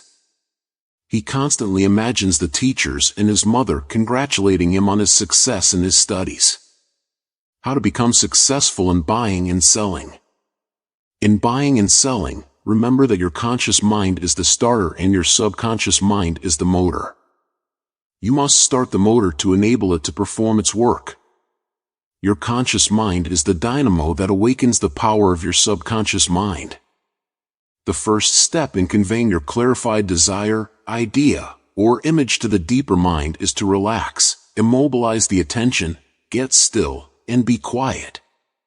This quiet, relaxed, and peaceful attitude of mind prevents extraneous matter and false ideas from interfering with your mental absorption of your ideal. Furthermore, in the quiet, passive, and receptive attitude of mind, effort is reduced to a minimum. The second step is to begin to imagine the reality of that which you desire. For example, you may wish to buy a home, and in your relaxed state of mind affirm as follows: the infinite intelligence of my subconscious mind is all-wise. It reveals to me now the ideal home, which is central, ideal, is in a lovely environment, meets with all my requirements, and is commensurate with my income. I am now turning this request over to my subconscious mind, and I know it responds according to the nature of my request. I release this request with absolute faith and confidence in the same way that a farmer deposits a seed in the ground, trusting implicitly in the laws of growth. The answer to your prayer may come through an advertisement in the paper, through a friend, or you may be guided directly to a particular home, which is exactly what you are seeking. There are many ways by which your prayer may be answered. The principal knowledge, in which you may place your confidence, is that the answer always comes, provided you trust the working of your deeper mind. You may wish to sell a home, land, or any kind of property. In private consultation with real estate brokers, I have told them of the way I sold my own home on Orlando Avenue in Los Angeles. Many of them have applied the technique I used with remarkable and speedy results. I placed a sign which read, "For sale by owner," in the garden in front of my home. The day after, I said to myself as I was going to sleep, "Supposing you sold your house, what would you do?" I answered my own question and I said, I would take that sign down and throw it into the garage. In my imagination, I took hold of the sign, pulled it up from the ground, placed it on my shoulder, went to the garage, threw it on the floor, and said jokingly to the sign, "I don't need you anymore." I felt the inner satisfaction of it all, realizing it was finished. The next day a man gave me a deposit of $1,000 and said to me, "Take your sign down. We will go into escrow now." Immediately I pulled the sign up and took it to the garage. The outer action conformed to the inner. There is nothing new about this. As within, so without, meaning according to the image impressed on your subconscious mind, so it is on the objective screen of your life. The outside mirrors the inside. External action follows internal action. Here is another very popular method used in selling homes, land, or any kind of property. Affirm slowly, quietly, and feelingly as follows: infinite intelligence attracts to me the buyer for this home who wants it and who prospers in it. This buyer is being sent to me by the creative intelligence of my subconscious mind, which makes no mistakes. This buyer may look at many other homes, but mine is the only one he wants and will buy, because he is guided by the infinite intelligence within him. I know the buyer is right, the time is right, and the price is right. Everything about it is right. The deeper currents of my subconscious mind are now in operation, bringing both of us together in divine order. I know that it is so. Remember always that what you are seeking is also seeking you, and whenever you want to sell a home or property of any kind, there is always someone who wants what you have to offer. By using the powers of your subconscious mind correctly, you free your mind of all sense of competition and anxiety in buying and selling. How she succeeded in getting what she wanted. There is a young lady who regularly comes to my lectures and classes. She had to change buses 3 times, it took her 1.5 hours each time to come to the lectures. In one lecture I explained how a young man who needed a car in his work received one. She went home and experimented as outlined in my lecture. Here is her letter in part, narrating her application of my method, and published by her permission. Dear Dr. Murphy, this is how I received a Cadillac car. I wanted one to come to the lectures regularly. In my imagination I went through the identical process I would go through if I were actually driving a car. I went to the showroom, and the salesman took me for a ride in one. I also drove it several blocks. I claimed the Cadillac car as my own over and over again. I kept the mental picture of getting into the car, driving it, feeling the upholstery, etc., consistently for over 2 weeks. Last week I drove to your lectures in a Cadillac. My uncle in Inglewood passed away, and left me his Cadillac and his entire estate. A success technique employed by many outstanding executives and businessmen. There are many prominent businessmen who quietly use the abstract term, success, over and over many times a day until they reach a conviction that success is theirs. They know that the idea of success contains all the essential elements of success. Likewise, you can begin now to repeat the word, success, to yourself with faith and conviction. Your subconscious mind will accept it as true of you, and you will be under a subconscious compulsion to succeed. You are compelled to express your subjective beliefs, impressions, and convictions. What does success imply to you? You want, undoubtedly, to be successful in your home life and in your relationship with others. You wish to be outstanding in your chosen work or profession. You wish to possess a beautiful home, and all the money you need to live comfortably and happily. You want to be successful in your prayer life and in your contact with the powers of your subconscious mind. You are a businessman also because you are in the business of living. Become a successful businessman by imagining yourself doing what you long to do, and possessing the things you long to possess. Become imaginative, mentally participate in the reality of the successful state. Make a habit of it. Go to sleep feeling successful every night, and perfectly satisfied, and you will eventually succeed in implanting the idea of success in your subconscious mind. Believe you were born to succeed, and wonders will happen as you pray. Profitable pointers. 1. Success means successful living. When you are peaceful, happy, joyous, and doing what you love to do, you are successful. 2. Find out what you love to do, and then do it. If you don't know your true expression, ask for guidance, and the lead will come. 3. Specialize in your particular field and try to know more about it than anyone else. 4. A successful man is not selfish. His main desire in life is to serve humanity. 5. There's no true success without peace of mind. 6. A successful man possesses great psychological and spiritual understanding. 7. If you imagine an objective clearly, you will be provided with the necessities through the wonder-working power of your subconscious mind. 8. Your thought fused with feeling becomes a subjective belief, and according to your belief is it done unto you. 9. The power of sustained imagination draws forth the miracle-working powers of your subconscious mind. 10. If you are seeking promotion in your work, imagine your employer, supervisor, or loved one congratulating you on your promotion. Make the picture vivid and real. Hear the voice, see the gestures, and feel the reality of it all. Continue to do this frequently, and through frequent occupancy of your mind, you will experience the joy of the answered prayer. 11. Your subconscious mind is a storehouse of memory. For a perfect memory, affirm frequently, the infinite intelligence of my subconscious mind reveals to me everything I need to know at all times, everywhere. 12. If you wish to sell a home or property of any kind, affirm slowly, quietly, and feelingly as follows: infinite intelligence attracts to me the buyer for this house or property, who wants it, and who prospers in it.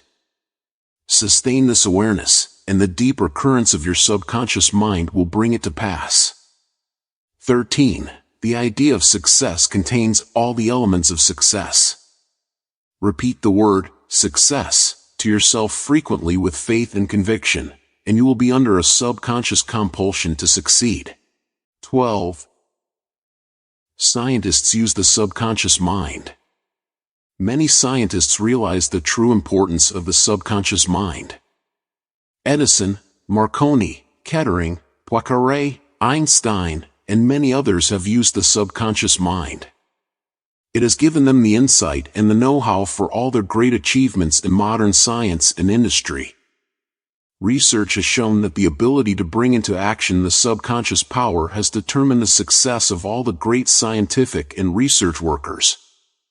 An instance of how a famous chemist, Friedrich von Stradnitz, used his subconscious mind to solve his problem is as follows. He had been working laboriously for a long time trying to rearrange the 6 carbon and the 6 hydrogen atoms of the benzene formula, and he was constantly perplexed and unable to solve the matter. Tired and exhausted, he turned the request over completely to his subconscious mind. Shortly afterward, as he was about to board a London bus, his subconscious presented his conscious mind with a sudden flash of a snake biting its own tail and turning around like a pinwheel. This answer, from his subconscious mind, gave him the long-sought answer of the circular rearrangement of the atoms that is known as the benzene ring. How a distinguished scientist brought forth his inventions. Nikola Tesla was a brilliant electrical scientist who brought forth the most amazing innovations. When an idea for a new invention came into his mind, he would build it up in his imagination, knowing that his subconscious mind would reconstruct and reveal to his conscious mind all the parts needed for its manufacture in concrete form. Through quietly contemplating every possible improvement, he spent no time in correcting defects, and was able to give the technicians the perfect product of his mind. He said, "Invariably, my device works as I imagine it should. In 20 years there has not been a single exception." How a famous naturalist solved his problem. Professor Agassiz, a distinguished American naturalist, discovered the indefatigable activities of his subconscious mind while he slept. His widow in her biography of her famous husband has reported the following. He had been for 2 weeks striving to decipher the somewhat obscure impression of a fossil fish on the stone slab in which it was preserved. Weary and perplexed, he put his work aside at last, and tried to dismiss it from his mind. Shortly after, he waked one night persuaded that while asleep he had seen his fish with all the missing features perfectly restored. But when he tried to hold and make fast the image, it escaped him. Nevertheless, he went early to the Jardin des Plantes, thinking that on looking anew at the impression he should see something, which would put him on the track of his vision. In vain, the blurred record was as black as ever. The next night he saw the fish again, but with no more satisfactory result. When he awoke it disappeared from his memory as before. Hoping that the same experience might be repeated, on the 3rd night he placed a pencil and paper beside his bed before going to sleep. Accordingly, toward morning the fish reappeared in his dream, confusedly at first, but at last with such distinctness that he had no longer any doubt as to its zoological characters. Still half dreaming, in perfect darkness, he traced these characters on the sheet of paper at the bedside. In the morning he was surprised to see in his nocturnal sketch features, which he thought it impossible the fossil itself should reveal. He hastened to the Jardin des Plantes, and, with his drawing as a guide, succeeded in chiseling away the surface of the stone under which portions of the fish proved to be hidden. When wholly exposed it corresponded with his dream and his drawing, and he succeeded in classifying it with ease. An outstanding physician solved the problem of diabetes. Some years ago I received a clipping from a magazine describing the origin of the discovery of insulin. This is the essence of the article as I recall it. About 40 years ago or more, Dr. Frederick Banting, a brilliant Canadian physician and surgeon, was concentrating his attention on the ravages of diabetes. At that time, medical science offered no effective method of arresting the disease. Dr. Banting spent considerable time experimenting and studying the international literature on the subject. One night he was exhausted and fell asleep. While asleep, his subconscious mind instructed him to extract the residue from the degenerated pancreatic duct of dogs. This was the origin of insulin, which has helped millions of people. You will note that Dr. Banting had been consciously dwelling on the problem for some time, seeking a solution, a way out, and his subconscious responded accordingly. It does not follow that you will always get an answer overnight. The answer may not come for some time. Do not be discouraged. Keep on turning the problem over every night to the subconscious mind prior to sleep, as if you had never done it before. One of the reasons for the delay may be that you look upon it as a major problem. You may believe it will take a long time to solve it. Your subconscious mind is timeless and spaceless. Go to sleep believing you have the answer now. Do not postulate the answer in the future. Have an abiding faith in the outcome. Become convinced now as you read this book that there is an answer and a perfect solution for you. How a famous scientist and physicist escaped from a Russian concentration camp. Dr. Lothar von Blankschmidt, a member of the Rocket Society and an outstanding research electronic engineer, gives the following condensed summary of how he used his subconscious mind to free himself from certain death at the hands of brutal guards in a Russian prison camp coal mine. He states as follows: I was a prisoner of war in a coal mine in Russia, and I saw men dying all around me in that prison compound. We were watched over by brutal guards, arrogant officers, and sharp, fast-thinking commissars. After a short medical checkup, a quota of coal was assigned to each person. My quota was 300 pounds per day. In case any man did not fill his quota, his small food ration was cut down, and in a short time he was resting in the cemetery. I started concentrating on my escape. I knew that my subconscious mind would somehow find a way. My home in Germany was destroyed, my family wiped out, all my friends and former associates were either killed in the war or were in concentration camps. I said to my subconscious mind, I want to go to Los Angeles, and you will find the way. I had seen pictures of Los Angeles and I remembered some of the boulevards very well as some of the buildings. Every day and night I would imagine I was walking down Wilshire Boulevard with an American girl whom I met in Berlin prior to the war. She is now my wife. In my imagination we would visit the stores, ride buses, and eat in the restaurants. Every night I made it a special point to drive my imaginary American automobile up and down the boulevards of Los Angeles. I made all this vivid and real. These pictures in my mind were as real and as natural to me as one of the trees outside the prison camp. Every morning the chief guard would count the prisoners as they were lined up. He would call out 1, 2, 3, etc., and when 17 was called out, which was my number in sequence, I stepped aside.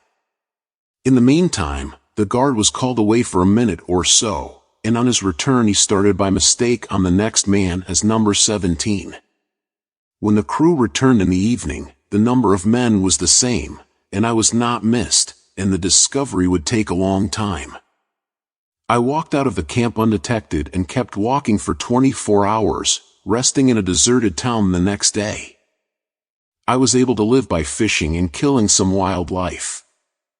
I found coal trains going to Poland and traveled on them by night, until finally I reached Poland. With the help of friends, I made my way to Lucerne, Switzerland. One evening at the Palace Hotel, Lucerne, I had a talk with a man and his wife from the United States of America. This man asked me if I would care to be a guest at his home in Santa Monica, California. I accepted, and when I arrived in Los Angeles, I found that their chauffeur drove me along Wilshire Boulevard and many other boulevards, which I had imagined so vividly in the long months in the Russian coal mines. I recognized the buildings, which I had seen in my mind so often. It actually seemed as if I had been in Los Angeles before. I had reached my goal. I will never cease to marvel at the wonders of the subconscious mind. Truly, it has ways we know not of. How archaeologists and paleontologists reconstruct ancient scenes.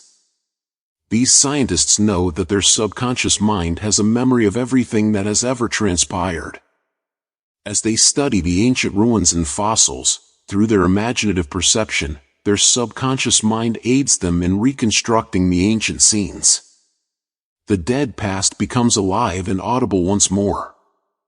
Looking at these ancient temples and studying the pottery, statuary, tools, and household utensils of these ancient times, the scientist tells us of an age when there was no language. Communication was done by grunts, groans, and signs.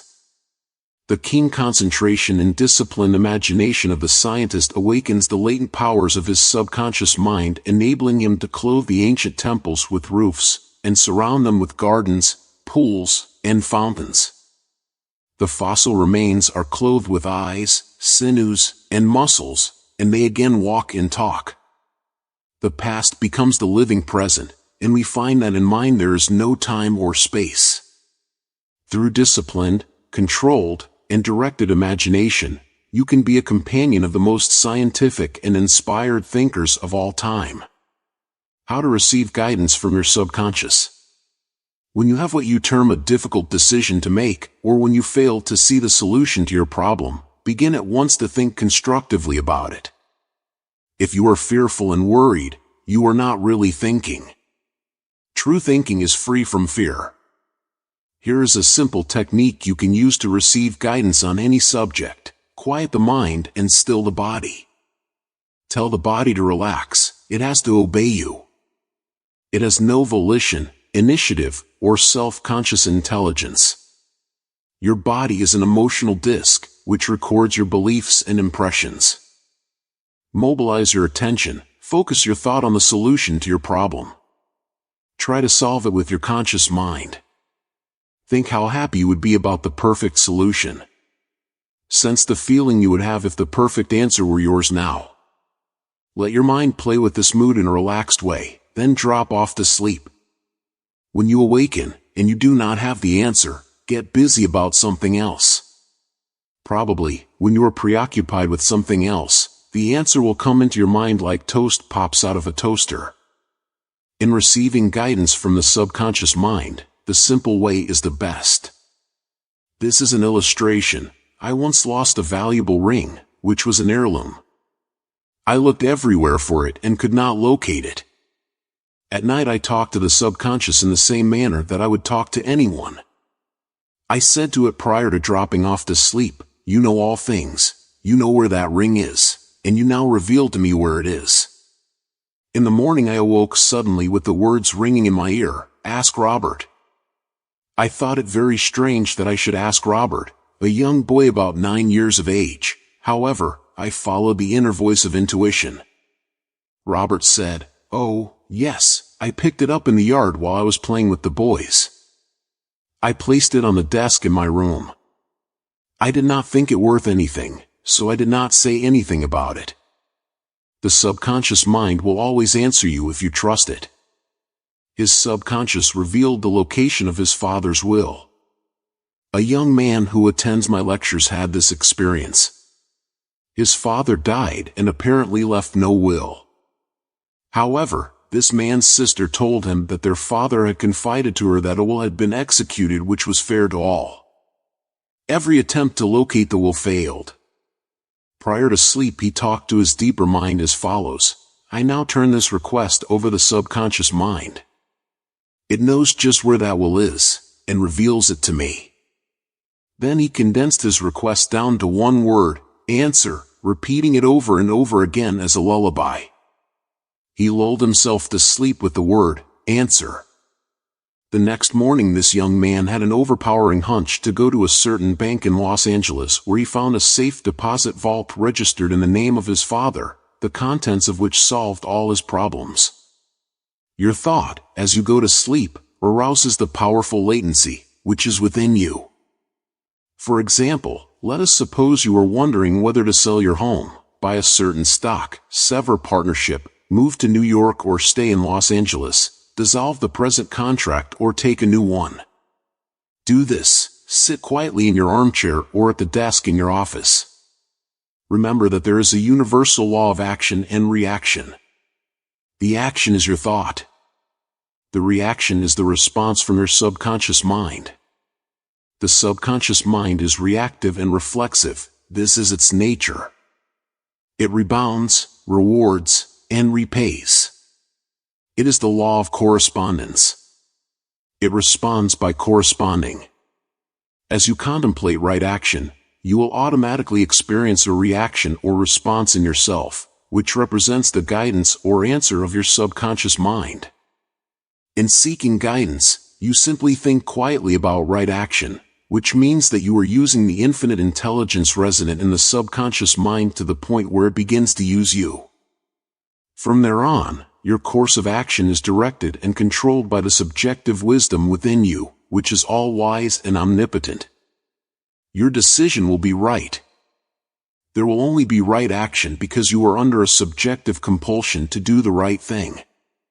I use the word compulsion because the law of the subconscious is compulsion. The secret of guidance.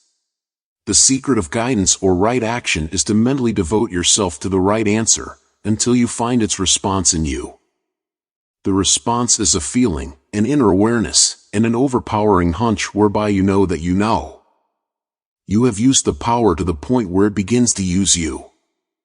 You cannot possibly fail or make one false step while operating under the subjective wisdom within you. You will find that all your ways are pleasantness and all your paths are peace. Highlights to recall. 1. Remember that the subconscious mind has determined the success and wonderful achievements of all great scientific workers. 2. By giving your conscious attention and devotion to the solution of a perplexing problem, your subconscious mind gathers all the necessary information and presents it full-blown to the conscious mind. 3. If you are wondering about the answer to a problem, try to solve it objectively. Get all the information you can from research and also from others. If no answer comes, turn it over to your subconscious mind prior to sleep, and the answer always comes. It never fails. 4. You do not always get the answer overnight. Keep on turning your request over to your subconscious until the day breaks and the shadows flee away. 5. You delay the answer by thinking it will take a long time or that it is a major problem. Your subconscious has no problem, it knows only the answer. 6. Believe that you have the answer now. Feel the joy of the answer and the way you would feel if you had the perfect answer. Your subconscious will respond to your feeling. 7. Any mental picture, backed by faith and perseverance, will come to pass through the miracle-working power of your subconscious. Trust it, believe in its power, and wonders will happen as you pray. 8. Your subconscious is the storehouse of memory, and within your subconscious are recorded all your experiences since childhood. 9. Scientists meditating on ancient scrolls, temples, fossils, etc., are able to reconstruct scenes of the past and make them alive today. Their subconscious mind comes to their aid. 10. Turn over your request for a solution to your subconscious prior to sleep. Trust it and believe in it, and the answer will come. It knows all and sees all, but you must not doubt or question its powers. 11. The action is your thought, and the reaction is the response of your subconscious mind. If your thoughts are wise, your actions and decisions will be wise. 12. Guidance comes as a feeling, an inner awareness, an overpowering hunch whereby you know that you know. It is an inner sense of touch. Follow it. 13. Your subconscious and the wonders of sleep. You spend about 8 out of every 24 hours, or 1/3 of your entire life, in sleep. This is an inexorable law of life. This also applies to the animal and vegetable kingdoms. Sleep is a divine law, and many answers to our problems come to us when we are sound asleep upon the bed. Many people have advocated the theory that you get tired during the day, that you go to sleep to rest the body, and that a reparative process takes place while you sleep. Nothing rests in sleep. Your heart, lungs, and all your vital organs function while you are asleep. If you eat prior to sleep, the food is digested and assimilated. Also, your skin secretes perspiration, and your nails and hair continue to grow. Your subconscious mind never rests or sleeps. It is always active, controlling all your vital forces. The healing process takes place more rapidly while you are asleep as there is no interference from your conscious mind. Remarkable answers are given to you while you are asleep. Why we sleep? Dr. John Bigelow, a famous research authority on sleep, demonstrated that at night while asleep you receive impressions showing that the nerves of the eyes, ears, nose, and taste buds are active during sleep, and also that the nerves of your brain are quite active. He says that the main reason we sleep is by Dr. John Bigelow, The Mystery of Sleep, New York and London, Harper Brothers, 1903. 'Cause the nobler part of the soul is united by abstraction to our higher nature and becomes a participant in the wisdom and foreknowledge of the gods. Dr. Bigelow states also, the results of my studies have not only strengthened my convictions that the supposed exemption from customary toils and activities was not the final purpose of sleep, but have also made clearer to my mind the conviction that no part of a man's life deserves to be considered more indispensable to its symmetrical and perfect spiritual development than the while he is separated from the phenomenal world in sleep. Prayer, a form of sleep. Your conscious mind gets involved with vexations, strife, and contentions of the day, and it is very necessary to withdraw periodically from sense evidence and the objective world, and commune silently with the inner wisdom of your subconscious mind. By claiming guidance, strength, and greater intelligence in all phases of your life, you will be enabled to overcome all difficulties and solve your daily problems. This regular withdrawal from sense evidence and the noise and confusion of everyday living is also a form of sleep, i.e., you become asleep to the world of the senses and alive to the wisdom and power of your subconscious mind. Startling effects of sleep deprivation. Lack of sleep can cause you to become irritable, moody, and depressed. Dr. George Stevenson of the National Association for Mental Health says, I believe it can safely be said that all human beings need a minimum of 6 hours sleep to be healthy. Most people need more. Those who think they can get along on less are fooling themselves.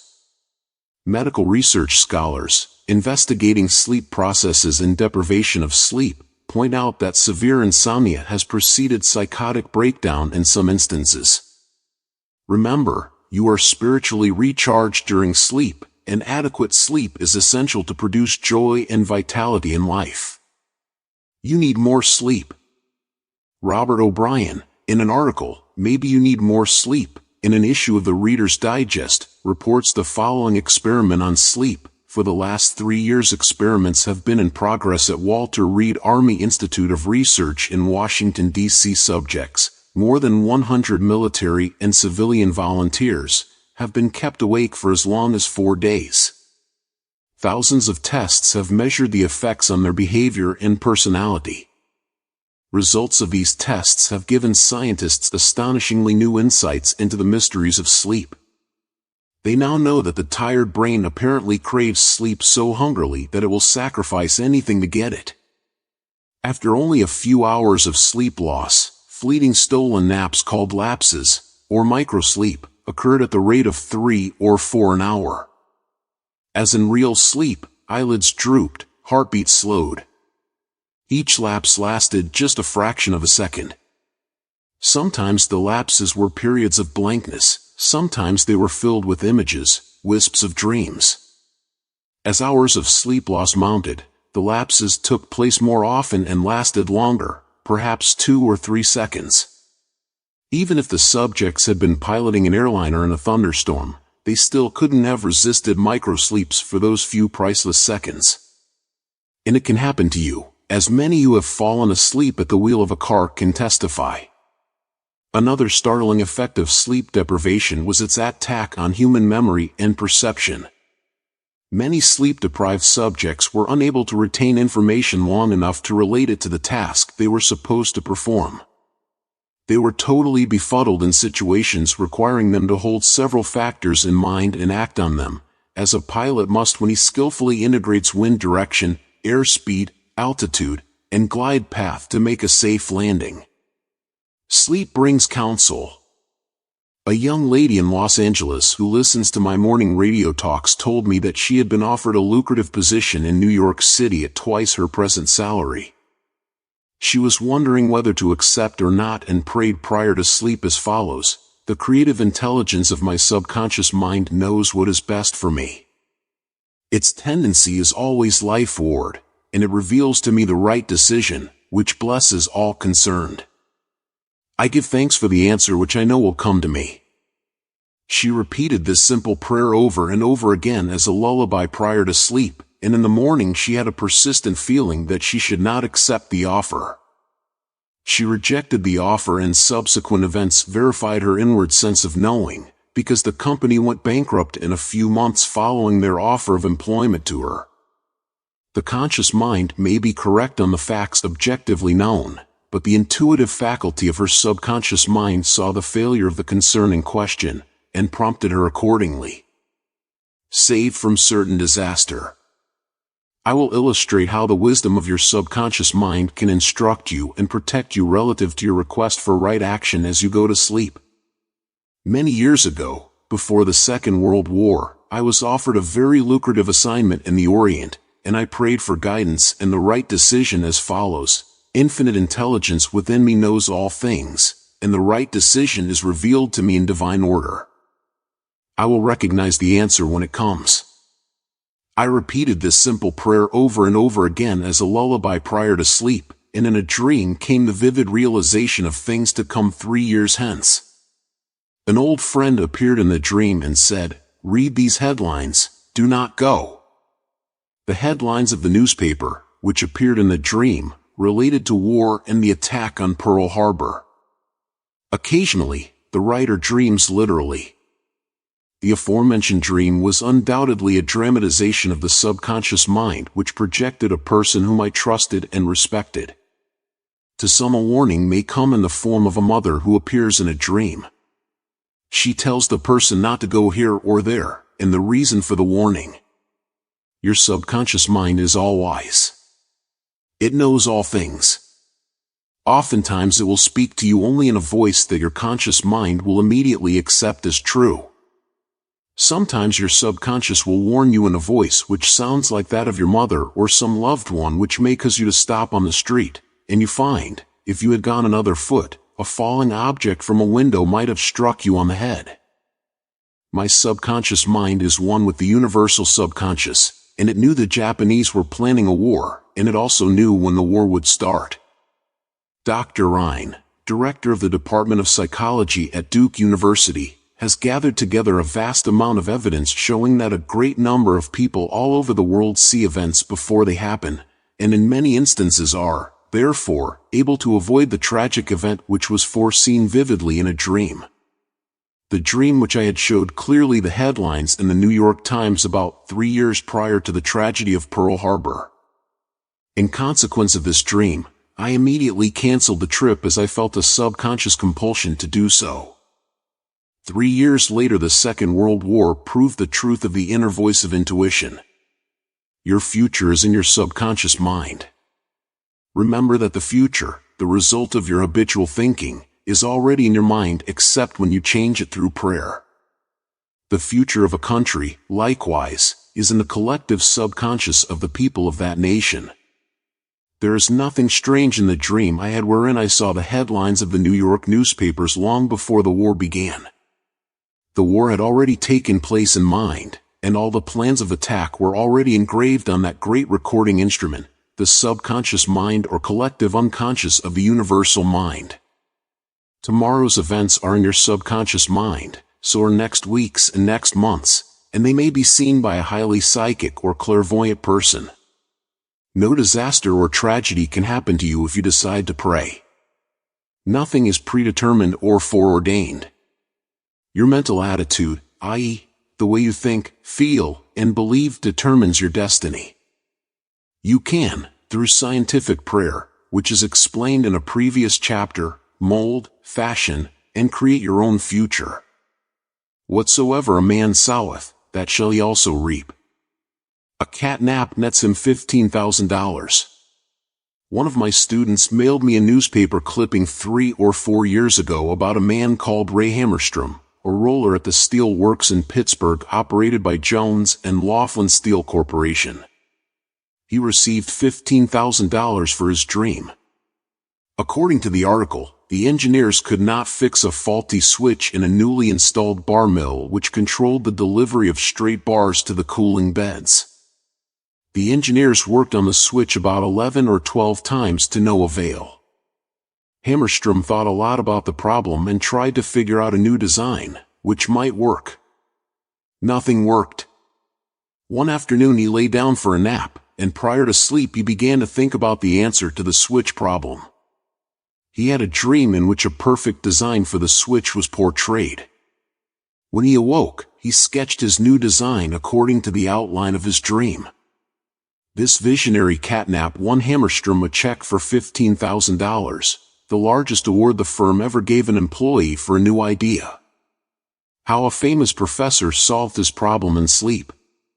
Dr. H. V. Helprecht, professor of Assyrian at the University of Pennsylvania, wrote as follows: one Saturday evening, I had been wearying myself, in the vain attempt to decipher 2 small fragments of agate which were supposed to belong to the finger rings of some Babylonians. About midnight, weary and exhausted, I went to bed and dreamed the following remarkable dream. A tall, thin priest of Nippur, about 40 years of age, led me to the treasure chamber of the temple, a small, low-ceilinged room without windows, while scraps of agate and lapis lazuli lay scattered on the floor. Here he addressed me as follows: the 2 fragments which you have published separately on pages 22 and 26 belong together, are not finger rings. The first 2 rings served as earrings for the statue of the god. The 2 fragments you have are the portions of them. If you will put them together you will have confirmation of my words. I awoke at once. I examined the fragments, and to my astonishment found the dream verified. The problem was then at last solved. This demonstrates clearly the creative manifestation of his subconscious mind, which knew the answer to all his problems.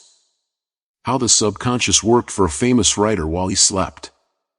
Robert Louis Stevenson, in one of his books, Across the Plains, devotes a whole chapter to dreams.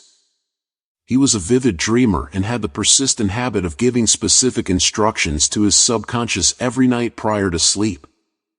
He would request his subconscious to evolve stories for him while he slept. For example, if Stevenson's funds were at low ebb, his command to his subconscious would be something like this: give me a good thrilling novel which will be marketable and profitable. His subconscious responded magnificently. Stevenson says, these little brownies, the intelligences and powers of his subconscious, can tell me a story piece by piece, like a serial, and keep me, its supposed creator, all the while in total ignorance of where they aim.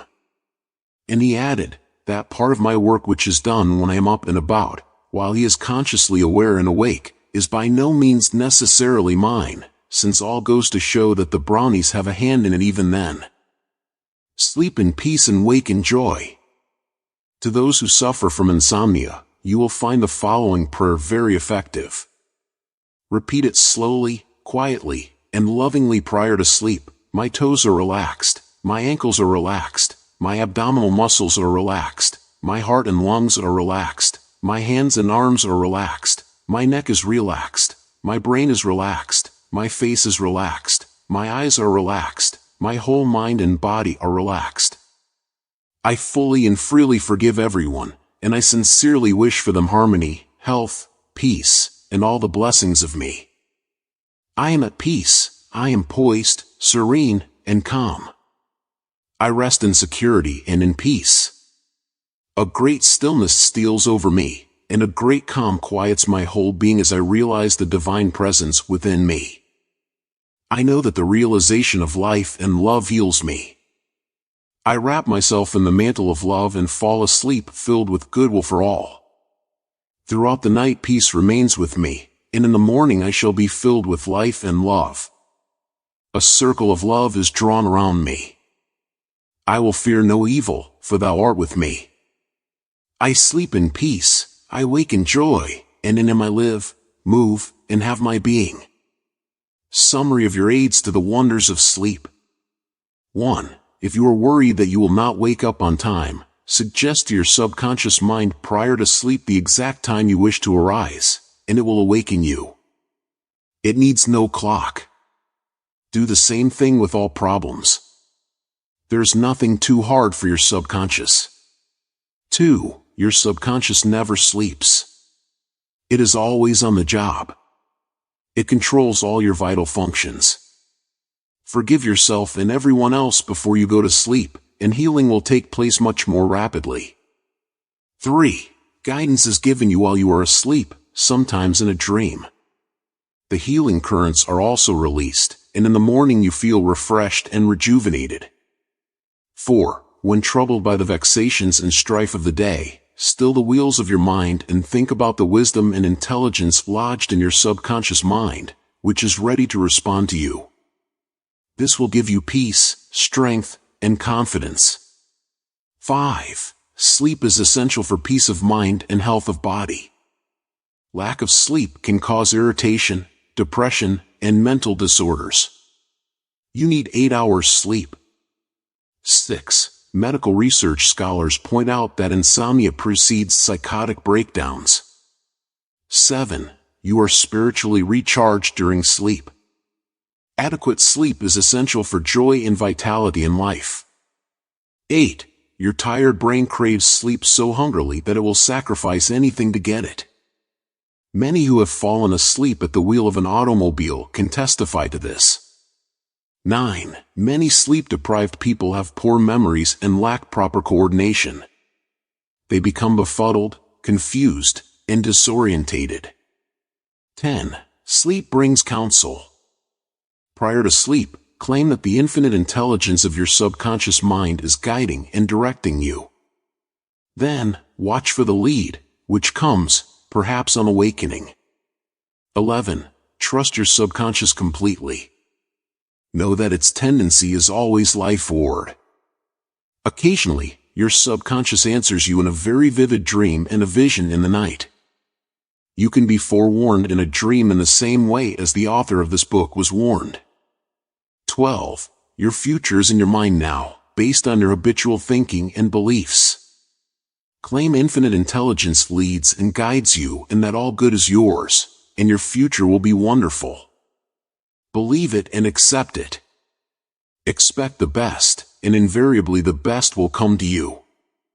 13. If you are writing a novel, play, or book, or are working on an invention, speak to your subconscious mind at night and claim boldly that its wisdom, intelligence, and power are guiding, directing, and revealing to you the ideal play, novel, book, or revealing the perfect solution, whatever it may be. Wonders will happen as you pray this way. 14. Your subconscious mind and marital problems. Ignorance of the functions and powers of the mind is the cause of all marital trouble.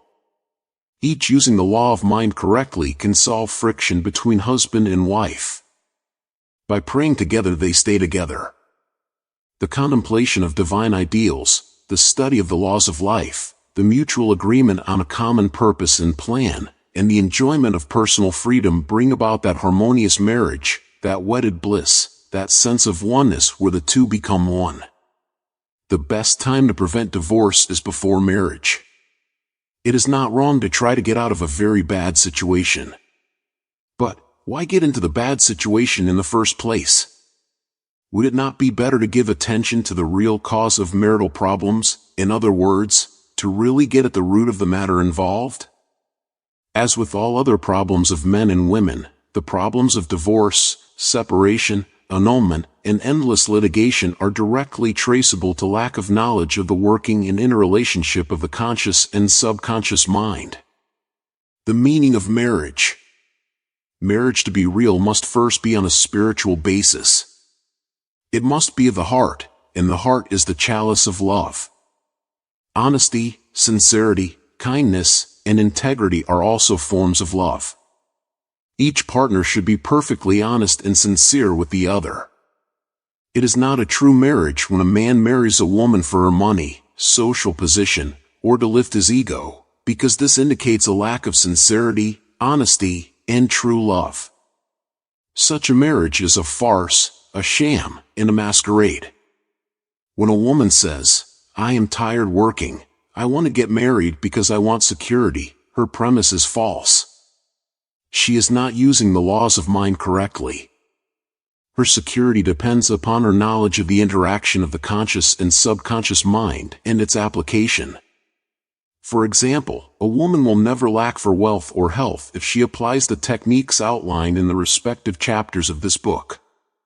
Her wealth can come to her independent of her husband, father, or anyone else. A woman is not dependent on her husband for health, peace, joy, inspiration, guidance, love, wealth, security, happiness, or anything in the world. Her security and peace of mind come from her knowledge of the inner powers within her and from the constant use of the laws of her own mind in a constructive fashion. How to attract the ideal husband. You are now acquainted with the way your subconscious mind works. You know that whatever you impress upon it will be experienced in your world. Begin now to impress your subconscious mind with the qualities and characteristics you desire in a man. The following is an excellent technique. Sit down at night in your armchair, close your eyes, let go, relax the body, become very quiet, passive, and receptive.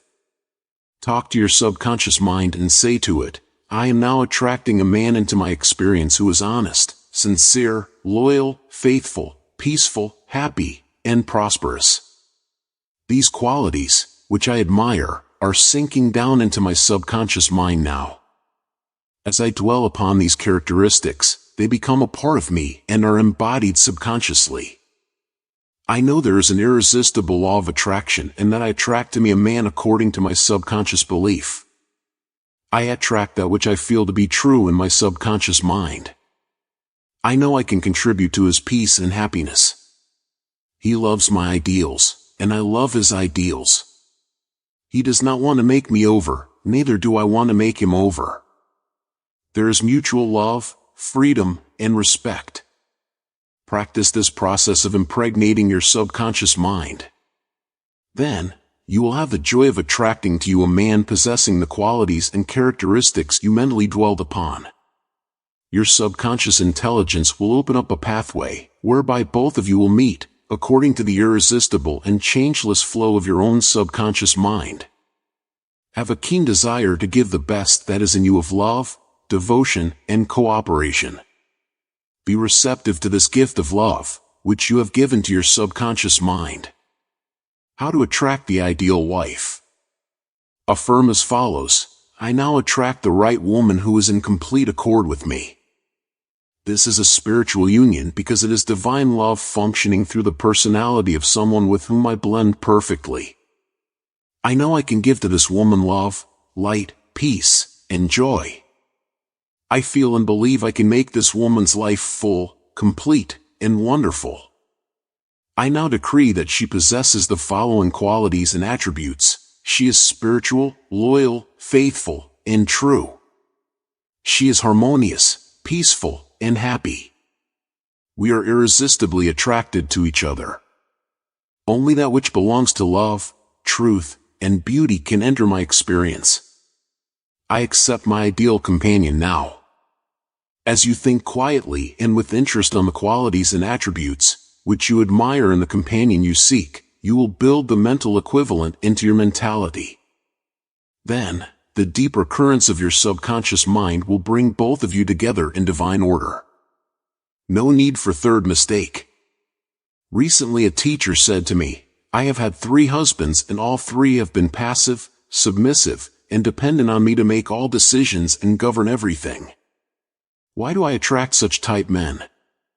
I asked her whether she had known that her second husband was the effeminate type, and she replied, Of course not. Had I known, I would not have married him. Apparently she had not learned anything from the first mistake. The trouble was with her personality makeup. She was very masculine, domineering, and unconsciously wanted someone who would be submissive and passive so that she could play the dominant role.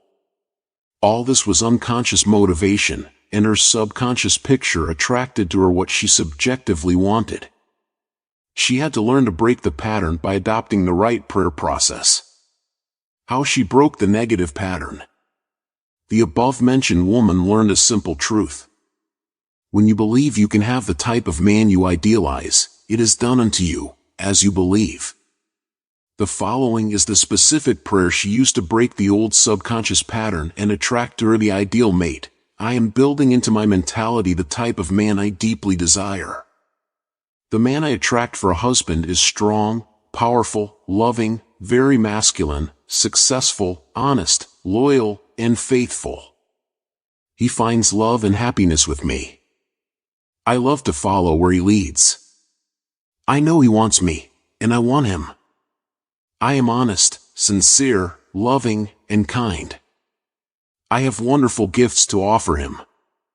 They are goodwill, a joyous heart, and a healthy body. He offers me the same. It is mutual. I give and I receive. Divine intelligence knows where this man is, and the deeper wisdom of my subconscious mind is now bringing both of us together in its own way, and we recognize each other immediately. I release this request to my subconscious mind, which knows how to bring my request to pass. I give thanks for the perfect answer. She prayed in the above manner night and morning, affirming these truths and knowing that through frequent occupation of the mind she would reach the mental equivalent of that which she sought. The answer to her prayer. Several months went by. She had a great number of dates and social engagements, none of which was agreeable to her. When she was about to question, waver, doubt, and vacillate, she reminded herself that the infinite intelligence was bringing it to pass in its own way and that there was nothing to be concerned about. Her final decree in her divorce proceedings was granted, which brought her a great sense of release and mental freedom. Shortly afterward she went to work as a receptionist in a doctor's office. She told me that the minute she saw the physician she knew he was the man she was praying about. Apparently he knew it, too, because he proposed to her the first week she was in the office, and their subsequent marriage was ideally happy. This physician was not the passive or submissive type, but was a real man, a former football player, an outstanding athlete, and was a deeply spiritual man, though he was completely devoid of any sectarian or denominational affiliation. She got what she prayed for because she claimed it mentally until she reached the point of saturation. In other words, she mentally and emotionally united with her idea, and it became a part of her in the same way that an apple becomes a part of her bloodstream. Should I get a divorce? Divorce is an individual problem. It cannot be generalized. In some cases, of course, there never should have been a marriage. In some cases, divorce is not the solution, no more so than marriage is the solution for a lonely man. Divorce may be right for one person and wrong for another. A divorced woman may be far more sincere and noble than many of her married sisters who perhaps are living a lie. For example, I once talked with a woman whose husband was a dope fiend, an ex-convict, a wife-beater, and a non-provider. She had been told it was wrong to get a divorce. I explained to her that marriage is of the heart. If two hearts blend harmoniously, lovingly, and sincerely, that is the ideal marriage. The pure action of the heart is love. Following this explanation, she knew what to do.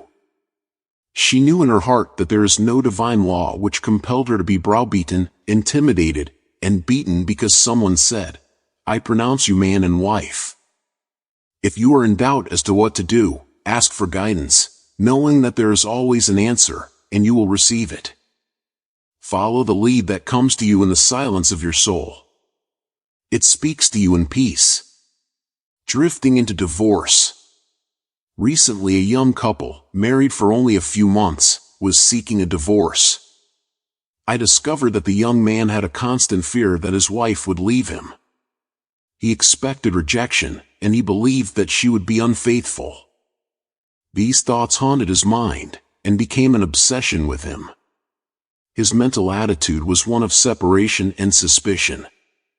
She felt unresponsive to him. It was his own feeling or atmosphere of loss and separation operating through them. This brought about a condition or action in accordance with the mental pattern behind it. There is a law of action and reaction, or cause and effect. The thought is the action, and the response of the subconscious mind is the reaction. His wife left home and asked for a divorce, which is what he feared and believed she would do. Divorce begins in the mind. Divorce takes place first in the mind, the legal proceedings follow after. These two young people were full of resentment, fear, suspicion, and anger. These attitudes weaken, exhaust, and debilitate the whole being. They learned that hate divides and that love unites. They began to realize what they had been doing with their minds. Neither one of them knew the law of mental action, nor they were misusing their minds and bringing on chaos and misery. These two people went back together at my suggestion and experimented with prayer therapy. They began to radiate love, peace, and goodwill to each other. Each one practiced radiating harmony, health, peace, and love to the other, and they alternated in the reading of the Psalms every night. Their marriage is growing more beautiful every day. The nagging wife. Many times the reason the wife nags is because she gets no attention. Oftentimes, it is a craving for love and affection. Give your wife attention, and show your appreciation. Praise and exalt all are many good points. There is also the nagging type of woman who wants to make the man conform to her particular pattern. This is about the quickest way in the world to get rid of a man. The wife and the husband must cease being scavengers, always looking at the petty faults or errors in each other. Let each give attention and praise for the constructive and wonderful qualities in the other. The brooding husband. If a man begins to brood, grows morbid against his wife because of the things she said or did, he is, psychologically speaking, committing adultery. One of the meanings of adultery is idolatry, i.e., giving attention to or uniting mentally with that which is negative and destructive. When a man is silently resenting his wife and is full of hostility toward her, he is unfaithful. He is not faithful to his marriage vows, which are to love, cherish, and honor her all the days of his life. The man who is brooding, bitter, and resentful can swallow his sharp remarks, abate his anger, and he can go to great lengths to be considerate, kind, and courteous. He can deftly skirt the differences. Through praise and mental effort, he can get out of the habit of antagonism. Then, he will be able to get along better, not only with his wife, but with business associates also. Assume the harmonious state, and eventually you will find peace and harmony. The great mistake. A great mistake is to discuss your marital problems or difficulties with neighbors and relatives. Suppose, for example, a wife says to the neighbor, "John never gives me any money. He treats my mother abominably, drinks to excess, and is constantly abusive and insulting." Now, this wife is degrading and belittling her husband in the eyes of all the neighbors and relatives. He no longer appears as the ideal husband to them. Never discuss your marital problems with anyone except a trained counselor. Why cause numerous people to think negatively of your marriage? Moreover, as you discuss and dwell upon these shortcomings of your husband, you are actually creating these states within yourself. Who is thinking and feeling it? You are. As you think and feel, so are you. Relatives will usually give you the wrong advice. It is usually biased and prejudiced because it is not given in an impersonal way. Any advice you receive which violates the golden rule, which is a cosmic law, is not good or sound. It is well to remember that no two human beings ever lived beneath the same roof without clashes of temperament, periods of hurts and strain. Never display the unhappy side of your marriage to your friends. Keep your quarrels to yourself. Refrain from criticism and condemnation of your partner. Don't try to make your wife over. A husband must not try to make his wife over into a second edition of himself. The tactless attempt to change her in many ways is foreign to her nature. These attempts are always foolish, and many times result in dissolution of the marriage. These attempts to alter or destroy her pride and self-esteem, and arouse a spirit of contrariness and resentment that proves fatal to the marriage bond. Adjustments are needed, of course, but if you have a good look inside your own mind, and study your character and behavior, you will find so many shortcomings, they will keep you busy the rest of your May. If you say, "I will make him over into what I want," you are looking for trouble in the divorce court. You are asking for misery. You will have to learn the hard way that there is no one to change but yourself. Pray together and stay together through steps in prayer. The first step: never carry over from one day to another accumulated irritations arising from little disappointments. Be sure to forgive each other for any sharpness before you retire at night. The moment you awaken in the morning, claim infinite intelligence is guiding you in all your ways.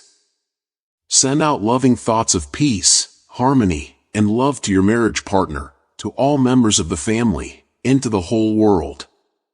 The second step: say grace at breakfast. Give thanks for the wonderful food, for your abundance, and for all your blessings. Make sure that no problems, worries, or arguments shall enter into the table conversation. The same applies at dinner time. Say to your wife or husband, "I appreciate all you are doing, and I radiate love and goodwill to you all day long." The third step: the husband and wife should alternate in praying each night. Do not take your marriage partner for granted. Show your appreciation and love. Think appreciation and goodwill, rather than condemnation, criticism, and nagging. The way to build a peaceful home and a happy marriage is to use a foundation of love, beauty, harmony, mutual respect, faith in God, and all things good. Read the 23rd, 27th, and 91st Psalms, the 11th chapter of Hebrews, the 13th chapter of 1 Corinthians, and other great texts of the Bible before going to sleep. As you practice these truths, your marriage will grow more and more blessed through the years. Review your actions. 1. Ignorance of mental and spiritual laws is the cause of all marital unhappiness. By praying scientifically together, you stay together. 2. The best time to prevent divorce is before marriage. If you learn how to pray in the right way, you will attract the right mate for you. 3. Marriage is the union of a man and woman who are bound together by love. Their hearts beat as one, and they move onward, upward, and Godward. 4. Marriage does not bequeath happiness. People find happiness by dwelling on the eternal truths of God and the spiritual values of life. Then, the man and woman can contribute to each other's happiness and joy. 5. You attract the right mate by dwelling on the qualities and characteristics you admire in a woman or a man, and then your subconscious mind will bring you together in divine order. 6. You must build into your mentality the mental equivalent of what you want in a marriage partner. If you want to attract an honest, sincere, and loving partner in life, you must be honest, sincere, and loving yourself. 7. You do not have to repeat mistakes in marriage. When you really believe you can have the type man or woman you idealize, it is done unto you, as you believe. To believe is to accept something as true. Accept your ideal companion now mentally. 8. Do not wonder how, why, or where you will meet the mate you are praying for. Trust implicitly the wisdom of your subconscious mind. It has the know-how, and you don't have to assist it. 9. You are mentally divorced when you indulge in peeves, grudges, ill will, and hostility toward your marriage partner.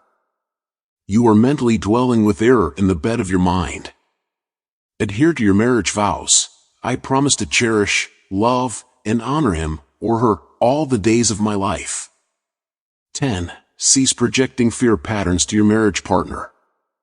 Project love, peace, harmony, and goodwill, and your marriage will grow more beautiful and more wonderful through the years. 11. Radiate love, peace, and goodwill to each other. These vibrations are picked up by the subconscious mind, resulting in mutual trust, affection, and respect. 12. A nagging wife is usually seeking attention and appreciation. She is craving for love and affection. Praise and exalt her many good points. Show her that you love her and appreciate her. 13. A man who loves his wife does not do anything unloving or unkind in word, manner, or action. Love is what love does. 14. In marital problems, always seek expert advice. You would not go to a carpenter to pull a tooth, neither should you discuss your marriage problems with relatives or friends. You should go to a trained person for counsel. 15. Never try to make your wife or husband over. These attempts are always foolish and tend to destroy the pride and self-esteem of the other. Moreover, it arouses a spirit of resentment that proves fatal to the marriage bond. Cease trying to make the other a second edition of yourself. 16. Pray together and you will stay together. Scientific prayer solves all problems. Mentally picture your wife as she ought to be, joyous, happy, healthy, and beautiful.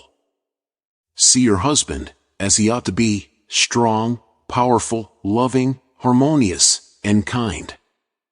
Maintain this mental picture, and you will experience the marriage made in heaven, which is harmony and peace. 15. Your subconscious mind and your happiness. William James, father of American psychology, said that the greatest discovery of the 19th century was not in the realm of physical science.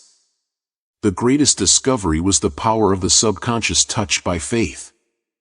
In every human being is that limitless reservoir of power, which can overcome any problem in the world. True and lasting happiness will come into your life the day you get the clear realization that you can overcome any weakness, the day you realize that your subconscious can solve your problems, heal your body, and prosper you beyond your fondest dream. You might have felt very happy when your child was born, when you got married, when you graduated from college, or when you won a great victory or a prize. You might have been very happy when you became engaged to the loveliest girl or the most handsome man. You could go on and list innumerable experiences, which have made you happy. However, no matter how marvelous these experiences are, they do not give real lasting happiness, they are transitory. The book of Proverbs gives the answer, whosoever trusteth in the Lord, happy is he. When you trust in the Lord, the power and wisdom of your subconscious mind, to lead, guide, govern, and direct all your ways, you will become poised, serene, and relaxed. As you radiate love, peace, and goodwill to all, you are really building a superstructure of happiness for all the days of your life. You must choose happiness. Happiness is a state of mind. There is a phrase in the Bible which says, "Choose ye this day whom ye will serve." You have the freedom to choose happiness. This may seem extraordinarily simple, and it is.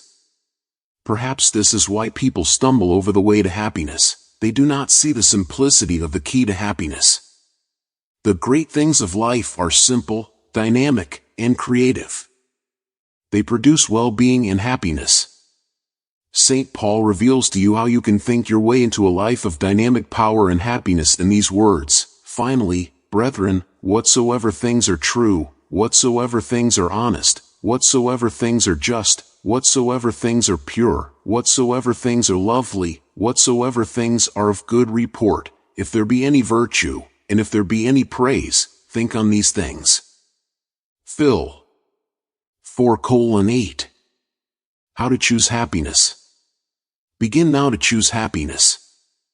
This is how you do it. When you open your eyes in the morning, say to yourself, divine order takes charge of my life today and every day. All things work together for good for me today. This is a new and wonderful day for me. There will never be another day like this one. I am divinely guided all day long, and whatever I do will prosper. Divine love surrounds me, enfolds me, and enwraps me, and I go forth in peace. Whenever my attention wanders away from that which is good and constructive, I will immediately bring it back to the contemplation of that which is lovely and of good report. I am a spiritual and mental magnet attracting to myself all things, which bless and prosper me. I am going to be a wonderful success in all my undertakings today. I am definitely going to be happy all day long. Start each day in this manner, then you will be choosing happiness, and you will be a radiant, joyous person. He made it a habit to be happy. A number of years ago, I stayed for about a week in a farmer's house in Connemara on the west coast of Ireland. He seemed to be always singing and whistling and was full of humor. I asked him the secret of his happiness, and his reply was, "It is a habit of mine to be happy. Every morning when I awaken and every night before I go to sleep, I bless my family, the crops, the cattle, and I thank God for the wonderful harvest." This farmer had made a practice of this for over 40 years. As you know, thoughts repeated regularly and systematically sink into the subconscious mind and become habitual. He discovered that happiness is a habit. You must desire to be happy. There's one very important point about being happy. You must sincerely desire to be happy. There are people who have been depressed, dejected, and unhappy so long that was they suddenly made happy by some wonderful, good, joyous news, they would actually be like the woman who said to me, "It is wrong to be so happy." They have been so accustomed to the old mental patterns that they do not feel at home being happy. They long for the former, depressed, unhappy state. I knew a woman in England who had rheumatism for many years. She would pat herself on the knee and say, "My rheumatism is bad today. I cannot go out. My rheumatism keeps me miserable." This dear elderly lady got a lot of attention from her son, daughter, and the neighbors. She really wanted her rheumatism. She enjoyed her misery, as she called it. This woman did not really want to be happy. I suggested a curative procedure to her. I wrote down some biblical verses and told her that if she gave attention to these truths, her mental attitude would undoubtedly change and would result in her faith and confidence in being restored to health. She was not interested. There seems to be a peculiar, mental, morbid streak in many people, whereby they seem to enjoy being miserable and sad. Why choose unhappiness? Many people choose unhappiness by entertaining these ideas. Today is a black day. Everything is going to go wrong. Superscript 3, I am not going to succeed. Everyone is against me. Business is bad, and it is going to get worse. I'm always late. I never get the breaks. He can, but I can't. If you have this attitude of mind the first thing in the morning, you will attract all these experiences to you, and you will be very unhappy. Begin to realize that the world you live in is determined largely by what goes on in your mind. Marcus Aurelius, the great Roman philosopher and sage, said, "A man's life is what his thoughts make of it." Emerson, America's foremost philosopher, said, "A man is what he thinks all day long." The thoughts you habitually entertain in your mind have the tendency to actualize themselves in physical conditions. Make certain you do not indulge in negative thoughts, defeatist thoughts, or unkind, depressing thoughts. Recall frequently to your mind that you can experience nothing outside your own mentality. If I had $1 million, I would be happy. I have visited many men in mental institutions who were millionaires, but they insisted they were penniless and destitute. They were incarcerated because of psychotic, paranoid, and manic depressive tendencies. Wealth in and of itself will not make you happy. On the other hand, it is not a deterrent to happiness. Today, There are many people trying to buy happiness through the purchase of radios, television sets, automobiles, a home in the country, a private yacht, and a swimming pool, but happiness cannot be purchased or procured in that way. The kingdom of happiness is in your thought and feeling. Too many people have the idea that it takes something artificial to produce happiness. Some say, if I were elected mayor, made president of the organization, promoted to general manager of the corporation, I would be happy. The truth is that happiness is a mental and spiritual state. None of these positions mentioned will necessarily bequeath happiness. Your strength, joy, and happiness consist in finding out the law of divine order and right action lodged in your subconscious mind and by applying these principles in all phases of your life. He found happiness to be the harvest of a quiet mind. Lecturing in San Francisco some years ago, I interviewed a man who was very unhappy and dejected over the way his business was going. He was the general manager. His heart was filled with resentment toward the vice president and the president of the organization. He claimed that they opposed him. Because of this internal strife, business was declining. He was receiving no dividends or stock bonuses.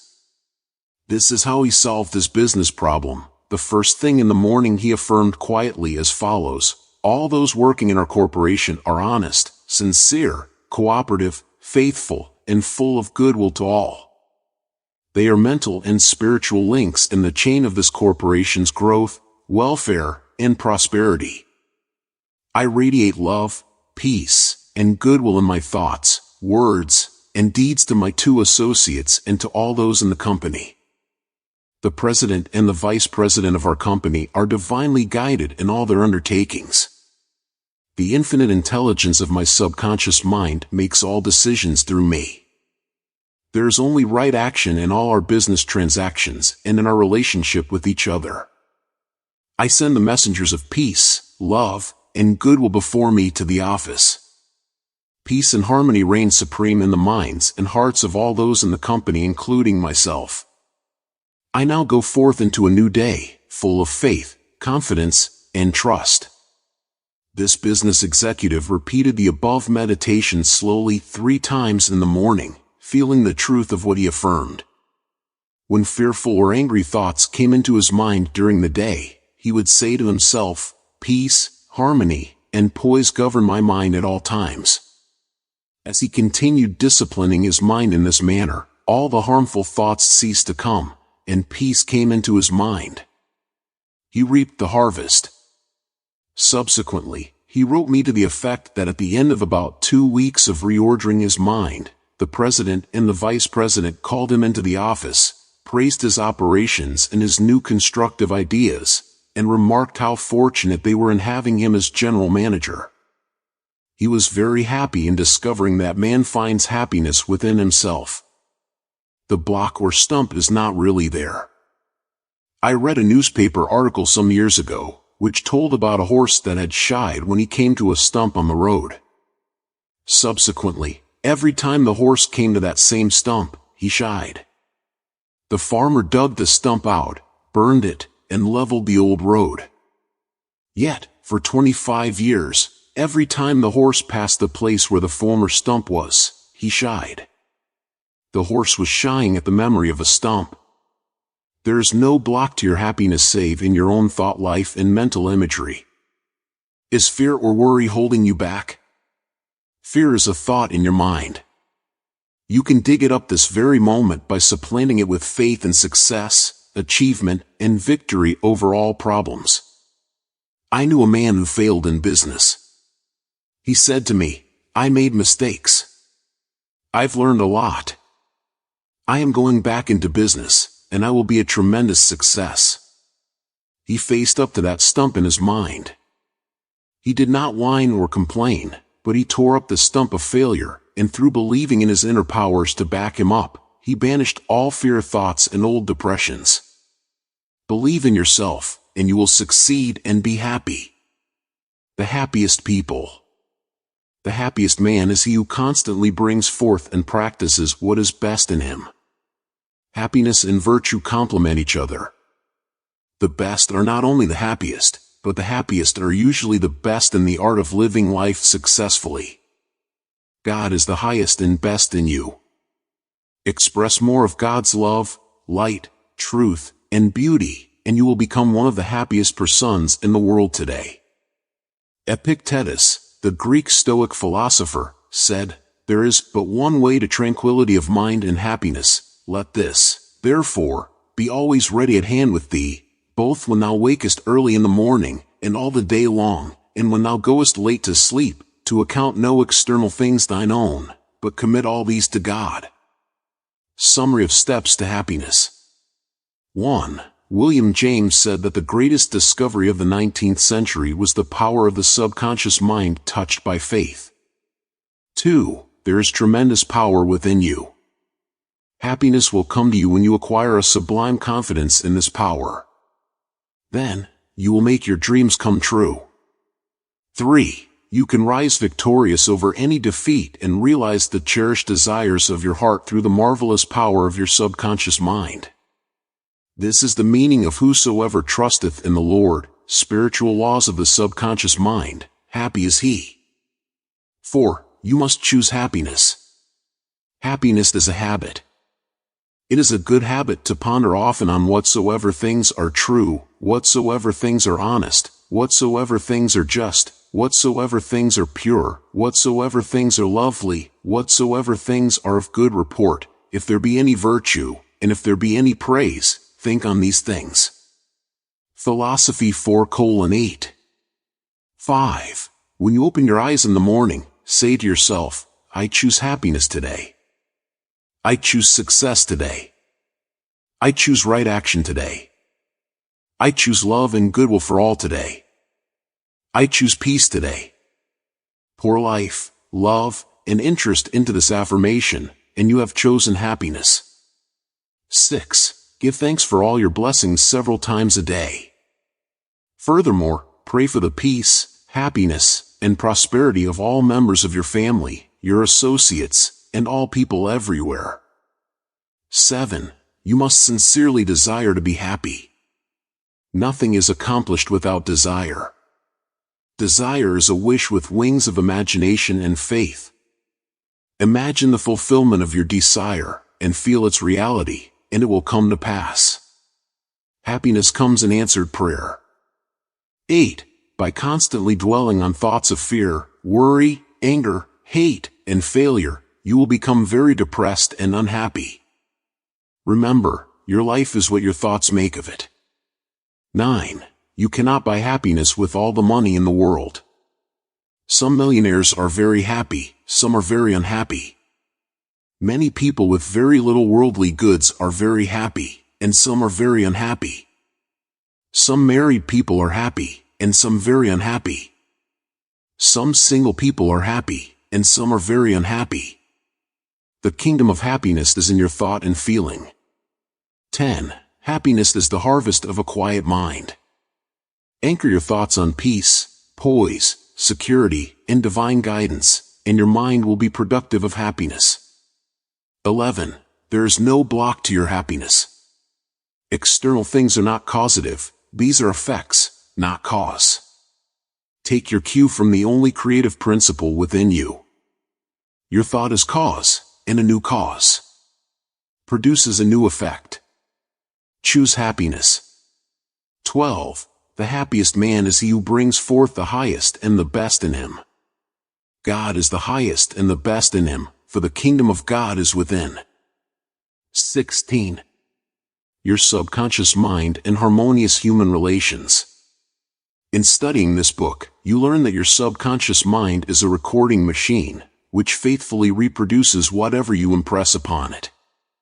This is one of the reasons for the application of the golden rule in human relations.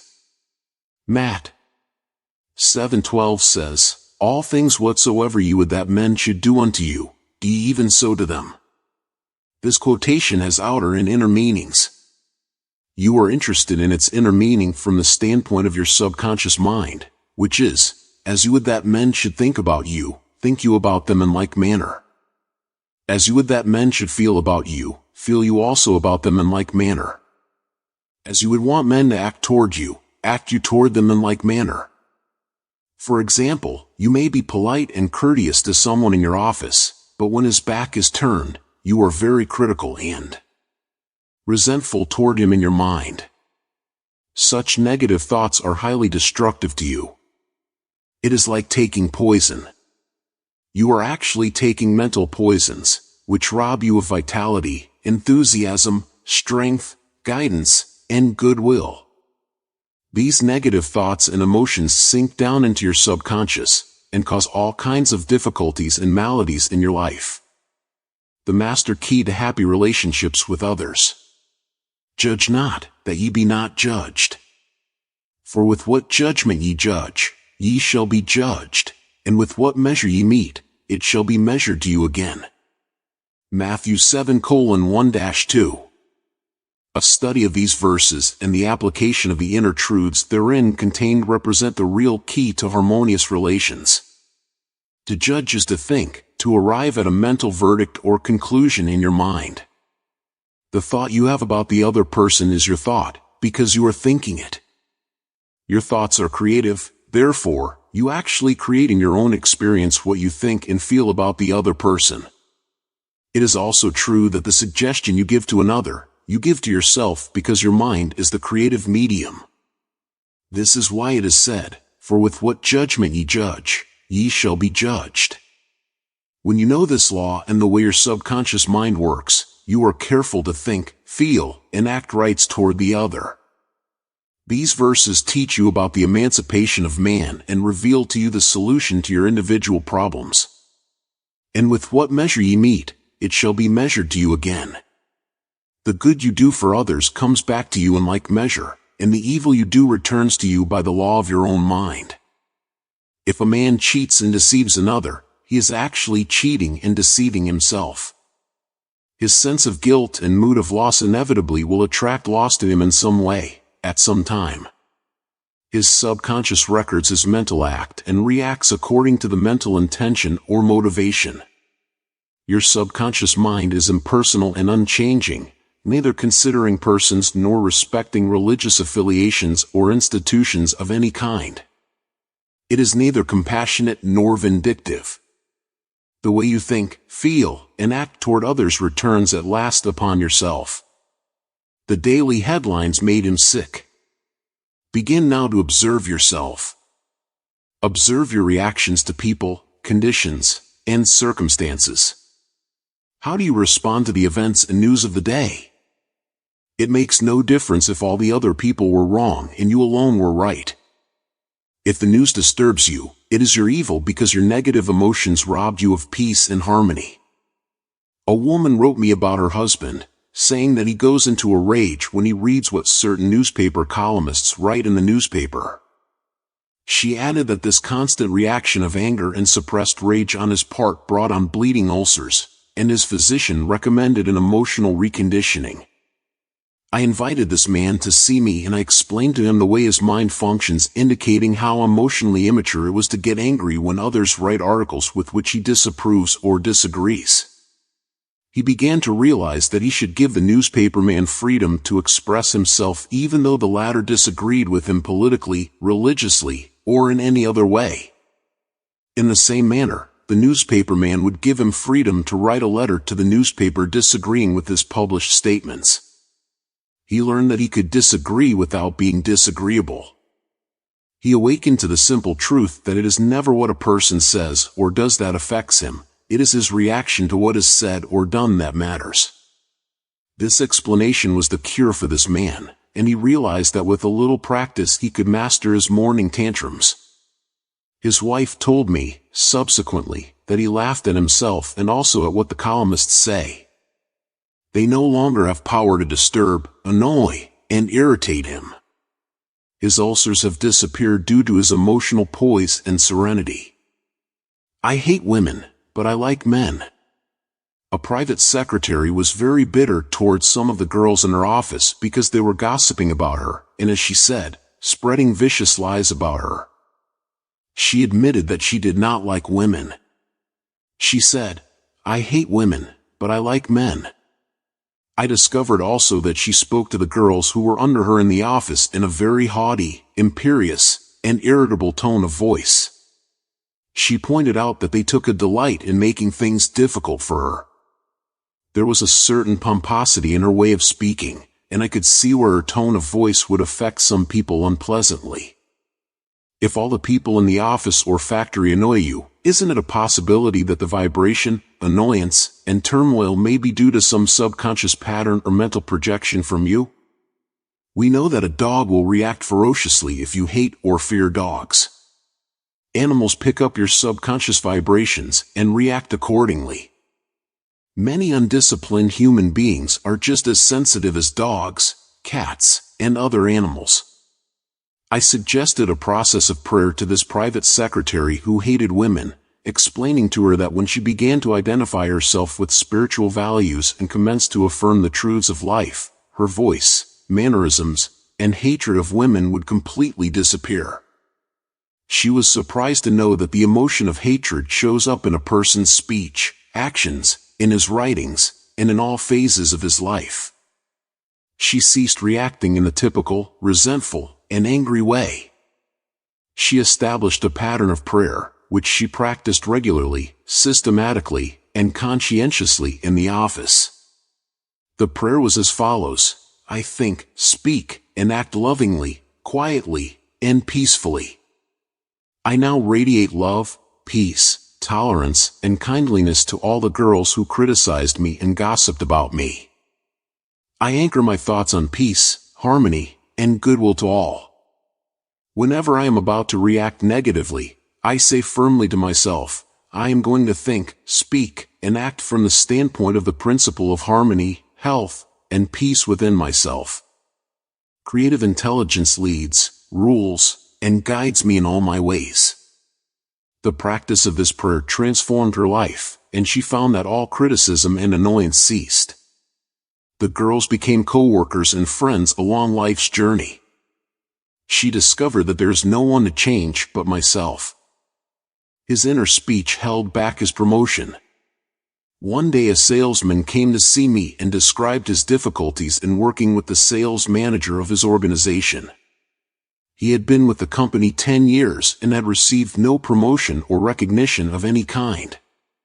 He showed me his sales figures, which were greater proportionately than the other men in the territory.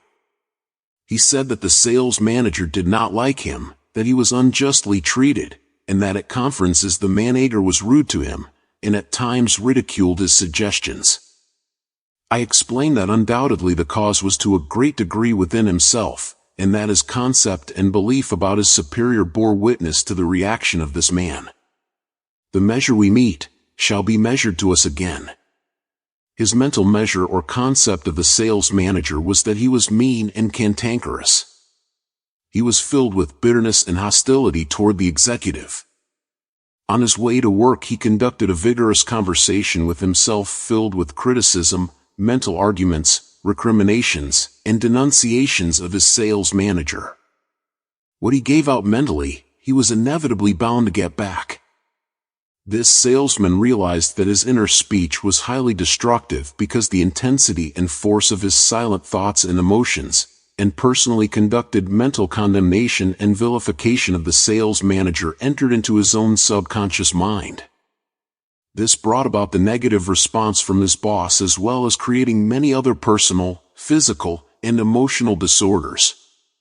He began to pray frequently as follows: I am the only thinker in my universe. I am responsible for what I think about my boss. My sales manager is not responsible for the way I think about him. I refuse to give power to any person, place, or thing to annoy me or disturb me. I wish health, success, peace of mind, and happiness for my boss. I sincerely wish him well, and I know he is divinely guided in all his ways. He repeated this prayer out loud slowly, quietly, and feelingly, knowing that his mind is like a garden, and that whatever he plants in the garden will come forth like seeds after their kind. I also taught him to practice mental imagery prior to sleep in this way. He imagined that his sales manager was congratulating him on his fine work, on his zeal and enthusiasm, and on his wonderful response from customers. He felt the reality of all this, felt his handshake, heard the tone of his voice, and saw him smile. He made a real mental movie, dramatizing it to the best of his ability.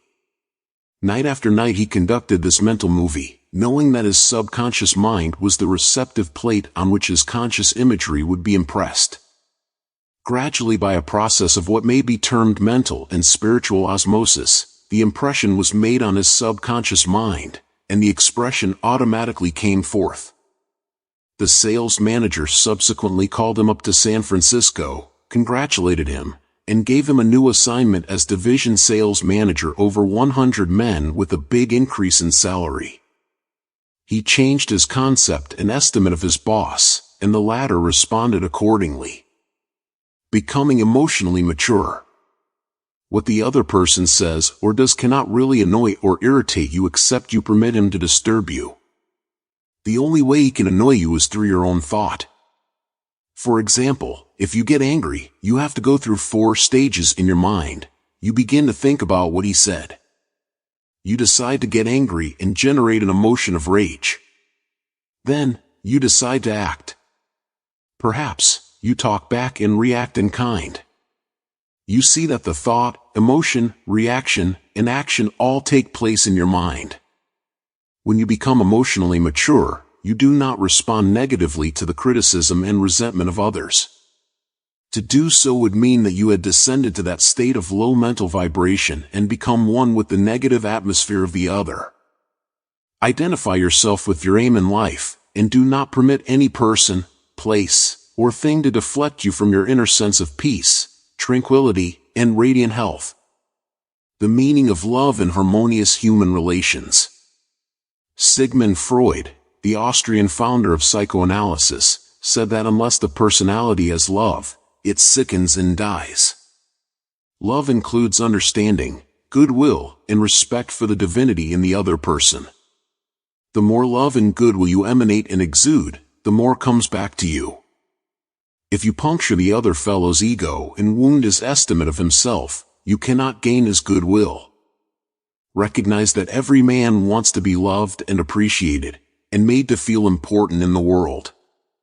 Realize that the other man is conscious of his true worth, and that, like yourself, he feels the dignity of being an expression of the one life principle animating all men. As you do this consciously and knowingly, you build the other person up, and he returns your love and goodwill. He hated audiences. An actor told me that the audience booed and hissed him on his first appearance on the stage. He added that the play was badly written and that undoubtedly he did not play a good role. He admitted openly to me that for months afterward he hated audiences. He called them dopes, dummies, stupid, ignorant, gullible, etc. He quit the stage in disgust and went to work in a drugstore for a year. One day a friend invited him to hear a lecture in Town Hall, New York City, on how to get along with ourselves. This lecture changed his life. He went back to the stage and began to pray sincerely for the audience and himself. He poured out love and goodwill every night before appearing on the stage. He made it a habit to claim that the peace of God filled the hearts of all present, and that all present were lifted up and inspired.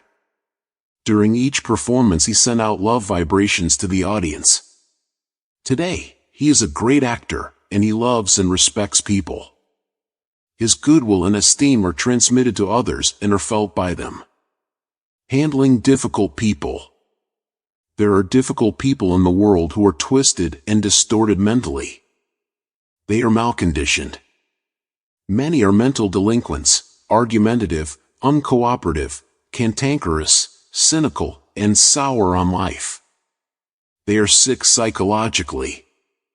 Many people have deformed and distorted minds, probably warped during childhood. Many have congenital deformities. You would not condemn a person who had tuberculosis, nor should you condemn a person who is mentally ill. No one, for example, hates or resents a hunchback. There are many mental hunchbacks. You should have compassion and understanding. To understand all is to forgive all. Misery loves company.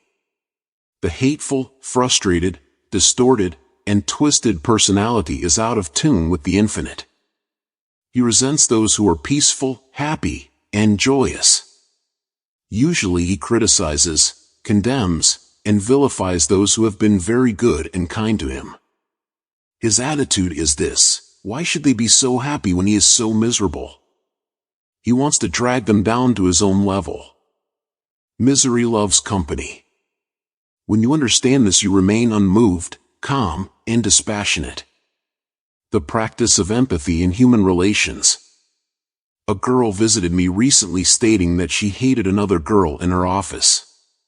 She gave as her reason that the other girl was prettier, happier, and wealthier than she, and, in addition, was engaged to the boss of the company where they worked.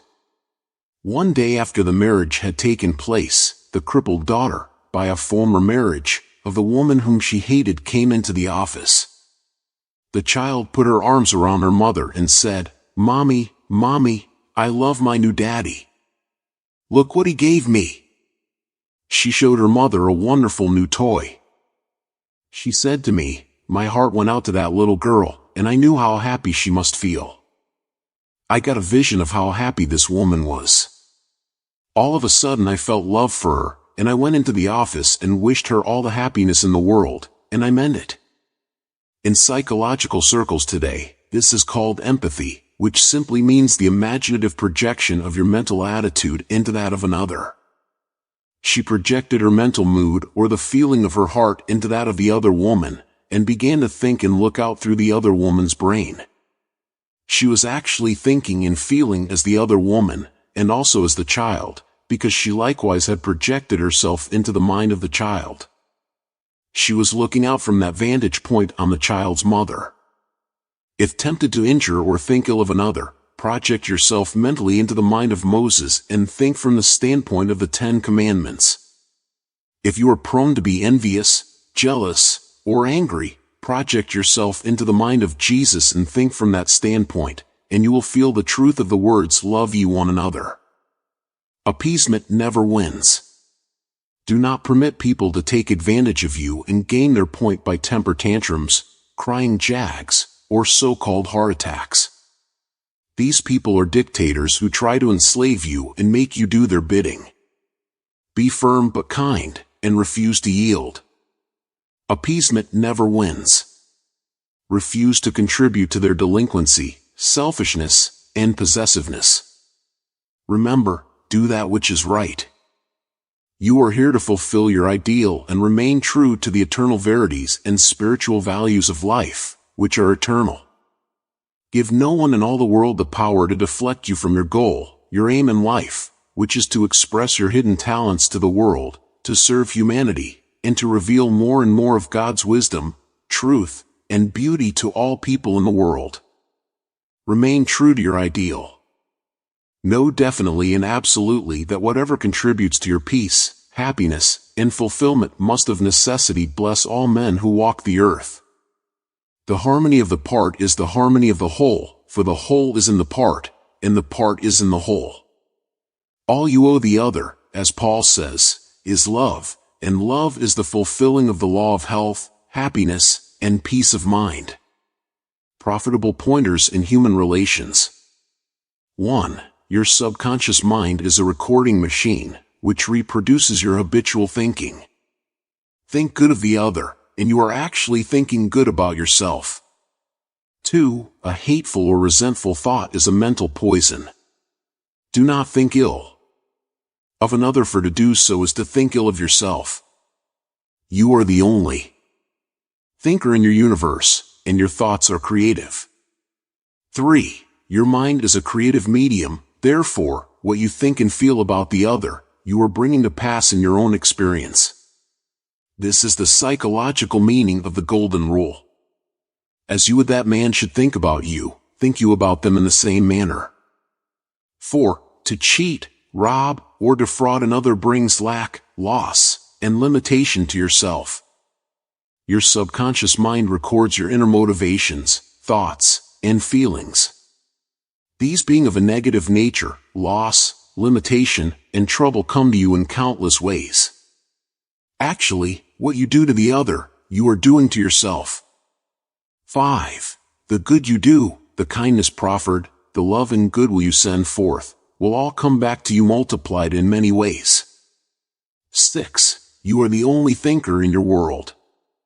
You are responsible for the way you think about the other. Remember, the other person is not responsible for the way you think about him. Your thoughts are reproduced. What are you thinking now about the other fellow? 7. Become emotionally mature and permit other people to differ from you. They have a perfect right to disagree with you, and you have the same freedom to disagree with them. You can disagree without being disagreeable. 8. Animals pick up your fear vibrations and snap at you. If you love animals, they will never attack you. Many undisciplined human beings are just as sensitive as dogs, cats, and other animals. 9. Your inner speech, representing your silent thoughts and feelings, is experienced in the reactions of others toward you. 10. Wish for the other what you wish for yourself. This is the key to harmonious human relations. 11. Change your concept and estimate of your employer. Feel and know he is practicing the golden rule and the law of love, and he will respond accordingly. 12. The other person cannot annoy you or irritate you except you permit him. Your thought is creative. You can bless him. If someone calls you a skunk, you have the freedom to say to the other, God's peace fills your soul. 14. Love is the answer to getting along with others. Love is understanding, goodwill, and respecting the divinity of the other. 15. You would not hate a hunchback or cripple. You would have compassion. Have compassion and understanding for mental hunchbacks who have been conditioned negatively. To understand all is to forgive all. 16. Rejoice in the success, promotion, and good fortune of the other. In doing so, you attract good fortune to yourself. 17. Never yield to emotional scenes and tantrums of others. Appeasement never wins. Do not be a doormat. Adhere to that which is right. Stick to your ideal, knowing that the mental outlook, which gives you peace, happiness, and joy, is right, good, and true. What blesses you, blesses all. 18. All you owe any person in the world is love, and love is wishing for everyone what you wish for yourself, health, happiness, and all the blessings of life. 17. How to use your subconscious mind for forgiveness. Life plays no favorites. God is life, and this life principle is flowing through you this moment. God loves to express himself as harmony, peace, beauty, joy, and abundance through you. This is called the will of God or the tendency of life. If you set up resistance in your mind to the flow of life through you, this emotional congestion will get snarled up in your subconscious mind and cause all kinds of negative conditions. God has nothing to do with unhappy or chaotic conditions in the world. Man's negative and destructive thinking brings about all these conditions. Therefore, it is silly to blame God for your trouble or sickness. Many persons habitually set up mental resistance to the flow of life by accusing and reproaching God for the sin, sickness, and suffering of mankind. Others cast the blame on God for their pains, aches, and loss of loved ones, personal tragedies, and accidents. They are angry at God, and they believe He is responsible for their misery. As long as people entertain such negative concepts about God, they will experience the automatic negative reactions from their subconscious minds. Actually, such people do not know that they are punishing themselves. They must see the truth, find release, and give up all condemnation, resentment, and anger against anyone or any power outside themselves. Otherwise, they cannot go forward into a healthy, happy, or creative activity.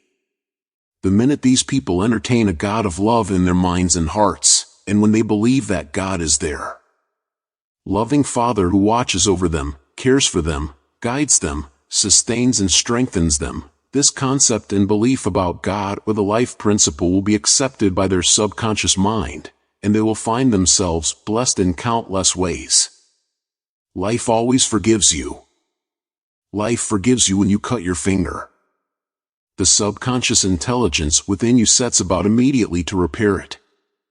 New cells build bridges over the cut. Should you take some tainted food by error, life forgives you and causes you to regurgitate it in order to preserve you. If you burn your hand, the life principle reduces the edema and congestion, and gives you new skin, tissue, and cells. Life holds no grudges against you, and it is always forgiving you. Life brings you back to health, vitality, harmony, and peace, if you cooperate by thinking in harmony with nature. Negative, hurtful memories, bitterness, and ill will clutter up and impede the free flow of the life principle in you. How he banished that feeling of guilt. I knew a man who worked every night until about 1 o'clock in the morning. He paid no attention to his 2 boys or his wife. He was always too busy working hard. He thought people should pat him on the back because he was working so arduously and persistently past midnight every night. He had a blood pressure of over 200 and was full of guilt. Unconsciously, he proceeded to punish himself by hard work, and he completely ignored his children. A normal man does not do that. He is interested in his boys and in their development. He does not shut his wife out of his world. I explained to him why he was working so arduously. There is something eating you inside, otherwise, you would not act this way. You are punishing yourself, and you have to learn to forgive yourself. He did have a deep sense of guilt. It was toward a brother. I explained to him that God was not punishing him, but that he was punishing himself. For example, if you misuse the laws of life, you will suffer accordingly. If you put your hand on a naked charged wire, you will get burned. The forces of nature are not evil, it is your use of them that determines whether they have a good or evil effect. Electricity is not evil, it depends on how you use it, whether to burn down a structure or light up a home. The only sin is ignorance of the law, and the only punishment is the automatic reaction of man's misuse of the law. If you misuse the principle of chemistry, you may blow up the office or the factory. If you strike your hand on a board, you may cause your hand to bleed. The board is not for that purpose. Its purpose may be to lean upon or to support your feet. This man realized that God does not condemn or punish anyone, and that all his suffering was due to the reaction of his subconscious mind to his own negative and destructive thinking. He had cheated his brother at one time, and the brother had now passed on. Still, he was full of remorse and guilt. I asked him, "Would you cheat your brother now?" He said, "No." Did you feel you were justified at the time? His reply was, "Yes." But, you would not do it now? He added, "No, I am helping others to know how to live." I added the following comment, "You have a greater reason and understanding now. Forgiveness is to forgive yourself. Forgiveness is getting your thoughts in line with the divine law of harmony. Self-condemnation is called hell, bondage and restriction. Forgiveness is called heaven, harmony and peace." The burden of guilt and self-condemnation was lifted from his mind, and he had a complete healing. The doctor tested his blood pressure, and it had become normal. The explanation was the cure. A murderer learned to forgive himself. A man who murdered his brother in Europe visited me many years ago. He was suffering from great mental anguish and torture, believing that God must punish him. He explained that his brother had been having an affair with his wife, and that he had shot him on the spur of the moment. This had happened about 15 years previous to his interview with me. In the meantime, this man had married an American girl and had been blessed with 3 lovely children. He was in a position where he helped many people, and he was a transformed man. My explanation to him was that physically and psychologically he was not the same man who shot his brother, since scientists inform us that every cell of our bodies changes every 11 months. Moreover, mentally and spiritually he was a new man. He was now full of love and goodwill for humanity. The old man who committed the crime 15 years before was mentally and spiritually dead. Actually, he was condemning an innocent man. This explanation had a profound effect upon him, and he said it was as if a great weight had been lifted from his mind. He realized the significance of the following truth in the Bible: "Come now, let us reason together, saith the Lord. Though your sins be as scarlet, they shall be as white as snow. Though they be red like crimson, they shall be as wool." Isaiah 1 verse 18. Criticism cannot hurt you without your consent. A schoolteacher told me that one of her associates criticized a speech she had given, saying to her that she spoke too fast, she swallowed some of her words, she couldn't be heard, her diction was poor, and her speech ineffective. This teacher was furious and full of resentment toward her critic. She admitted to me that the criticisms were just. Her first reaction was really childish, and she agreed that the letter was really a blessing and a marvelous corrective. She proceeded immediately to supplement her deficiencies in her speech by enrolling in a course in public speaking at City College. She wrote and thanked the writer of the note for her interest, expressing appreciation for her conclusions and findings, which enabled the teacher to correct the matter at once. How to be compassionate. Suppose none of the things mentioned in the letter had been true of the teacher. The latter would have realized that her class material had upset the prejudices, superstitions, or narrow sectarian beliefs of the writer of the note, and that a psychologically ill person was simply pouring forth her resentment because a psychological boil had been hurt. To understand this fact is to be compassionate. The next logical step would be to pray for the other person's peace, harmony, and understanding. You cannot be hurt when you know that you are master of your thoughts, reactions, and emotions.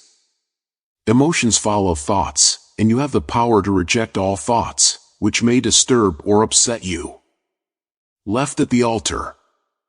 Some years ago I visited a church to perform a marriage ceremony. The young man did not appear, and at the end of 2 hours, the bride-to-be shed a few tears, and then said to me, "I prayed for divine guidance. This might be the answer, for he never faileth." That was her reaction: faith in God and all things good. She had no bitterness in her heart because, as she said, "It must not have been right action because my prayer was for right action for both of us." Someone else having a similar experience would have gone into a tantrum, have had an emotional fit, required sedation, and perhaps needed hospitalization. Tune in with the infinite intelligence within your subconscious depths, trusting the answer in the same way that you trusted your mother when she held you in her arms. This is how you can acquire poise in mental and emotional health. It is wrong to marry. Sex is evil and I am evil. Some time ago, I talked to a young lady aged 22. She was taught that it was a sin to dance, to play cards, to swim, and to go out with men. She was threatened by her mother, who told her she would burn eternally in hellfire if she disobeyed her will and her religious teachings. This girl wore a black dress and black stockings. She wore no rouge, lipstick, or any form of makeup because her mother said that these things were sinful. Her mother told her that all men were evil, and that sex was of the devil and simply diabolic debauchery. This girl had to learn how to forgive herself, as she was full of guilt. To forgive means to give for. She had to give up all these false beliefs for the truths of life and a new estimate of herself. When she went out with young men in the office where she worked, she had a deep sense of guilt and thought that God would punish her. Several eligible young men proposed to her, but she said to me, "It is wrong to marry. Sex is evil and I am evil." This was her conscience or early conditioning speaking. She came to me once weekly for about 10 weeks, and I taught her the workings of the conscious and subconscious mind as set forth in this book. This young girl gradually came to see that she had been completely brainwashed, mesmerized, and conditioned by an ignorant, superstitious, bigoted, and frustrated mother. She broke away completely from her family and started to live a wonderful life. At my suggestion, she dressed up and had her hair attended to. She took lessons in dancing from a man, and she also took driving lessons. She learned to swim, play cards, and had a number of dates. She began to love he. She prayed for a divine companion by claiming that infinite spirit would attract to her a man who harmonized with her thoroughly. Eventually this came to pass. As she left my office one evening, there was a man waiting to see me, and I casually introduced them. They are now married and harmonize with each other perfectly. Forgiveness is necessary for healing. And when ye stand praying, forgive, if ye have aught against any. Mark 11:25. Forgiveness of others is essential to mental peace and radiant health. You must forgive everyone who has ever hurt you if you want perfect health and happiness. Forgive yourself by getting your thoughts in harmony with divine law and order. You cannot really forgive yourself completely until you have forgiven others first. To refuse to forgive yourself is nothing more or less than spiritual pride or ignorance. In the psychosomatic field of medicine today, it is being constantly stressed that resentment, condemnation of others, remorse, and hostility are behind a host of maladies ranging from arthritis to cardiac disease. They point out that these sick people, who were hurt, mistreated, deceived, or injured, were full of resentment and hatred for those who hurt them. This caused inflamed and festering wounds in their subconscious minds. There is only one remedy. They have to cut out and discard their hurts, and the one and only sure way is by forgiveness. Forgiveness is love in action. The essential ingredient in the art of forgiveness is the willingness to forgive. If you sincerely desire to forgive the other, you are 51% over the hurdle. I feel sure you know that to forgive the other does not necessarily mean that you like him or want to associate with him. You cannot be compelled to like someone, neither can a government legislate goodwill, love, peace, or tolerance. It is quite impossible to like people because someone in Washington issues an edict to that effect. We can, however, love people without liking them. The Bible says, "Love ye one another." This, anyone can do who really wants to do it. Love means that you wish for the other health, happiness, peace, joy, and all the blessings of life. There is only one prerequisite, and that is sincerity. You are not being magnanimous when you forgive, you are really being selfish, because what you wish for the other, you are actually wishing for yourself. The reason is that you are thinking it and you are feeling it. As you think and feel, so are you. Could anything be simpler than that? Technique of forgiveness. The following is a simple method, which works wonders in your life as you practice it. Quiet your mind, relax, and let go. Think of God and His love for you, and then affirm, "I fully and freely forgive." Mention the name of the offender. I release him mentally and spiritually. I completely forgive everything connected with the matter in question. I am free, and each she is free. It is a marvelous feeling. It is my day of general amnesty. I release anybody and everybody who has ever hurt me, and I wish for each and everyone health, happiness, peace, and all the blessings of life.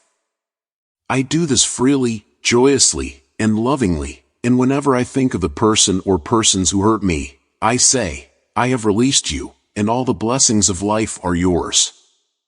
I am free and you are free. It is wonderful. The great secret of true forgiveness is that once you have forgiven the person, it is unnecessary to repeat the prayer.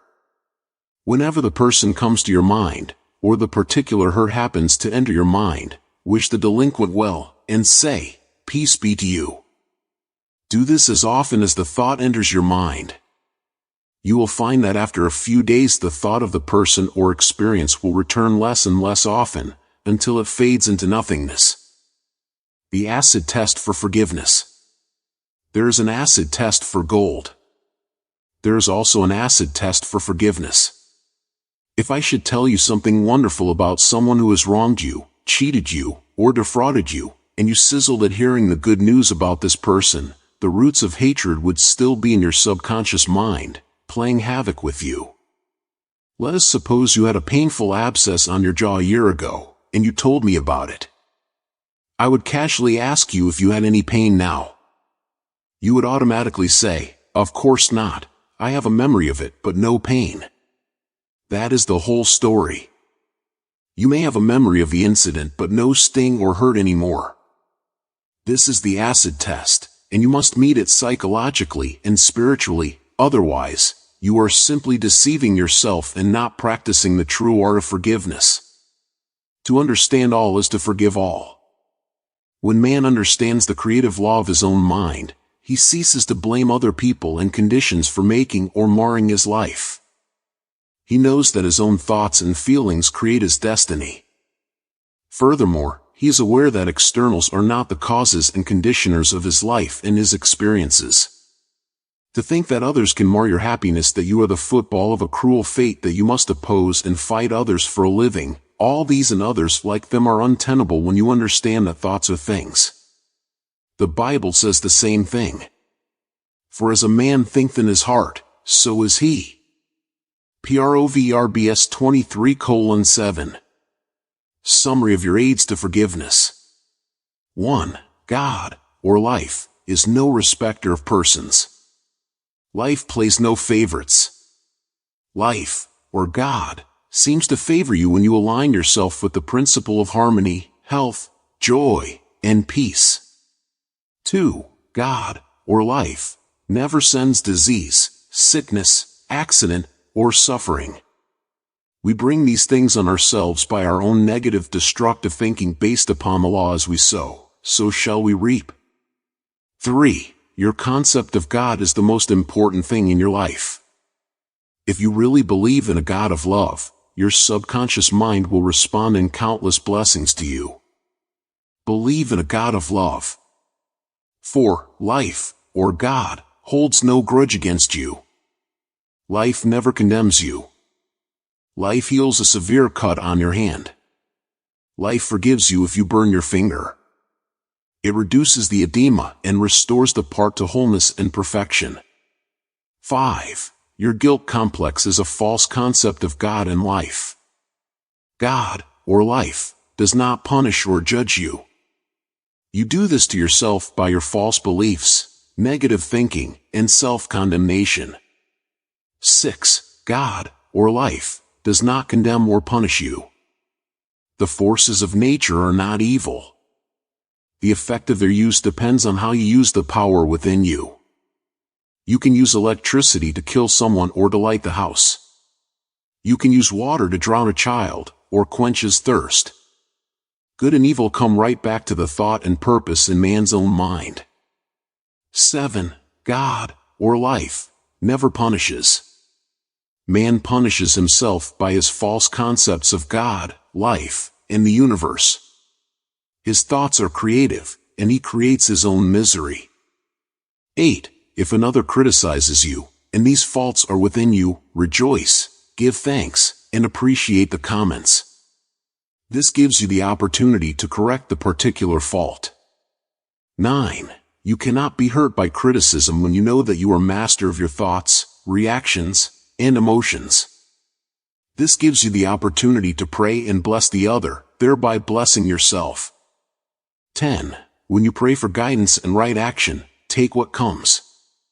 Realize it is good and very good. Then there is no cause for self-pity, criticism, or hatred. 11. There is nothing good or bad, but thinking makes it so. There is no evil in sex, the desire for food, wealth, or true expression. It depends on how you use these urges, desires, or aspirations. Your desire for food can be met without killing someone for a loaf of bread. 12. Resentment, hatred, ill will, and hostility are behind a host of maladies.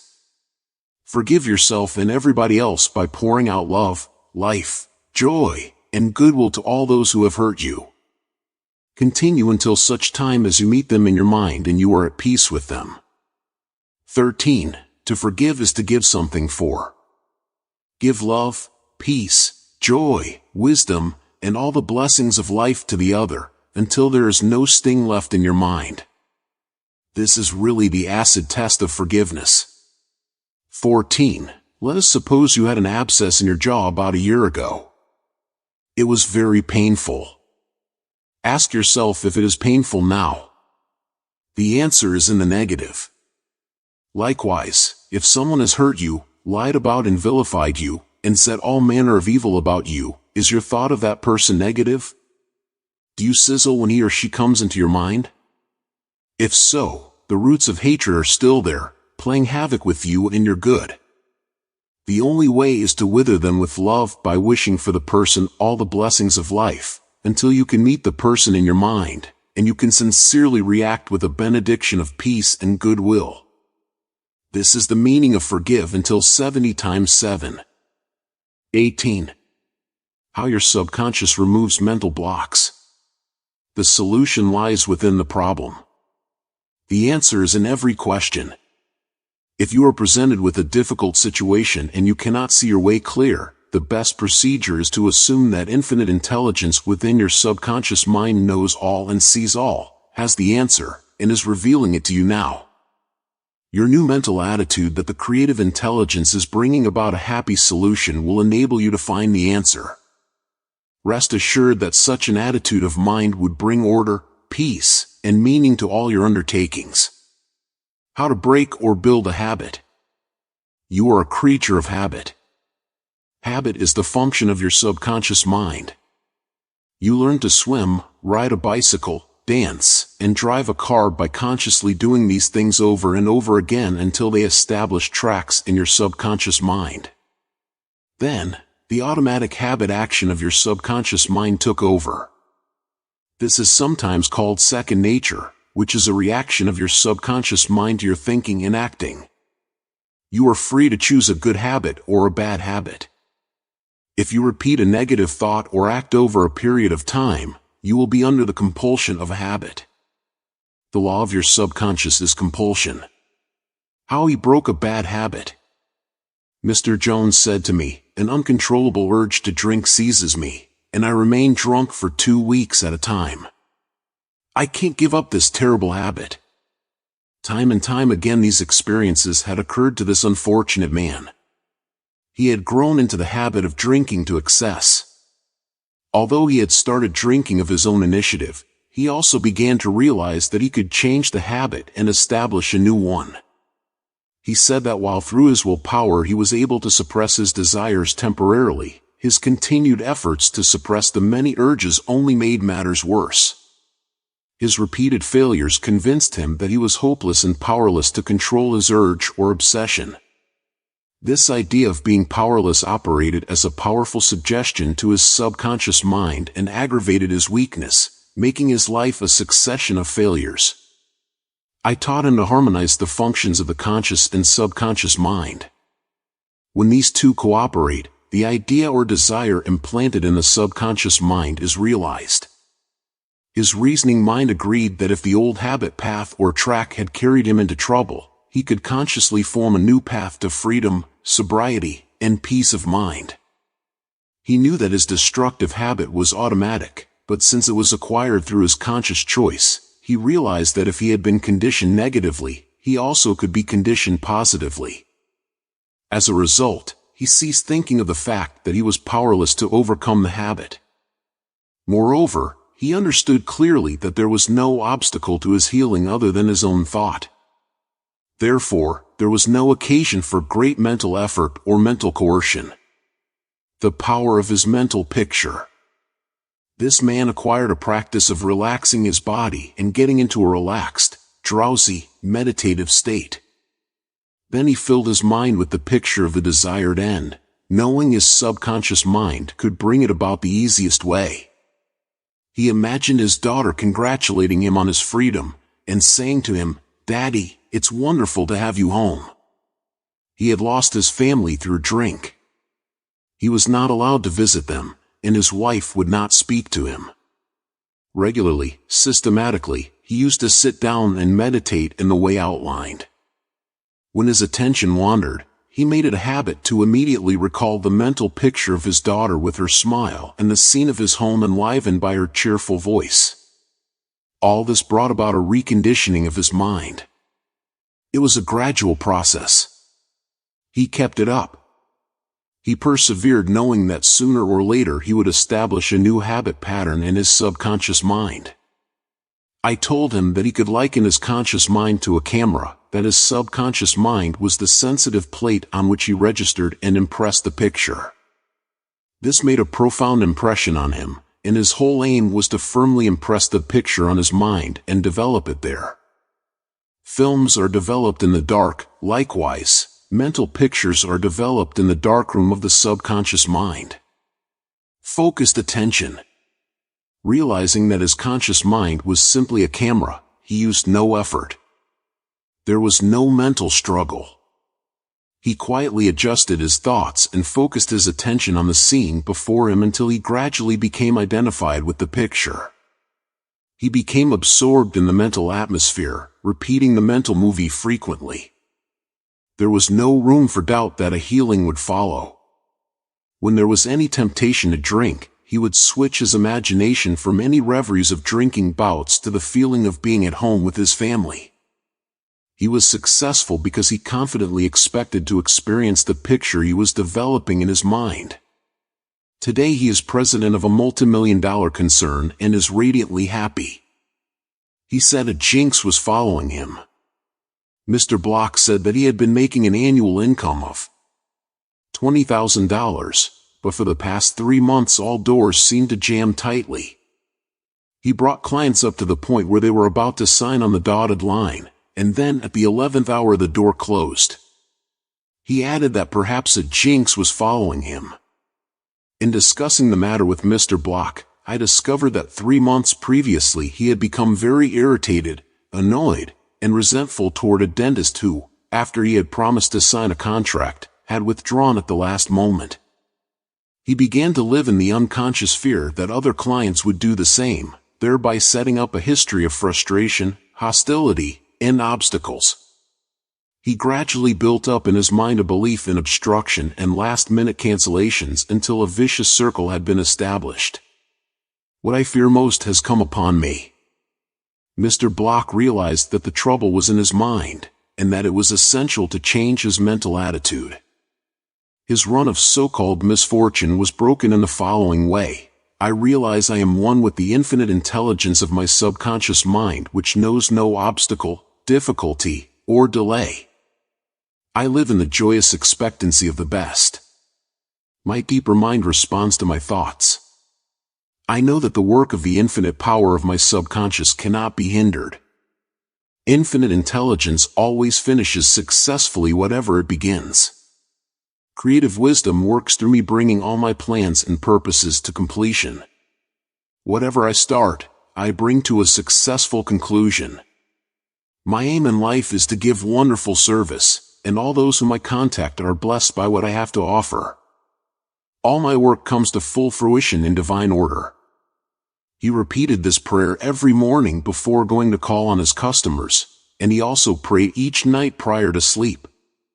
In a short time he had established a new habit pattern in his subconscious mind, and he was back in his old accustomed stride as a successful salesman. How much do you want what you want? A young man asked Socrates how he could get wisdom. Socrates replied, "Come with me." He took the lad to a river, pushed the boy's head under the water, held it there until the boy was gasping for air, then relaxed and released his head. When the boy regained his composure, he asked him, "What did you desire most when you were underwater?"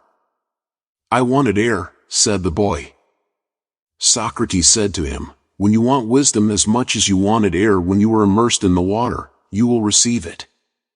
Likewise, when you really have an intense desire to overcome any block in your life, and you come to a clear-cut decision that there is a way out, and that is the course you wish to follow, then victory and triumph are assured.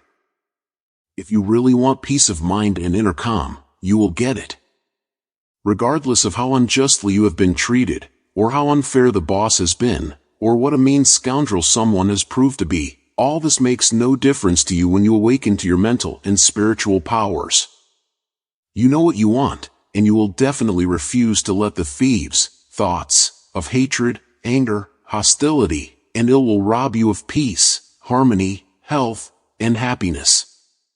You cease to become upset by people, conditions, news, and events by identifying your thoughts immediately with your aim in life. Your aim is peace, health, inspiration, harmony, and abundance. Feel a river of peace flowing through you now. Your thought is the immaterial and invisible power, and you choose to let it bless, inspire, and give you peace. Why he could not be healed. This is a case history of a married man with 4 children who was supporting and secretly living with another woman during his business trips. He was ill, nervous, irritable, and cantankerous, and he could not sleep without drugs. The doctor's medicine failed to bring down his high blood pressure of over 200. He had pains in numerous organs of his body, which doctors could not diagnose or relieve. To make matters worse, he was drinking heavily. The cause of all this was a deep unconscious sense of guilt. He had violated the marriage vows, and this troubled him. The religious creed he was brought up on was deeply lodged in his subconscious mind, and he drank excessively to heal the wound of guilt. Some invalids take morphine and codeine for severe pains. He was taking alcohol for the pain or wound in his mind. It was the old story of adding fuel to the fire. The explanation and the cure. He listened to the explanation of how his mind worked. He faced his problem, looked at it, and gave up his dual role. He knew that his drinking was an unconscious attempt to escape. The hidden cause lodged in his subconscious mind had to be eradicated, then the healing would follow. He began to impress his subconscious mind 3 or 4 times a day by using the following prayer: "My mind is full of peace, poise, balance, and equilibrium. The infinite lies stretched in smiling repose within me. I am not afraid of anything in the past, the present, or the future. The infinite intelligence of my subconscious mind leads, guides, and directs me in all ways. I now meet every situation with faith, poise, calmness, and confidence. I am now completely free from the habit. My mind is full of inner peace, freedom, and joy. I forgive myself, then I am forgiven. Peace, sobriety, and confidence reign supreme in my mind." He repeated this prayer frequently as outlined, being fully aware of what he was doing and why he was doing it. Knowing what he was doing gave him the necessary faith and confidence.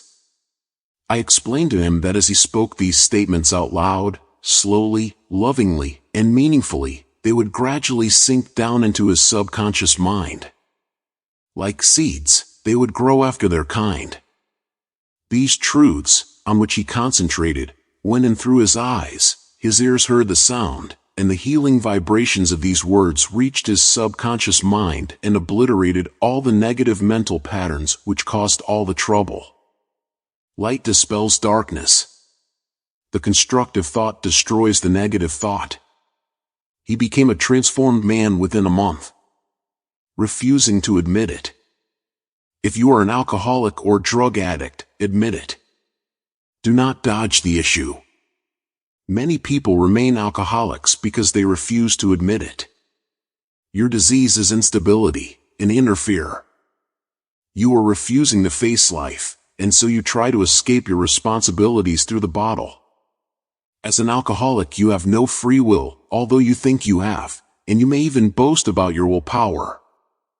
If you are a habitual drunkard and say bravely, "I will not touch it anymore," you have no power to make this assertion come true, because you do not know where to locate the power.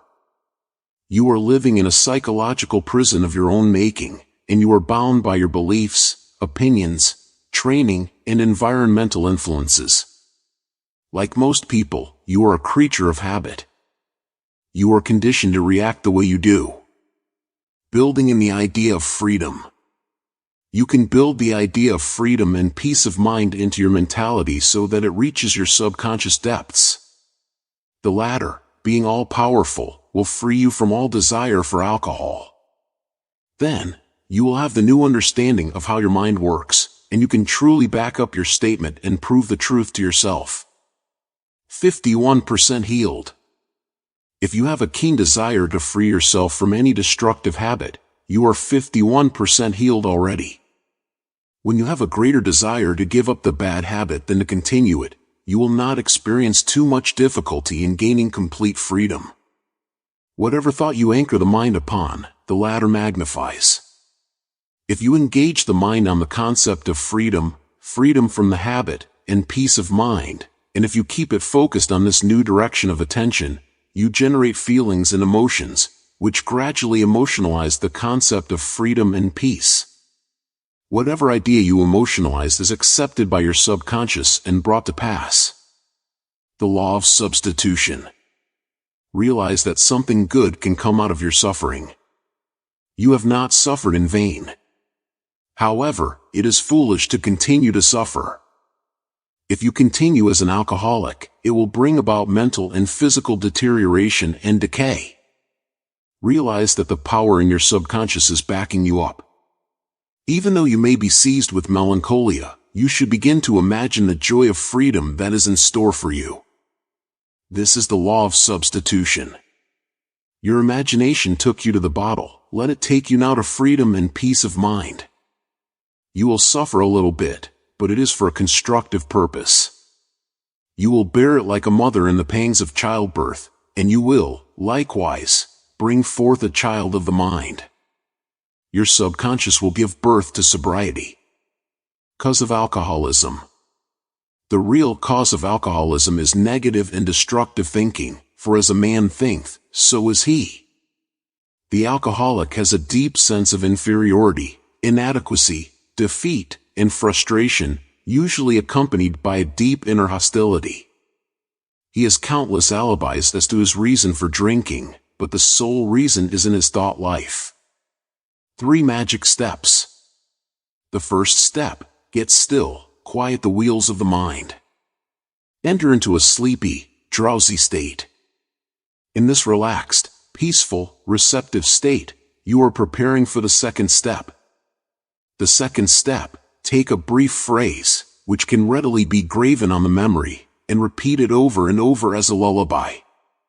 Use the phrase, sobriety and peace of mind are mine now, and I give thanks.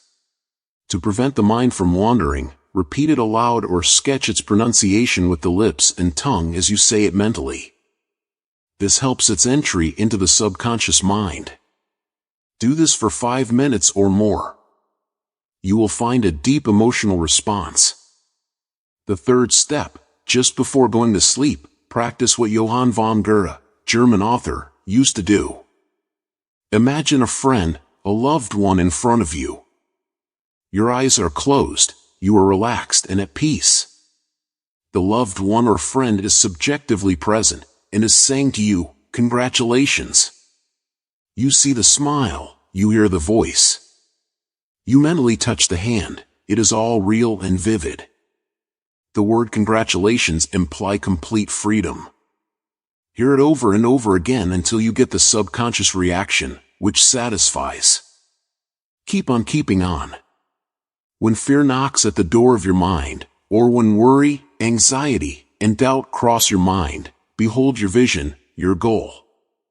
Think of the infinite power within your subconscious mind, which you can generate by your thinking and imagining, and this will give you confidence, power, and courage. Keep on, persevere, until the day breaks, and the shadows flee away. Review your thought power. 1. The solution lies within the problem. The answer is in every question. Infinite intelligence responds to you as you call upon it with faith and confidence. 2. Habit is the function of your subconscious mind. There is no greater evidence of the marvelous power of your subconscious than the force and sway habit holds in your life. You are a creature of habit. 3. You form habit patterns in your subconscious mind by repeating a thought and act over and over again until it establishes tracks in the subconscious mind and becomes automatic, such as swimming, dancing, typing, walking, driving your car, etc. 4. You have freedom to choose. You can choose a good habit or a bad habit. Prayer is a good habit. 5. Whatever mental picture, backed by faith, you behold in your conscious mind, and your subconscious mind will bring to pass. 6. The only obstacle to your success and achievement is your own thought or mental image. 7. When your attention wanders, bring it back to the contemplation of your good or goal. Make a habit of this. This is called disciplining the mind. 8. Your conscious mind is the camera, and your subconscious mind is the sensitive plate on which you register or impress the picture. 9. The only jinx that follows anyone is a fear thought repeated over and over in the mind.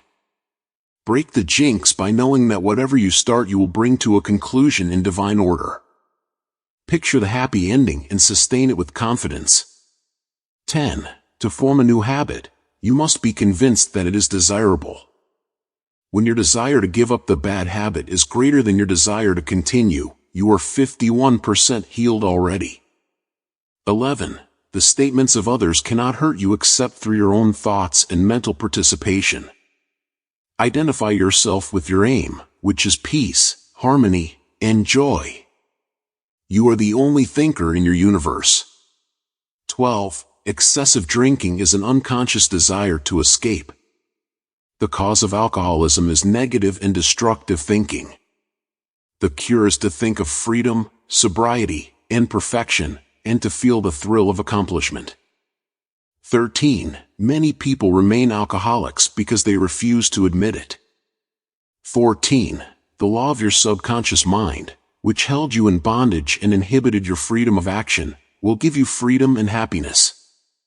It depends on how you use it. 15. Your imagination took you to the bottle. Let it take you to freedom by imagining you are free. 16. The real cause of alcoholism is negative and destructive thinking. As a man thinketh in his heart, subconscious mind, so is he. 17. When fear knocks at the door of your mind, let faith in God and all things good open the door. 19. How to use your subconscious mind to remove fear. One of our students told me that he was invited to speak at a banquet. He said he was panic-stricken at the thought of speaking before 1,000 people. He overcame his fear this way. For several nights he sat down in an armchair for about 5 minutes and said to himself slowly, quietly, and positively, I am going to master this fear. I am overcoming it now. I speak with poise and confidence. I am relaxed and at ease. He operated a definite law of mind and overcame his fear. The subconscious mind is amenable to suggestion and is controlled by suggestion. When you still your mind and relax, the thoughts of your conscious mind sink down into the subconscious through a process similar to osmosis, whereby fluids separated by a porous membrane intermingle. As these positive seeds, or thoughts, sink into the subconscious area, they grow after their kind, and you become poised, serene, and calm. Man's greatest enemy. It is said that fear is man's greatest enemy.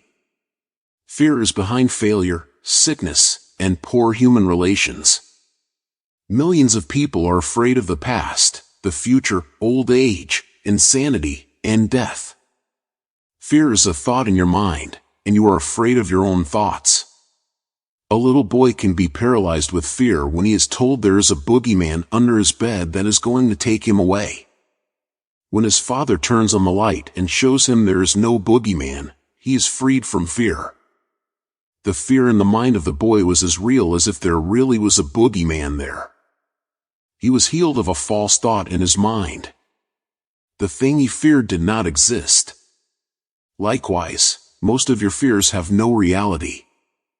They are merely a conglomeration of sinister shadows, and shadows have no reality. Do the thing you fear. Ralph Waldo Emerson, philosopher and poet, said, "Do the thing you are afraid to do, and the death of fear is certain." There was a time when the writer of this chapter was filled with unutterable fear when standing before an audience. The way I overcame it was to stand before the audience, do the thing I was afraid to do, and the death of fear was certain. When you affirm positively that you are going to master your fears, and you come to a definite decision in your conscious mind, you release the power of the subconscious, which flows in response to the nature of your thought. Banishing stage fright. A young lady was invited to an audition. She had been looking forward to the interview. However, on 3 previous occasions, she had failed miserably due to stage fright. She possessed a very good voice, but she was certain that when the time came for her to sing, she would be seized with stage fright. The subconscious mind takes your fears as a request, proceeds to manifest them, and brings them into your experience. On 3 previous auditions she sang wrong notes, and she finally broke down and cried. The cause, as previously outlined, was an involuntary autosuggestion, i.e., a silent fear thought emotionalized and subjectifies. She overcame it by the following technique. 3 times a day she isolated herself in a room. She sat down comfortably in an armchair, relaxed her body, and closed her eyes. She stilled her mind and body to the best of her ability. Physical inertia favors passivity and renders the mind more receptive to suggestion. She counteracted the fear suggestion by its converse, saying to herself, "I sing beautifully. I am poised, serene, confident, and calm." She repeated the words slowly, quietly, and with feeling from 5 to 10 times at each sitting. She had 3 such sittings every day and 1 immediately prior to sleep at night. At the end of a week she was completely poised and confident, and gave a definitely outstanding audition. Carry out the above procedure, and the death of fear is certain. Fear of failure. Occasionally young men from the local university come to see me, as well as school teachers, who often seem to suffer from suggestive amnesia at examinations. The complaint is always the same: I know the answers after the examination is over, but I can't remember the answers during the examination. The idea, which realizes itself, is the one to which we invariably give concentrated attention. I find that each one is obsessed with the idea of failure. Fear is behind the temporary amnesia, and it is the cause of the whole experience. One young medical student was the most brilliant person in his class, yet he found himself failing to answer simple questions at the time of written or oral examinations. I explained to him that the reason was he had been worrying and was fearful for several days previous to the examination. These negative thoughts became charged with fear. Thoughts enveloped in the powerful emotion of fear are realized in the subconscious mind. In other words, this young man was requesting his subconscious mind to see to it that he failed, and that is exactly what it did.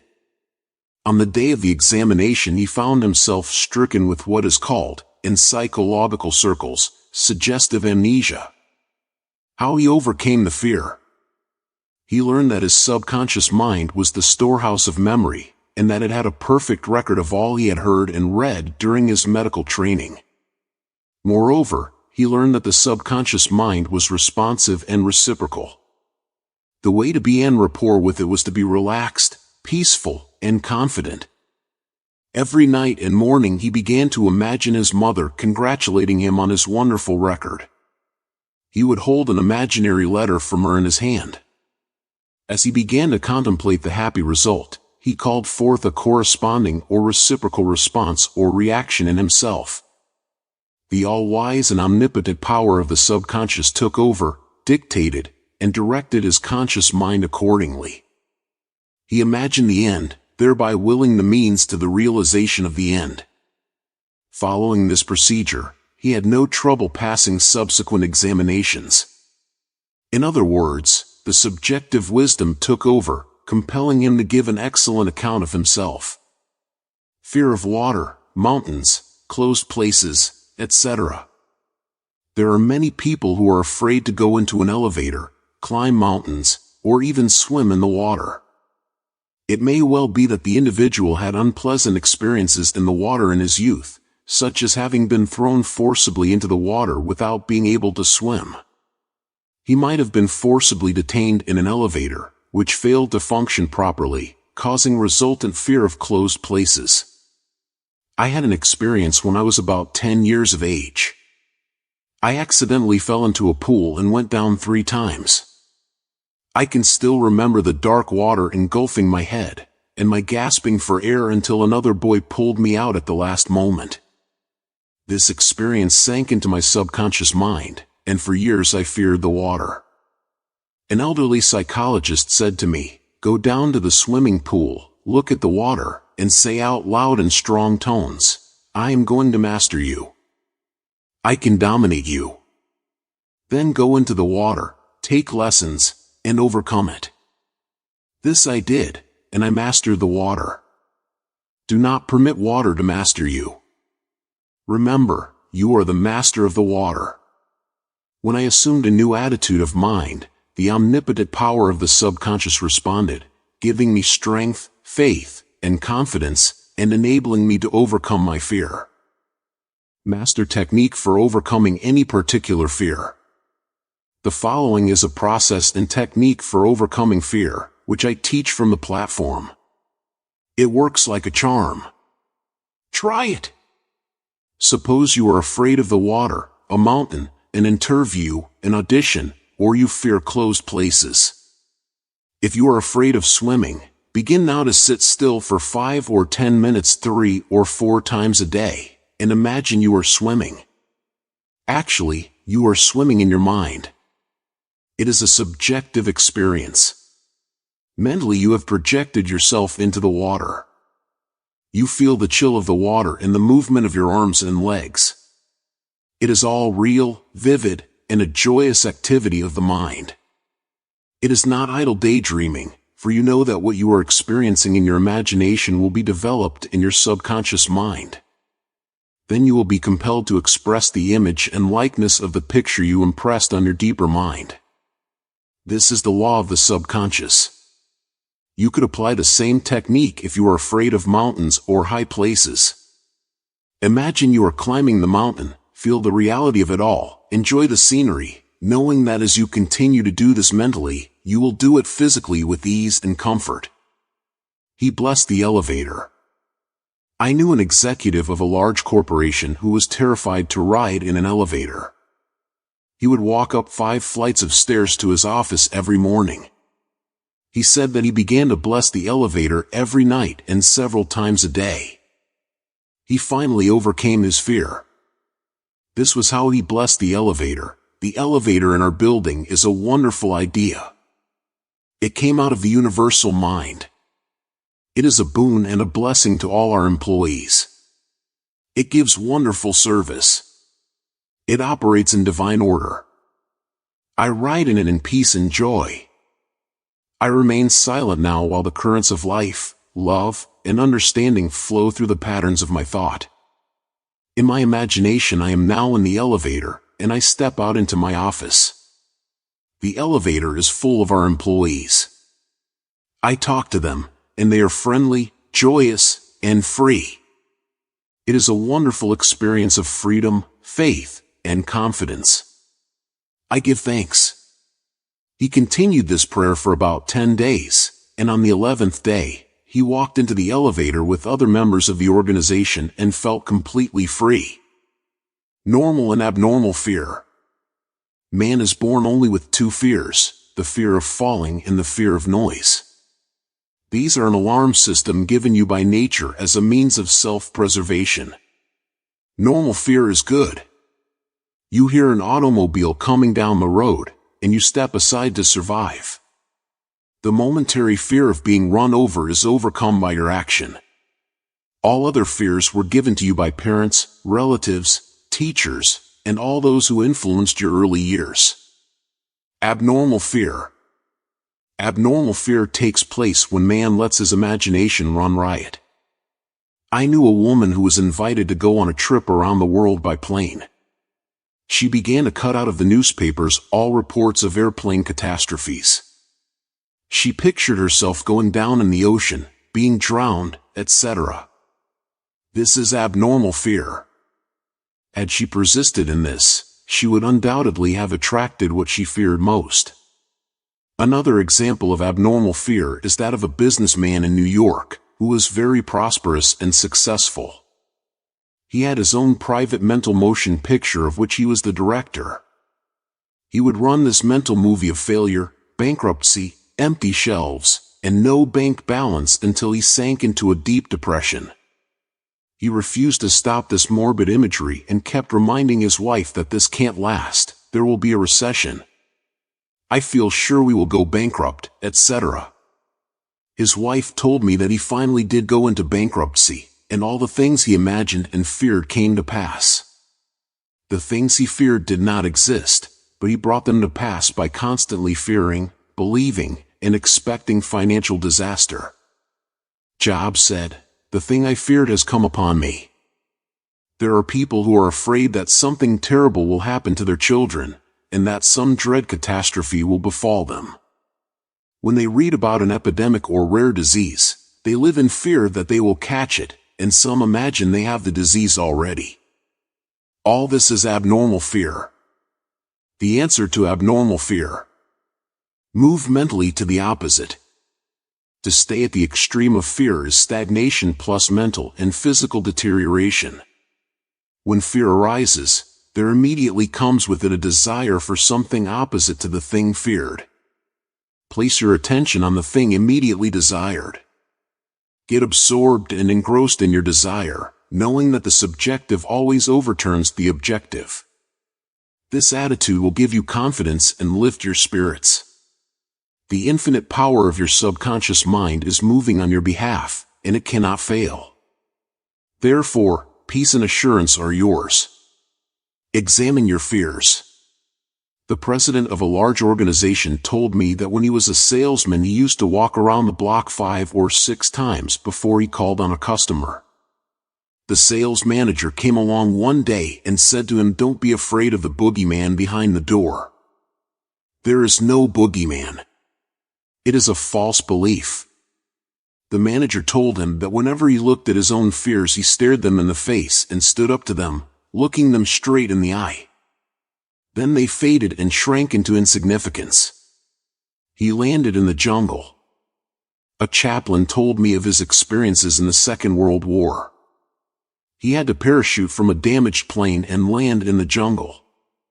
He said he was frightened, but he knew there were 2 kinds of fear, normal and abnormal, which we have previously pointed out. He decided to do something about the fear immediately, and began to talk to himself saying, "John, you can't surrender to your fear. Your fear is a desire for safety and security, and a way out." He began to claim, "Infinite intelligence which guides the planets in their courses is now leading and guiding me out of this jungle." He kept saying this out loud to himself for 10 minutes or more. Then, he added, something began to stir inside me. A mood of confidence began to seize me, and I began to walk. After a few days, I miraculously came out of the jungle, and was picked up by a rescue plane.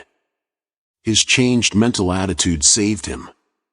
His confidence and trust in the subjective wisdom and power within him was the solution to his problem.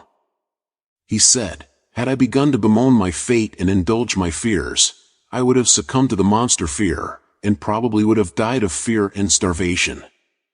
He dismissed himself. The general manager of an organization told me that for 3 years he feared he would lose his position. He was always imagining failure. The thing he feared did not exist, save as a morbid anxious thought in his own mind. His vivid imagination dramatized the loss of his job until he became nervous and neurotic. Finally, he was asked to resign. Actually, he dismissed himself. His constant negative imagery and fear suggestions to his subconscious mind caused the latter to respond and react accordingly. It caused him to make mistakes and foolish decisions, which resulted in his failure as a general manager. His dismissal would never have happened if he had immediately moved to the opposite in his mind. They plotted against him. During a recent world lecture tour, I had a 2-hour conversation with a prominent government official. He had a deep sense of inner peace and serenity. He said that all the abuse he receives politically from newspapers and the opposition party never disturb him. His practice is to sit still for 15 minutes in the morning and realize that in the center of him is a deep, still ocean of peace. Meditating in this way, he generates tremendous power, which overcomes all manner of difficulties and fears. Sometime previously, a colleague called him at midnight and told him a group of people was plotting against him. This is what he said to his colleague: "I am going to sleep now in perfect peace. You can discuss it with me at 10 a.m. tomorrow." He said to me, "I know that no negative thought can ever manifest except I emotionalize the thought and accept it mentally. I refuse to entertain their suggestion of fear. Therefore, no harm can come to me." Notice how calm he was, how cool, how peaceful. He did not start getting excited, tearing his hair, or wringing his hands. At his center he found the still water, an inner peace, and there was a great calm. Deliver yourself from all your fears. Use this perfect formula for casting out fear. I sought the Lord, and he heard me, and delivered me from all my fears. Psalm 34 verse 4. The Lord is an ancient word meaning law, the power of your subconscious mind. Learn the wonders of your subconscious, and how it works and functions. Master the techniques given to you in this chapter.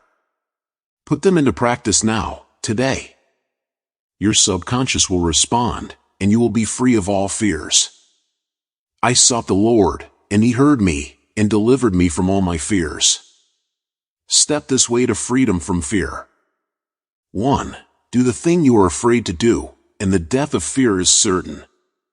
Say to yourself and mean it, "I am going to master this fear," and you will. 2. Fear is a negative thought in your mind. Supplant it with a constructive thought. Fear has killed millions. Confidence is greater than fear. Nothing is more powerful than faith in God and the good. 3. Fear is man's greatest enemy. It is behind failure, sickness, and bad human relations. Love casts out fear. Love is an emotional attachment to the good things of life. Fall in love with honesty, integrity, justice, goodwill, and success.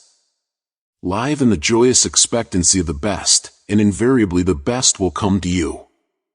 4. Counteract the fear suggestions with the opposite, such as "I sing beautifully," "I am poised, serene, and calm." It will pay fabulous dividends. 5. Fear is behind amnesia at oral and written examination time.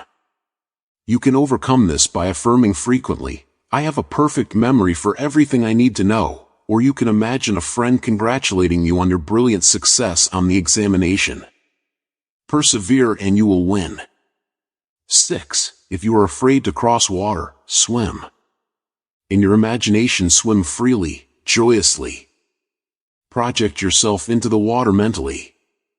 Feel the chill and thrill of swimming across the pool. Make it vivid. As you do this subjectively, you will be compelled to go into the water and conquer it. This is the law of your mind. 7. If you are afraid of closed places, such as elevators, lecture halls, etc., mentally ride in an elevator blessing all its parts and functions. You will be amazed how quickly the fear will be dissipated. 8. You were born with only two fears, the fear of falling and the fear of noise. All your other fears were acquired. Get rid of them. 9. Normal fear is good. Abnormal fear is very bad and destructive. To constantly indulge in fear thoughts results in abnormal fear, obsessions, and complexes. To fear something persistently causes a sense of panic and terror. 10. You can overcome abnormal fear when you know the power of your subconscious mind can change conditions and bring to pass the cherished desires of your heart.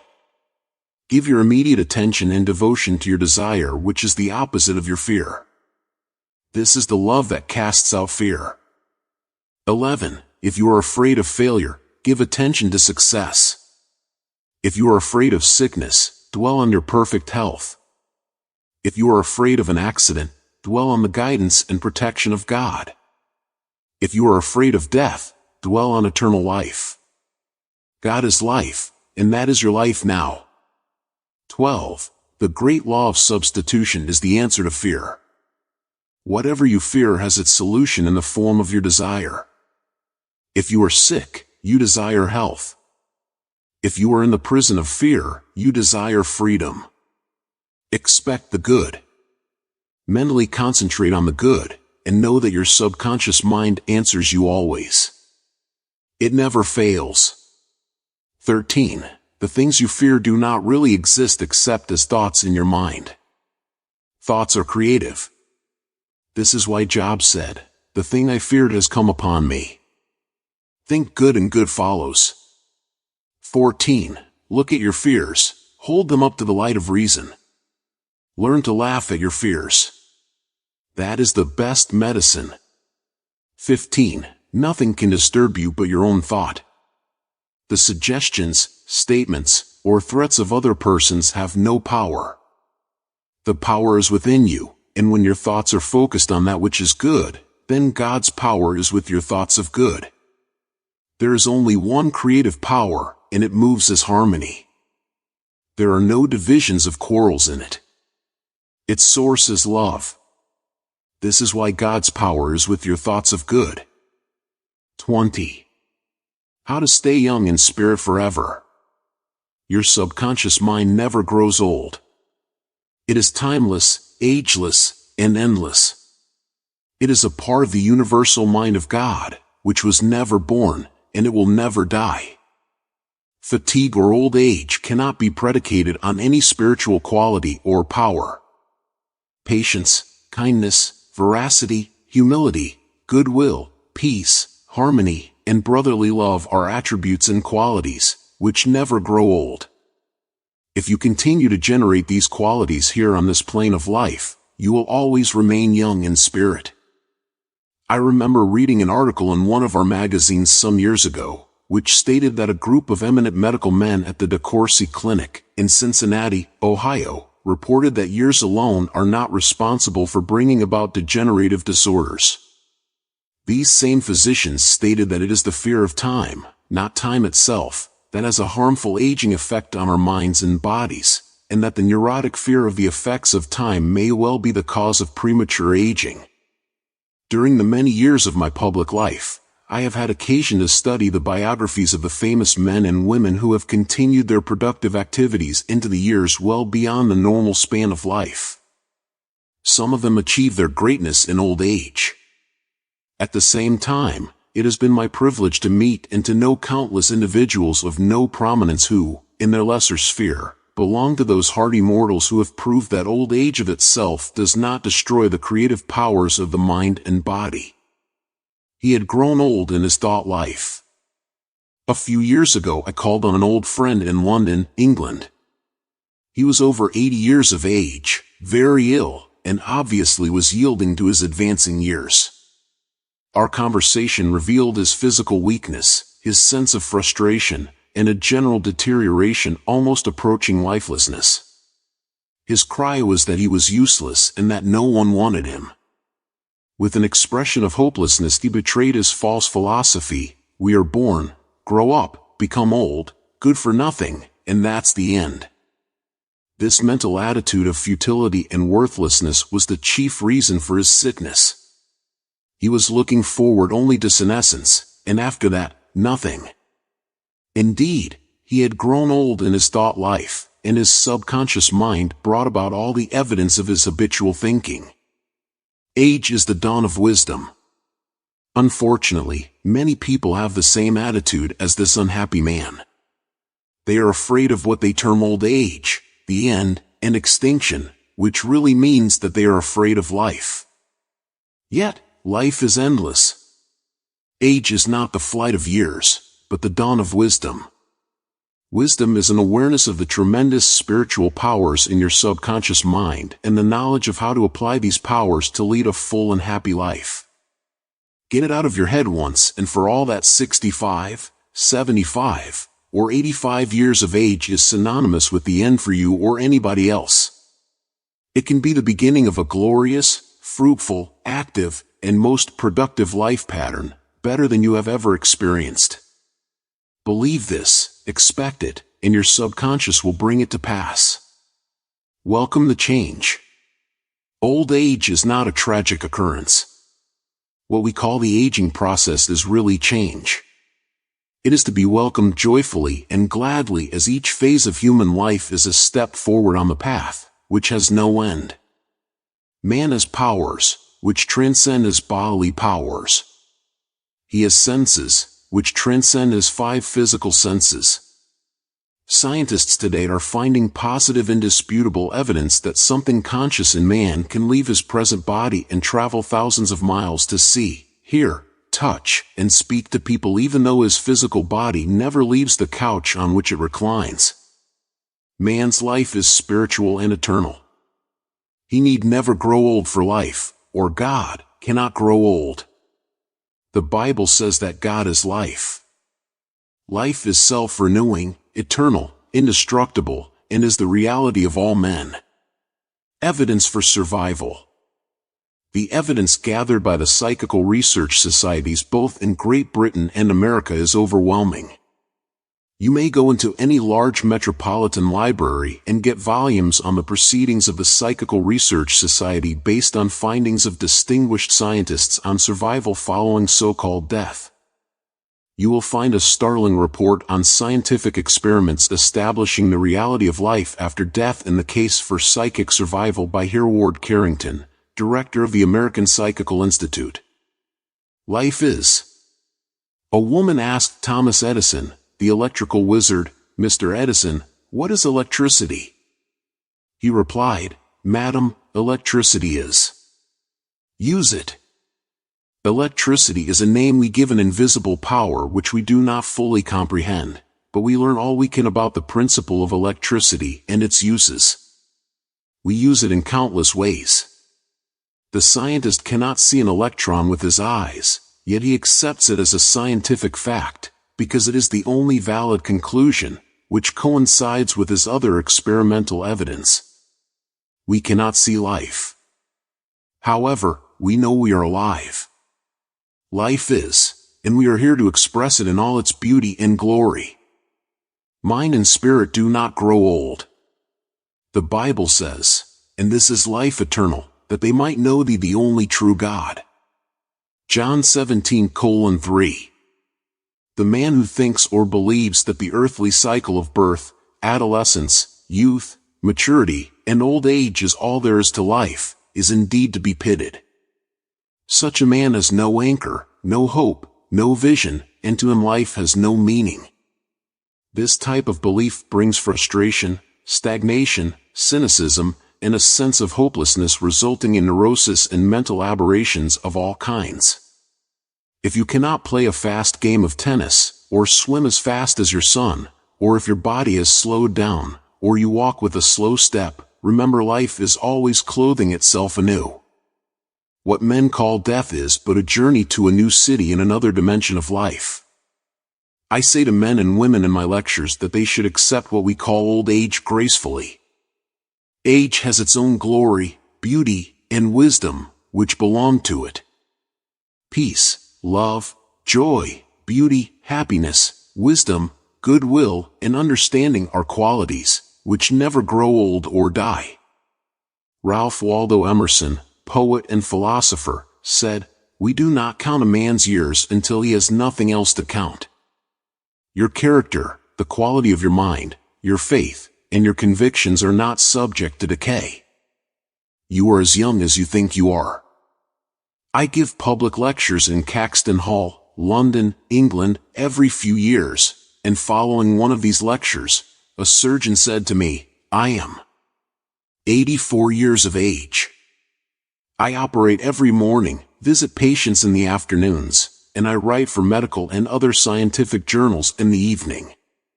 His attitude was that he was as useful as he believed himself to be, and that he was as young as his thoughts. He said to me, "It's true what you said, man is as strong as he thinks he is, and as valuable as he thinks he is." This surgeon has not surrendered to advancing years.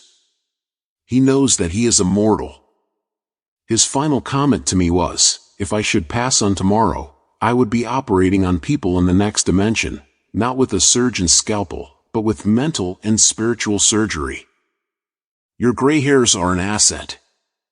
Don't ever quit a job and say, I am retired, I am old, I am finished. That would be stagnation, death, and you would be finished. Some men are old at 30, while others are young at 80. The mind is the master weaver, the architect, the designer, and the sculptor. George Bernard Shaw was active at 90, and the artistic quality of his mind had not relaxed from active duty. I meet men and women who tell me that some employers almost slam the door in their faces when they say they are over 40. This attitude on the part of the employers is to be considered cold, callous, evil, and completely void of compassion and understanding. The total emphasis seems to be on youth, i.e., you must be under 35 years of age to receive consideration. The reasoning behind this is certainly very shallow. If the employer would stop and think, he would realize that the man or woman was not selling his age or gray hair. Rather, he was willing to give of his talents, his experience, and his wisdom gathered through years of experience in the marketplace of life. Age is an asset. Your age should be a distinct asset to any organization, because of your practice and application through the years of the principles of the Golden Rule and the law of love and goodwill. Your gray hair, if you have any, should stand for greater wisdom, skill, and understanding. Your emotional and spiritual maturity should be a tremendous blessing to any organization. A man should not be asked to resign when he is 65 years of age. That is the time of life when he could be most useful in handling personnel problems, making plans for the future, making decisions, and guiding others in the realm of creative ideas based on his experience and insight into the nature of the business. Be your age. A motion picture writer in Hollywood told me that he had to write scripts, which would cater to the 12-year-old mind. This is a tragic state of affairs if the great masses of people are expected to become emotionally and spiritually mature. It means that the emphasis is placed on youth in spite of the fact that youth stands for inexperience, lack of discernment, and hasty judgment. I can keep up with the best of them. I am now thinking of a man 65 years of age who is trying frantically to keep young. He swims with young men every Sunday, goes on long hikes, plays tennis, and boasts of his prowess and physical powers, saying, "Look, I can keep up with the best of them." He should remember the great truth, as a man thinketh in his heart, so is he. Prov. 23:7. Diets, exercises, and games of all kinds will not keep this man young. It is necessary for him to observe that he grows old or remains young in accordance with his processes of thinking. Your subconscious mind is conditioned by your thoughts.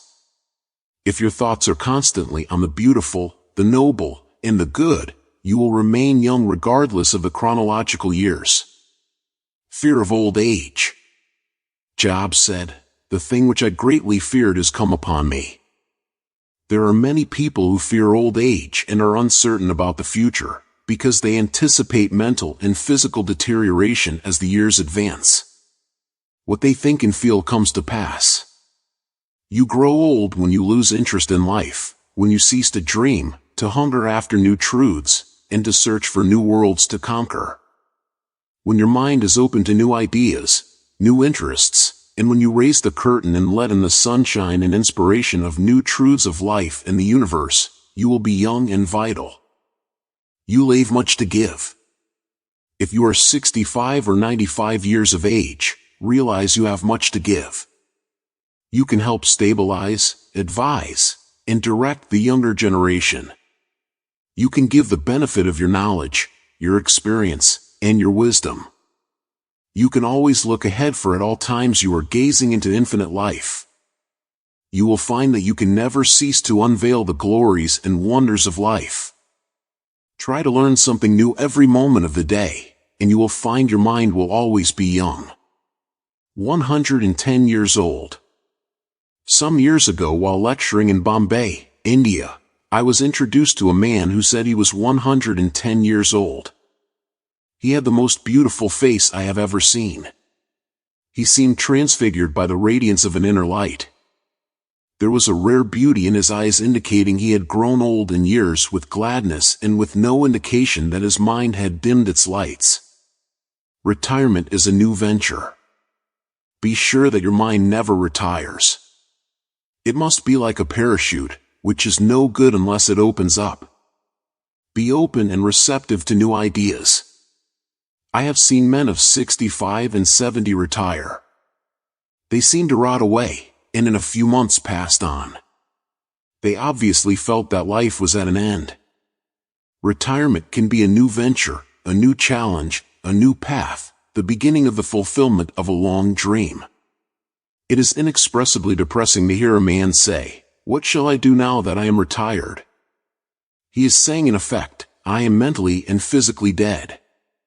My mind is bankrupt of ideas." All this is a false picture.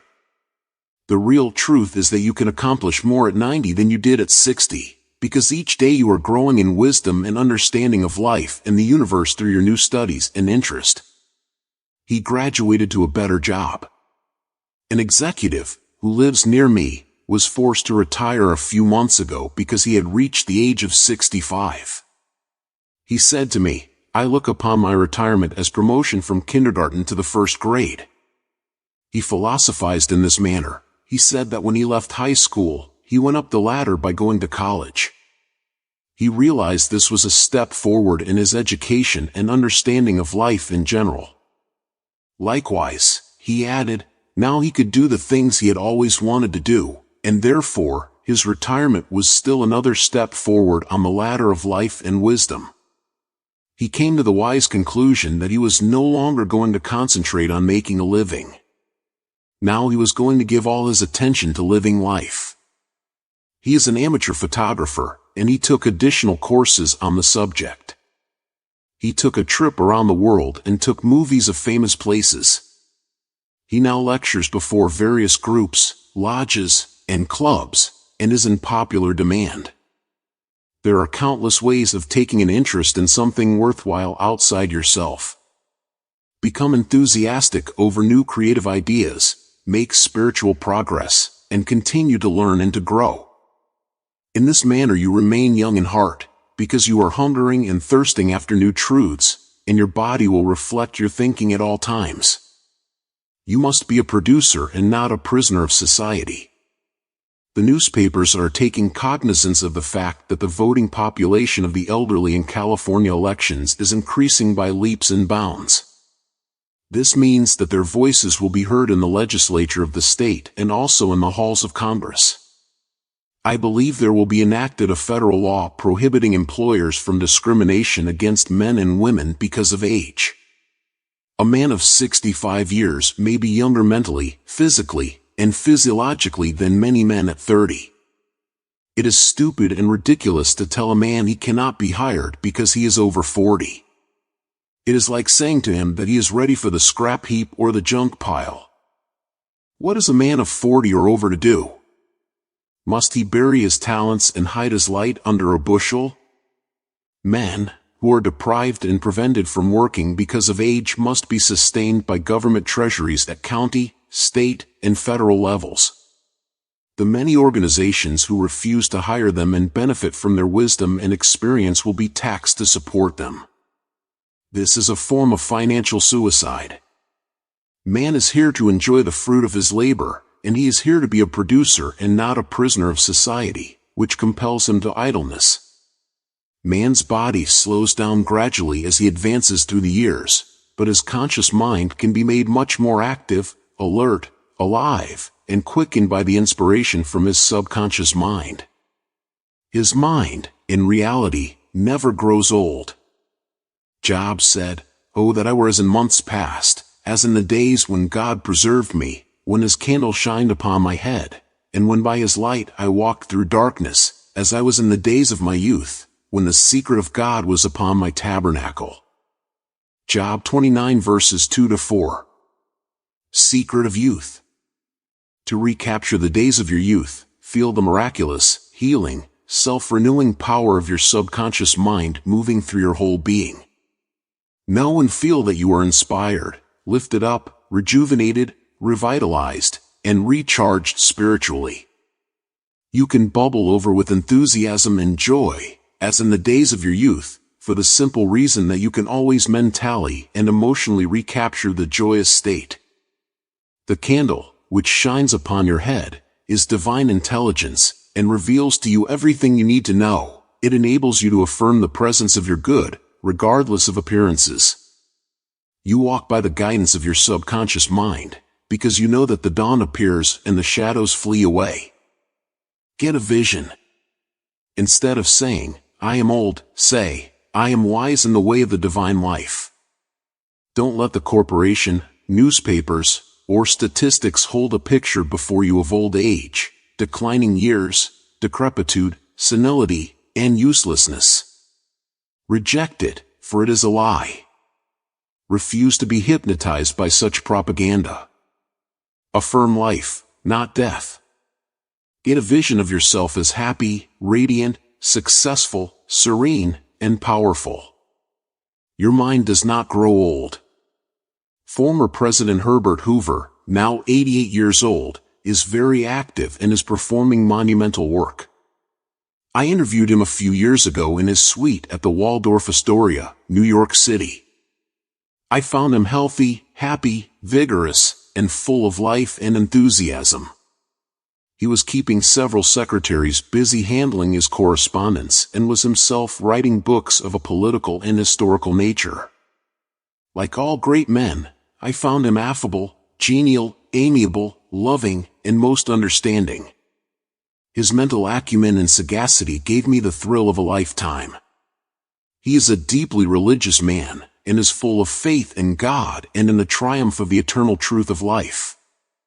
He was subjected to a barrage of criticism and condemnation in the years of the Great Depression, but he weathered the storm and did not grow old in hatred, resentment, ill will, and bitterness.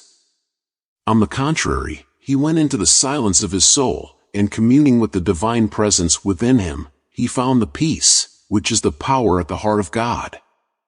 His mind active at 99. My father learned the French language at 65 years of age, and became an authority on it at 70.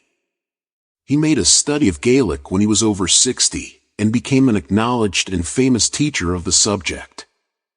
He assisted my sister in a school of higher learning and continued to do so until he passed away at 99. His mind was as clear at 99 as it was when he was 20. Moreover, his handwriting and his reasoning powers had improved with age. Truly, you are as old as you think and feel. We need our senior citizens. Marcus Porcius Cato, the Roman patriot, learned Greek at 80. Madame Ernestine Schumann-Heink, the great German-American contralto, reached the pinnacle of her musical success after she became a grandmother. It is wonderful to behold the accomplishments of the oldsters. General Douglas MacArthur, Harry S. Truman, General Dwight David Eisenhower, and American financier Bernard Baruch are interesting, active, and contributing their talents and wisdom to the world. The Greek philosopher Socrates learned to play musical instruments when he was 80 years old. Michelangelo was painting his greatest canvases at 80. At 80, CIO's Simonides won the prize for poetry, Johann von Goethe finished Faust, and Leopold von Ranke commenced his History of the World, which he finished at 92. Alfred Tennyson wrote a magnificent poem, Crossing the Bar, at 83. Isaac Newton was hard at work close to 85. At 88, John Wesley was directing, preaching, and guiding Methodism. We have several men of 95 years who come to my lectures, and they tell me they are in better health now than they were at 20. Let us place our senior citizens in high places and give them every opportunity to bring forth the flowers of paradise. If you are retired, get interested in the laws of life and the wonders of your subconscious mind. Do something you have always wanted to do. Study new subjects and investigate new ideas. Pray as follows: As the hart panteth after the water brooks, so panteth my soul after thee, O God. Psalm 42 verse 1. The fruits of old age. His flesh shall be fresher than a child's, he shall return to the days of his youth. Job 33 verse 25. Old age really means the contemplation of the truths of God from the highest standpoint. Realize that you are on an endless journey, a series of important steps in the ceaseless, tireless, endless ocean of life. Then, with the psalmist you will say, they shall still bring forth fruit in old age, they shall be fat and flourishing. Psalm 92 verse 14. But the fruit of the Spirit is love, joy, peace, patience, gentleness, goodness, faith, meekness, temperance. Against such there is no law. Galatians 5 verses 22 to 23. You are a son of infinite life, which knows no end, and you are a child of eternity. Profitable pointers.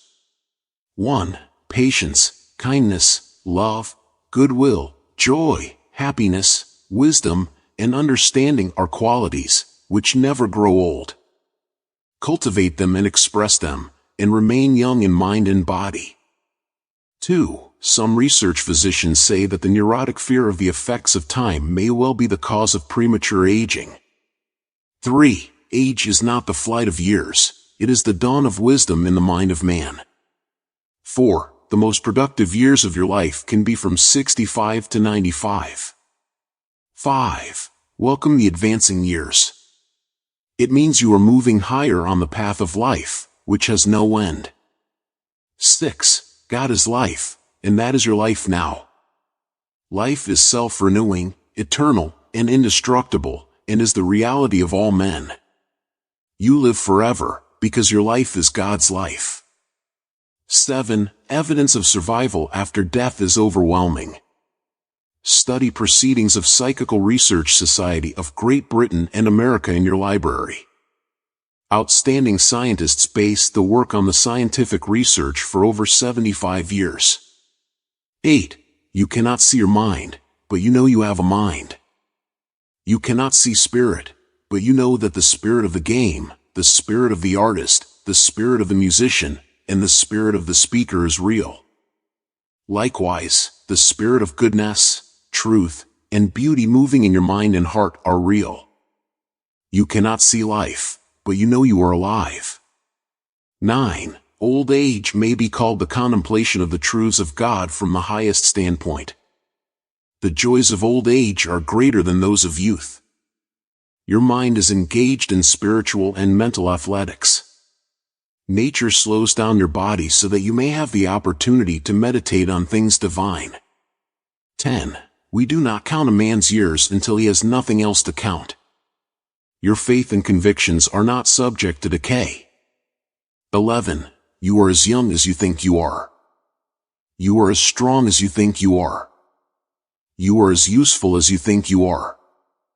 You are as young as your thoughts. 12. Your gray hair is an asset. You are not selling your gray hairs. You are selling your talent, abilities, and wisdom, which you have garnered through the years. 13. Diets and exercises won't keep you young. As a man thinketh, so is he. 14. Fear of old age can bring about physical and mental deterioration. The thing I greatly feared has come upon me. 15. You grow old when you cease to dream, and when you lose interest in life. You grow old if you are irritable, crotchety, petulant, and cantankerous. Fill your mind with the truths of God and radiate the sunshine of His love. This is youth. 16. Look ahead, for at all times you are gazing into infinite life. 17. Your retirement is a new venture. Take up new studies and new interests. You can now do the things you always wanted to do when you were so busy making a living. Give your attention to living life. 18. Become a producer and not a prisoner of society. Don't hide your light under a bushel. 19. The secret of youth is love, joy, inner peace, and laughter. In him there is fullness of joy. In him there is no darkness at all. 20. You are needed. Some of the great philosophers, artists, scientists, writers, and others accomplished their greatest work after they were 80 years old. 21. The fruits of old age are love, joy, peace, patience, gentleness, goodness, faith, meekness, and temperance. 22. You are a son of infinite life, which knows no end. You are a child of eternity. You are wonderful. The end. I hope you have enjoyed this wonderful audiobook. If you take the lessons found in this book to heart and incorporate them into your life, you will be able to create the life you have always dreamed, and remember, you have the power within you. Live the power.